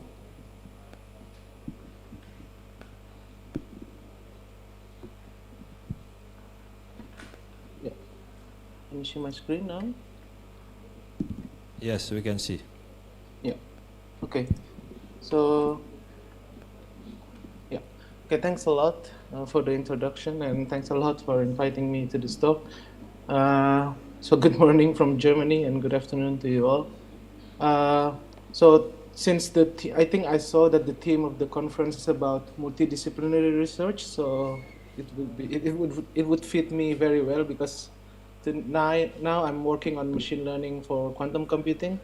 And so today I will present you a little bit overview of my the research area, and then I will present a little bit on my work on discovering quantum circuits with reinforcement learning that will be presented at the NeoRIPS workshop next month. So I'm part of this so-called Munich Quantum Valley. So in Germany, in the Bavaria or Bayern state, we are trying to create a quantum computer, and yeah, it's a multidisciplinary research. So first, let me start with the motivation. So we know that AI in general and then machine learning, and particularly neural network, has shown to be able to tackle hard problems in various domains. So I don't need to mention ChatGPT capability on natural language processing, and also like face recognition in the computer vision problem. But recently, we have also see how reinforcement learning agent can play games better than the master in AlphaGo. Also in the biology domain, we see like how machine learning can help to detect pneumonia and also to solve protein folding problem in biology. So it is natural now to also look into the physics. So let me like briefly discuss the connection between machine learning and physics. So they have similarity and they have difference, right? So the similarity is that machine learning model complex problems, but mostly in the computer vision, like imaging, videos, and so on, and also natural language processing in text or audio, music, and something like that. And physics is also about modeling complex problems, but in particular, it's about natural phenomena, right? Like planets or atoms and so on. And they have the same problem of like in the modeling, the problem usually grows in the size of the state space. So both are the same, but the approach is sometimes different. So in machine learning, we use, like if you use neural network approach, it's usually a data-driven black box approach, right? While in physics, they're more based on expertise. So you have this formula, blah, blah, blah, blah, blah, and knowledge, and then you derive and so on. So why don't we try to combine best of both worlds and benefits from both of them? So the interaction between machine learning and physics goes both ways. So in the first way is machine learning helping physics. So yeah, this Lenkas Deborova is a professor at the EPFL in Switzerland, said that physicists should consider machine learning as a new tool in the box to solve physics problem. And now there is a machine learning review paper for physics. And also the interaction also goes the other way around. Deborova also said that I think we should understand neural network with the physics, how the physics works in the neural network. But I will focus more on the side of applying machine learning for physics, and particularly I bought this quantum physics. So this is one branch of physics that deals with the behaviors of metal or particle at the scale of atoms, so in the small one. But maybe nowadays you have heard we are heading towards quantum 2.0. So now there are a lot of effort worldwide of how to, so basically the governments now are spending money really to build the quantum effort. I'm not sure in Indonesia, but yeah, you can see here that the government has spent a lot of money. And particularly one particular application is quantum computers. So maybe you've heard the news and so on about quantum computer, but let me briefly explain what is it about. So quantum computer is, as it said, it's a computer that uses quantum mechanics to do computation, and it promises to be a lot faster than classical computer. Note the promises, right? So theoretically, people have developed, like researchers have developed algorithms, for example, to break RSA encryption. So, and also you can do faster physics or chemistry simulation, and it can also help to solve optimization problems. So there has been a lot of startup worldwide on quantum finance, quantum internet, and so on, but this is all promises. So we still need to see, and this is a picture of IBM quantum computer, one of the main key player in quantum computing. So let me maybe just flash a little bit principle about quantum computing, since I think this is the last talk of the day, right? So I will try to make the mathematics very minimal. So in classical bit, in your usual computer, right, the bit is just, at one point, it is just either 0 or 1. But in quantum computing, we have the so-called qubit or quantum bits that can take that is a superposition of a state. So it can be 0 or 1 at one point with some probability. So let's get down. So this is the only slide with very mathematical, with very mathematics. But the mathematics of quantum physics boils down to linear algebra. So, so if you see, this is the so-called Bloch sphere on the top left. So the state is just a vector. So the state 0 means that it's a vector of 1, 0, and the state 1 is a vector of 0 and 1. Okay, is a column vector. So a state psi means that is a superposition, right? I mentioned of of 0 and 1, which can be described as C0, 0 plus C1, 1. And since it is a probability, so C0 modulo square plus C1 modulo square equals 1. So C0 here and C1 here can take a complex value, right? So it can be minus, it can be imaginary number, and so on. But C0 modulo square plus C1 modulo square equals to 1. So means that, for example, I have C0 equals 0. Okay, let's take the easiest example. So for example, C0 is 0.5 and C1 is 0.5. Then it means that at the state at one point is 0.5 probability of 0 and 0.5 probability of 1. So that is the basic. But then there is an action called a measurement, and this measurement collapse the state into classical 0 with the probability, this C0 modulo square, or 1 with probability C1 modulo square. So basically the game is just how to modify this constant such that when you measure, you see the classical 0 or classical 1. Okay. And okay, now you see that, so this is only one state. In one state you can have, so you have one qubit, but you have two possible states, right? 0 or 1. Now, when you generalize to n qubits, then you have 2 to the power of n, right? So this is 2 to the power of 1, which is 2. But then if you have 5 qubits, you already have 32, and if you have 10, you have already 1024 like classical bits. And now it's just expanding this C into, like, for example, so if you have 5, then you have 0, 0, 0, 0, 0 with a constant, and then 0, 0, 0, 0, 1 with a constant, and so on, right? And so forth. So the goal now is just to play with this C such that when you measure either like 0, 0, 0, 0 or 0, 0, 1 with this probability. So you measure multiple times this state.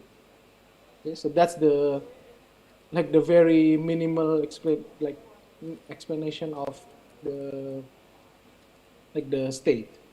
Now how to do the computation, right? So in the classical, if you are from computing background, you will know that we have this transistor implemented as a gate, like NOT gate. So if the classical bit input is 0, then it turns into 1. Then you have the AND gate that change 0 and 1 into 0. Or you have the OR gate that change 0 or 1 into 1. So now we have the same thing in quantum. But now, since it's a linear algebra, the gate is just a matrix. So the gate is a so-called unitary matrix. So you have the similar NOT gate in quantum, but it's called the X gate that turns 0 into 1. And then you have Hadamard gate, which change 0 into, that makes a superposition of 0 into 0 plus 1 divided by square root of 2. Okay. So you have so this is the so-called 1 qubit gate. And then you have 2 qubit gate as well, which is called sometimes the entangled gate. So you have, so the difference between classical and quantum gate is that in the classical you have two inputs and it goes into 1, right? But in quantum you always preserve the state, the number of qubits. So for example, if you have 2 inputs like x, y, x and y, so the y, x, or x. So basically the idea of this gate is that if x is 0, you don't flip the y, the y. But if x is 1, you flip the y. So you see here, for example, if the x is 0, then the output stays the same, 0, 1. And x also is the output, right? Because it stays the same, the x. But y now becomes still 0 and 1. But then if x is 1 and y is 0, then the y plus x is 1. But if it's 1, it's flipped into 0. Okay, so that's the idea. And finally, you have the measurement gate. So in the measurement gate is, as I mentioned before, so in the quantum circuit, usually one line means that it is quantum, but when you have two lines, it becomes classical. So you can measure the state, and it becomes 0 or 1 after measurement, basically, based on the, again, the constant here. Okay. So that's the basic principle of quantum computing. So the goal is now you have a quantum circuit, you have the input is this your qubit, right? So this is what the quantum circuit looks like. You have 0, 0, you start with 0, 0, 0, 0 here, and then you apply Hadamard gate, and then you will change the qubit into this, and so on and so forth. And then at the end, you can measure them. And after measuring, you can get the classical line here. So, yeah, so that's basically the idea of like quantum circuit. So what we are doing is going to be something about quantum circuit. So now I want to again highlight. So we go from the top, right? So we go from physics, and then we go to quantum physics. Now we go to a very application of quantum physics about quantum computing. Now people are already also interested in studying the interaction between machine learning and quantum computing. So again, the interaction goes both ways. So I'm interested. I'm more working on this, right? So on the side where machine learning helps quantum computing. So we want to make a better quantum computers with the help of classical machine learning algorithm. But I just want to know that there is also the other way around, the so-called quantum machine learning field.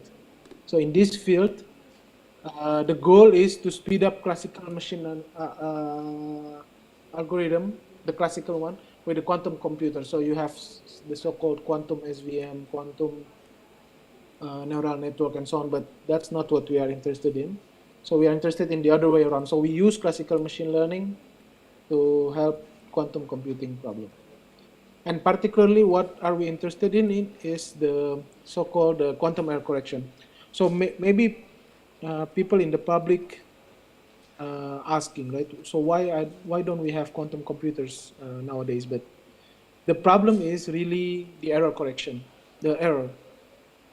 So now quantum computing is really error prone. So it's very hard to handle the error, which I will show you later. So, and one of the main idea of main key ideas of like realizing quantum computer is really quantum error correction. So let me again briefly tell a little bit about error correction. So let's start with the simple error correction in the classical, right? So in the classical, in your laptop or so on, so you usually have state 0. Okay, let me bit 0. To handle error, you make a repetition code. So you copy it 3 times into 0, 0, 0, 0. And then if you have bit 1, again, you repeat them 3 times into 1, 1, 1, 1. Okay? You can repeat many times, but let me choose 3 for the moment. And then, so this is called the logical bit on the left, right, the 0 and 1. And the right one is so-called the physical bits, meaning that really in your physical hardware, in your physical device, you implement this 0, 0, 0 and 1, 1, 1.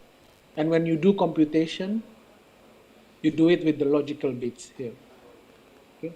So now I want to send a message to you, a binary message, right? So I want to send a binary message 101 into so let's consider a communication type of application. So I send 101 through a noisy channel. Okay. So first, I encode 101 into 111, 000, and 111, right, with the use of repetition code. And then suddenly in the channel, some error happened, and you see, and now you on the other side receive this message. Okay, 111, 010, 001. So there are errors here that change 0 into 1 and change 1 into 0, which we call as the bit flip error. Okay.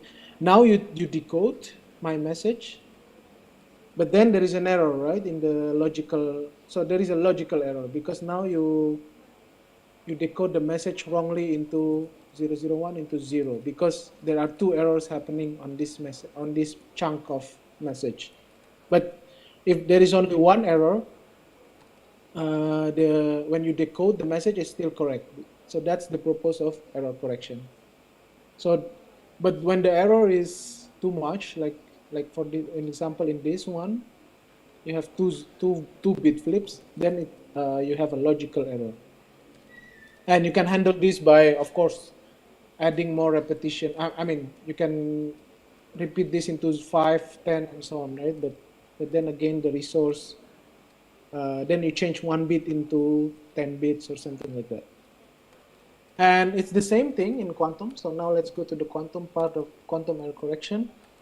So it's again, you have a so-called quantum repetition code. So instead of 0, now is a state 0.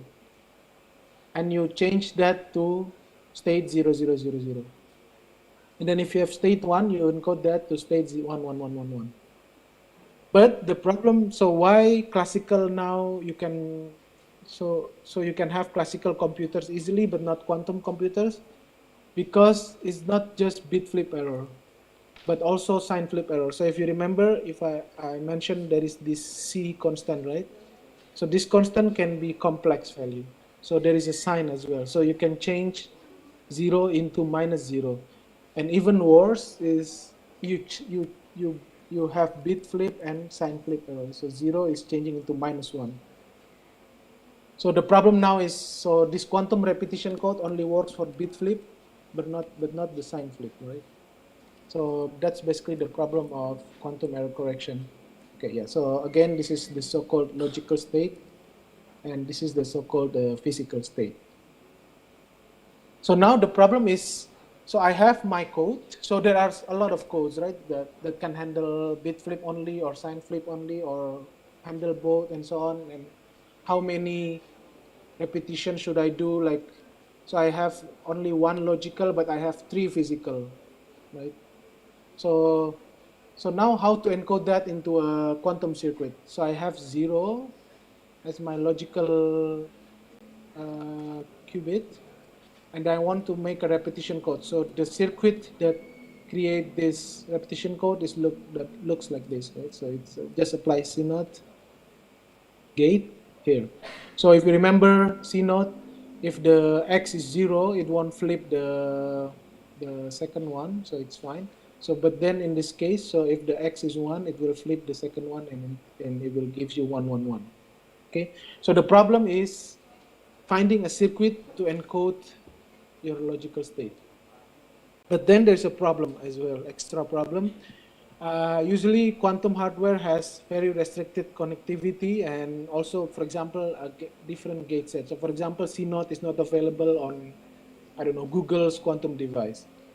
And for example, I can only have nearest neighbor connectivity.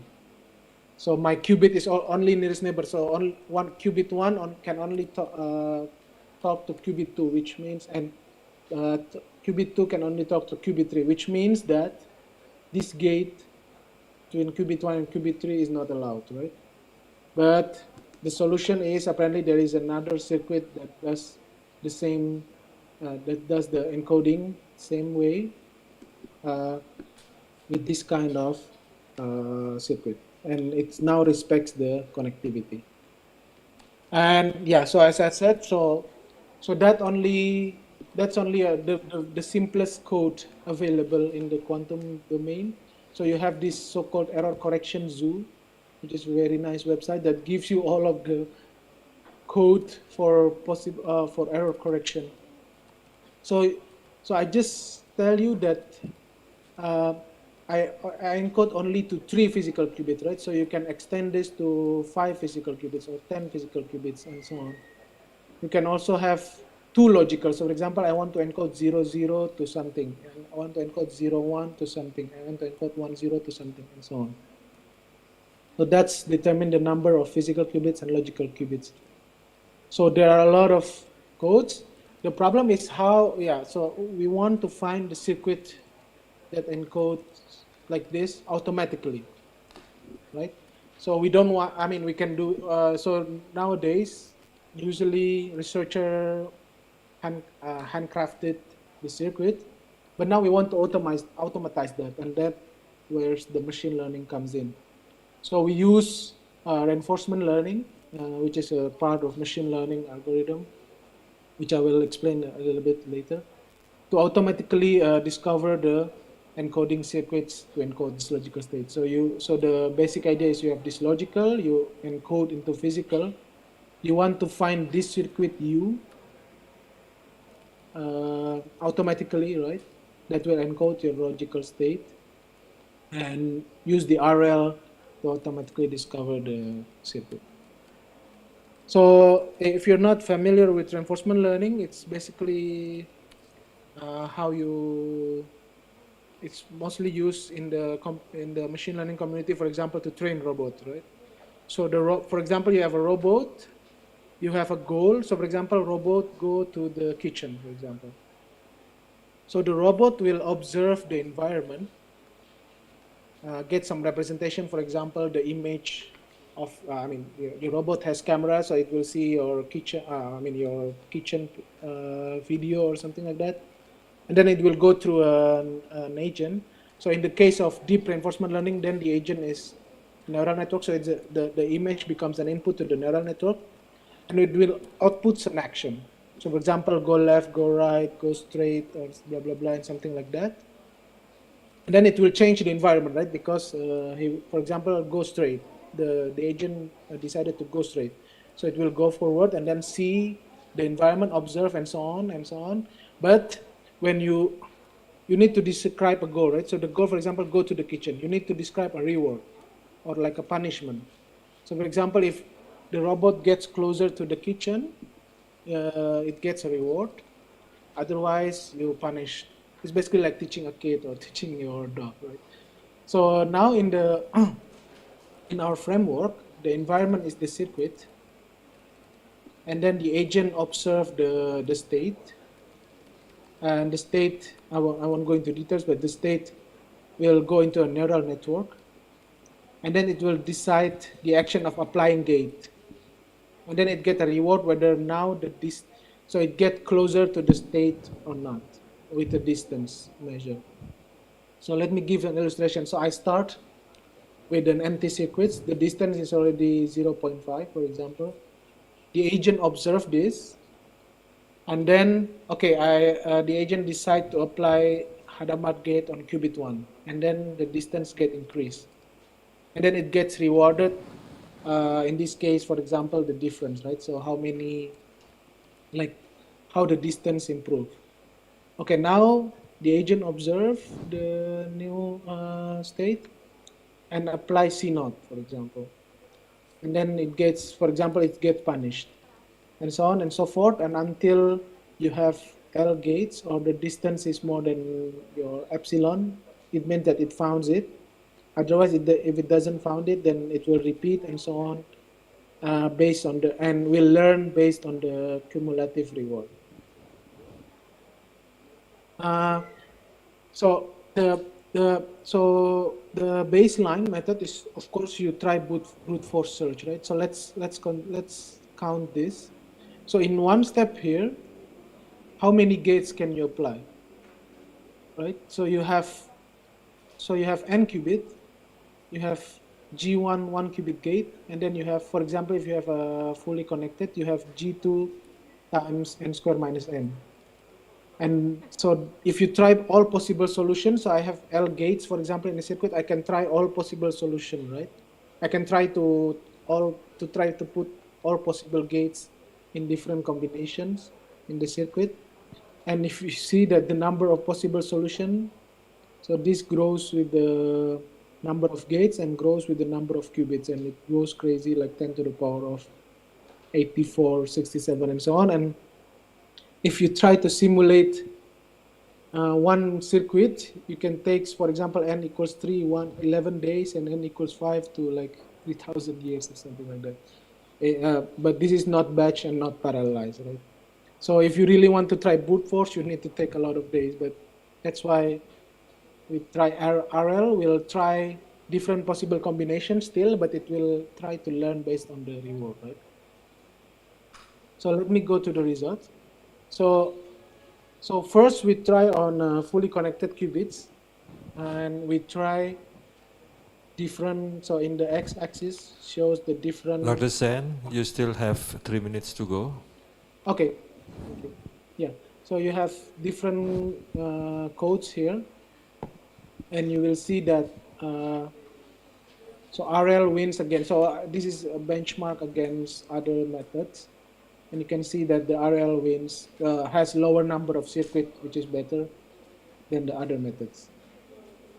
And now, so that's interesting already. RL already wins in fully connected qubits. But now, how we do it to the restricted connectivity and different gate set. So usually, the common method is to use transpilation. So you first create your circuit for fully connected qubits. And then you decompose your gate into the available gates, and then use swap gates, which consists of 3 CNOTs like this, to swap qubits to respect connectivity. So then it will blow up your circuit size, right? Because you insert a lot of these 3 gates. But then we try on the IBM devices, which has this kind of connectivity, for example. So we compare directly transpiling RL direct means that you input the connectivity and the gate set into the RL agent, versus you do it on the fully connected qubits first and then transpile by inserting these swap gates and so on. And you can see that directly incorporating the connectivity and gates gives a lower gate count or circuit size. And then, just to flash you some things. So since we are using deep transfer learning, the advantage is we can train agent for one state and then reuse it for different state. So maybe I'll skip this a bit. But the most interesting part is now we can use transfer learning to train agent for fully connected and then change it to restricted connectivity. So for example, if I have fully connected this, so the neural network looks like this, right? So the output of the neural network is the action probabilities. But then if I now want to use it for connectivity like this and on the right, now you only need to remove the node, the gate. So now you cannot apply gate between 1 and 3 and 2 to 4 and so on. And we can see that actually transfer learning helps the training even better. So for example, I have a fully connected and then transfer to this like nearest neighbor only. So with transfer, it converge faster than without transfer. So let me conclude. So reinforcement learning discovers quantum circuit to prepare logical state for quantum error correction code with lower circuit size than other methods. And then, so for example, if you have a restricted connectivity, you can incorporate this connectivity and gate set into the RL, and better than using so commonly used the transpilation methods. And we can use transfer learning to speed up the training process. With that, I would say thank you, and I'm happy to have some questions. Okay. Give our big applause to him. Thank you very much for your nice presentation, Dr. Zain. And now I would like to invite the audience to ask their question, probably from the back also.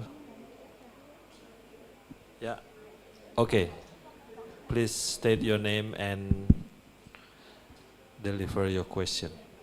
Okay, thank you for the time. Thank you for Dr. Remy Zen for your insight presentation. Sounds interesting for me because this is a new area that I can explore later, Doctor. Please let me ask some questions, Doctor.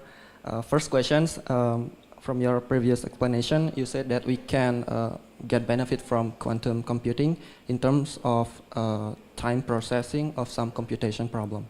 It is faster than using classical computing that use static 0 or 1 bits. Are there any other benefits if we use qubits instead of using static 0 and 1 bit? That's the first questions.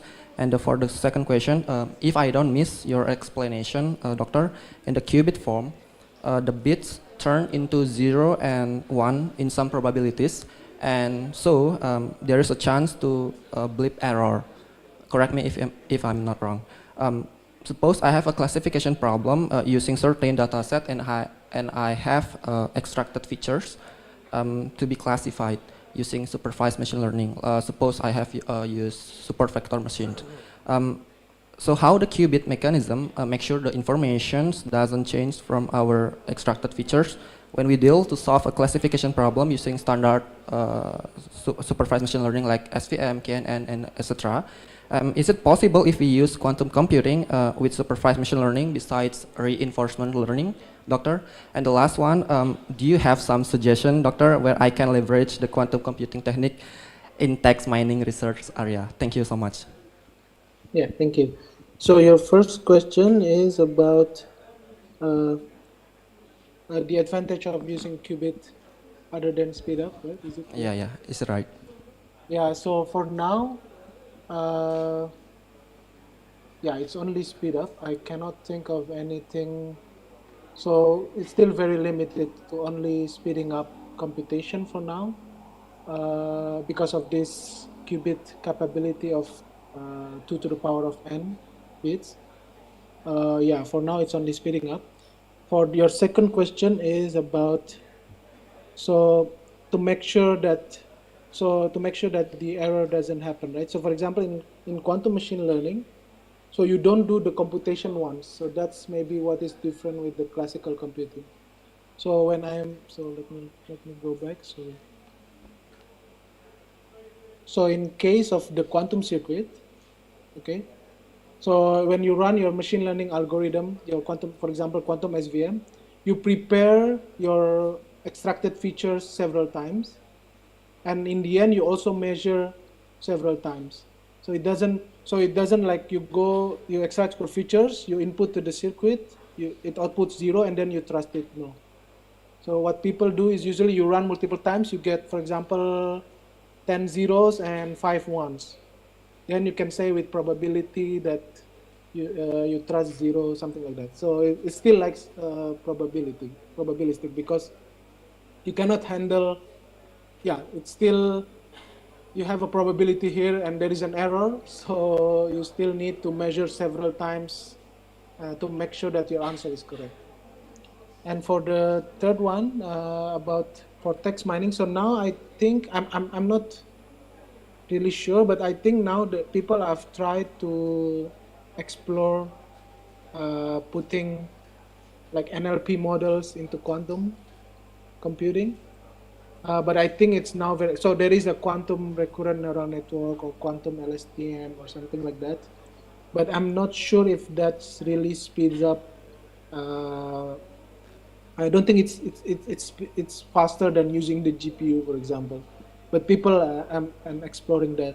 So in this field, the problem is again how to extract the features and then input it into the quantum state.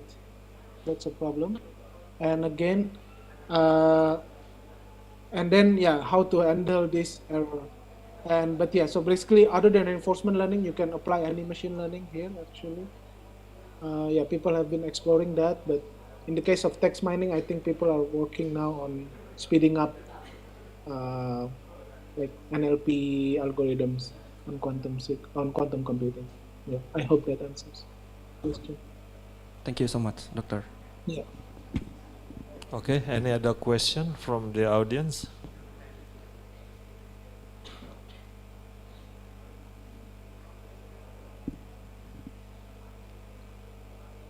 Pak Pak siapa? Oh, Pak Teddy. Oke.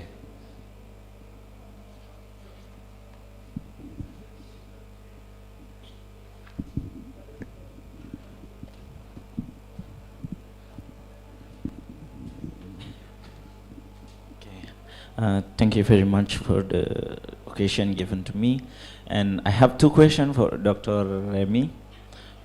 My first question is, to what extent do quantum computers differ in terms of computational capability than classical computers? My second question is, if we talk about the complex system in a physics, so we will face with many molecules and many number of atoms. So how do the extents of the quantum computer here to computing this complex system in the physics? Thank you. Yeah, thank you. Yeah, so thank you for the question. So the answer to the first one is that, again, so the why quantum computer is, superior than classical is because first, you don't have only classical bits, but you have this superposition of 0 and 1. So at one point you have 0 or 1 with the probability C0 and C1, right? Or C1, C0 modulo square plus C1 modulo square. So basically the idea is that it can spits out, the quantum computer can spits out multiple answer at the same, not at the same time, but so it can answer multiple answers and at one time. So when you do this measurement, you get an answer of bits. But then if you do it multiple times, you can get another answer, which can get another output, which might be the answer. So people try to alleviate that instead of just in the classical you give some input, output 0 only, always. But then you can take advantage of this this probabilistic output into your problem to make it as a multiple answer.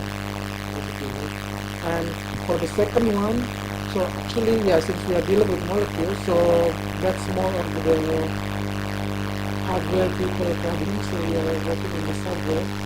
So in the hardware, it actually deals with ions. So there are several implementation of quantum computing. One of them is superconducting qubits, if you're from the physics background, and one of them is also this ions based quantum computing. So in the ion, you trap the ion, and then so basically the gate is just giving laser pulse and so on and so on, and yeah. So basically, yeah. So that's the problem of the hardware people. So I cannot really answer, but it's very difficult task as well. So that's why we cannot really scale up to that can beat the classical computer for now. Yeah. Okay, thank you. Can I ask the last question? Yeah. Maybe my third question. Okay, my third question is about when we use the quantum computer. So of course there is error, right? Yeah. So what types of quantum error method can be used to determine or to solve some that error? So yeah, so that's the yeah, that's a nice question. So first we don't know what error happened during the computation usually. Yeah. Because if you measure the state, right? So to know the error, you can measure the state, but then it will destroy your state because now it collapsed into the classical one. Okay. So you don't know what error happens. So that's why people use this quantum error correction. So basically you encode your qubit into multiple qubits. Yeah.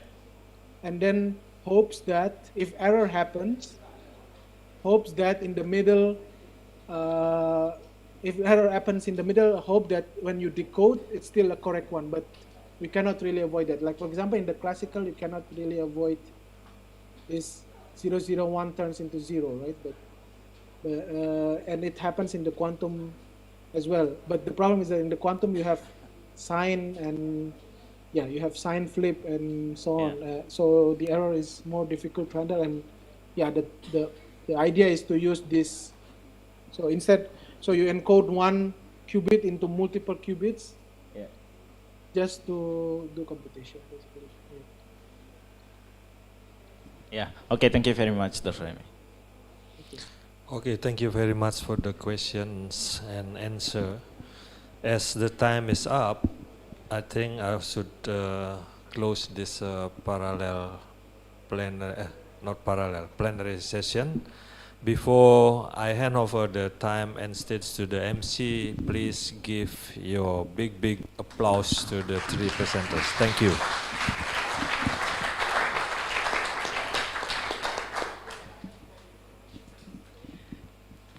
Thank you very much, Bapak, our moderator for today, Pak Dr. Yan Ramana, PhD.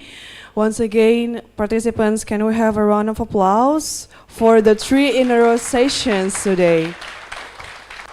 What a remarkable sessions that we had for today. We would like to thank Dr. Remy Zen, PhD from Max Planck Institute, Germany. Please remain on the WebEx conference. Hence, we would like to give you some certifications virtually that will be handed by Prof. Dr. Komang as the Head of Research and Service Unit, Udayana University, as well as for our moderator. Please remain on stage for our certification appreciation later on. For Mr. Remy Zen, PhD, Prof. Dr. Komang may perhaps have a few words virtually. And also the previous session, Mr. Muhammad Najib, PhD, and Dr. Rezi, I hope they're already still in the WebEx conference. Please, Dr. Komang, the floor is yours. Okay, thank you very much, everyone. And then this is the last session. I hope this conference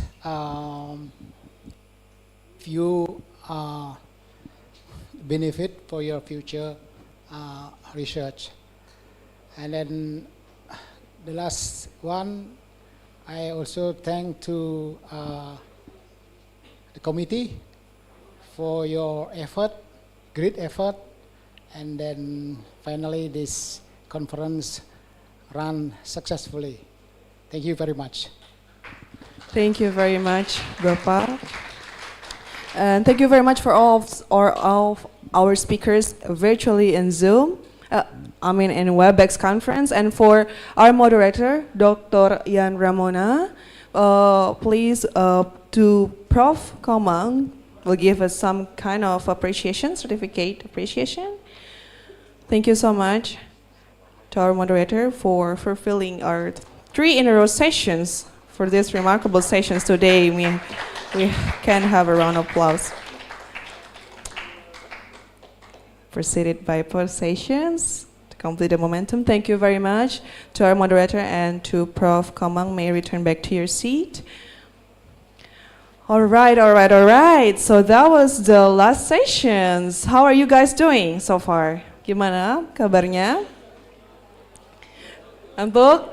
Baik. Okay, since we are proceeding to the this is the last sessions, which we finally arrived to the agenda of the first day, teman-teman ya. And thank you very much again to all of our speakers that is joining online on WebEx conference, and our moderators, all of our moderators. We really appreciate your availability today, as well as sharing your knowledge and information on so many important points. And for all of the participants, for the questions and for your proactive contributions in this case. Please applaud for yourself and for all participants as well. And before we come to the end, we would like to grab your attention a bit once again. This is regarding on tomorrow's agenda. Teman-teman, Bapak Ibu, pakai bahasa Inggris ya, bahasa Inggris atau bahasa Indonesia ya? Bahasa Indonesia aja ya, baik ya teman-teman dan Bapak Ibu sekalian. Untuk besok akan ada agenda lanjutan, yaitu bagi partisipan akan ada 2 ya, kita bisa sebut parallel session atau session ya. Jadi akan ada dipisahkan antara ICAMSAK partisipan atau International Conference of Applied Mathematics, Statistics and Computing, dan juga ada dari STIC partisipan, yaitu Science and Technology International Conference. Jadi untuk ICAMSAK partisipan tomorrow, besok akan tetap di lantai yang sama, di gedung yang sama, yaitu di ruang, tapi di ruangan yang berbeda ya teman-teman. Ada di ruang 3.8, 3.9, dan 3.10. Bapak, Ibu, dan teman-teman. Jadi masih di lantai yang sama untuk ICAMSAK participants, berada precisely outside of this room untuk ruangannya. Dan untuk STIC, Participants Science and Technology International Conference, itu akan will be placed in Pasca Sarjana Building FMIPA Universitas Dayana. Jadi di gunung sebelah ya untuk yang partisipan STIC. Baik, itu saja untuk informasi hari ini. Teman-teman mungkin masih mau lanjut atau gimana nih? Besok lagi ya. Baik, terima kasih banyak sekali lagi dan wishing you wonderful days ahead. Stay safe, stay healthy, and sampai jumpa besok. Enjoy the rest of your day. Thank you very much.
Bagi Bapak Ibu, terkhusus Bapak Ibu panitia, ada ajakan untuk foto bersama kali ini. Silakan Bapak Ibu panitia dan Bapak Ibu para dosen serta staf, seluruh panitia disilakan untuk menuju stage. Kita akan melakukan sesi foto bersama. Baik teman-teman mahasiswa, sampai jumpa besok. Stay safe, stay healthy ya teman-teman.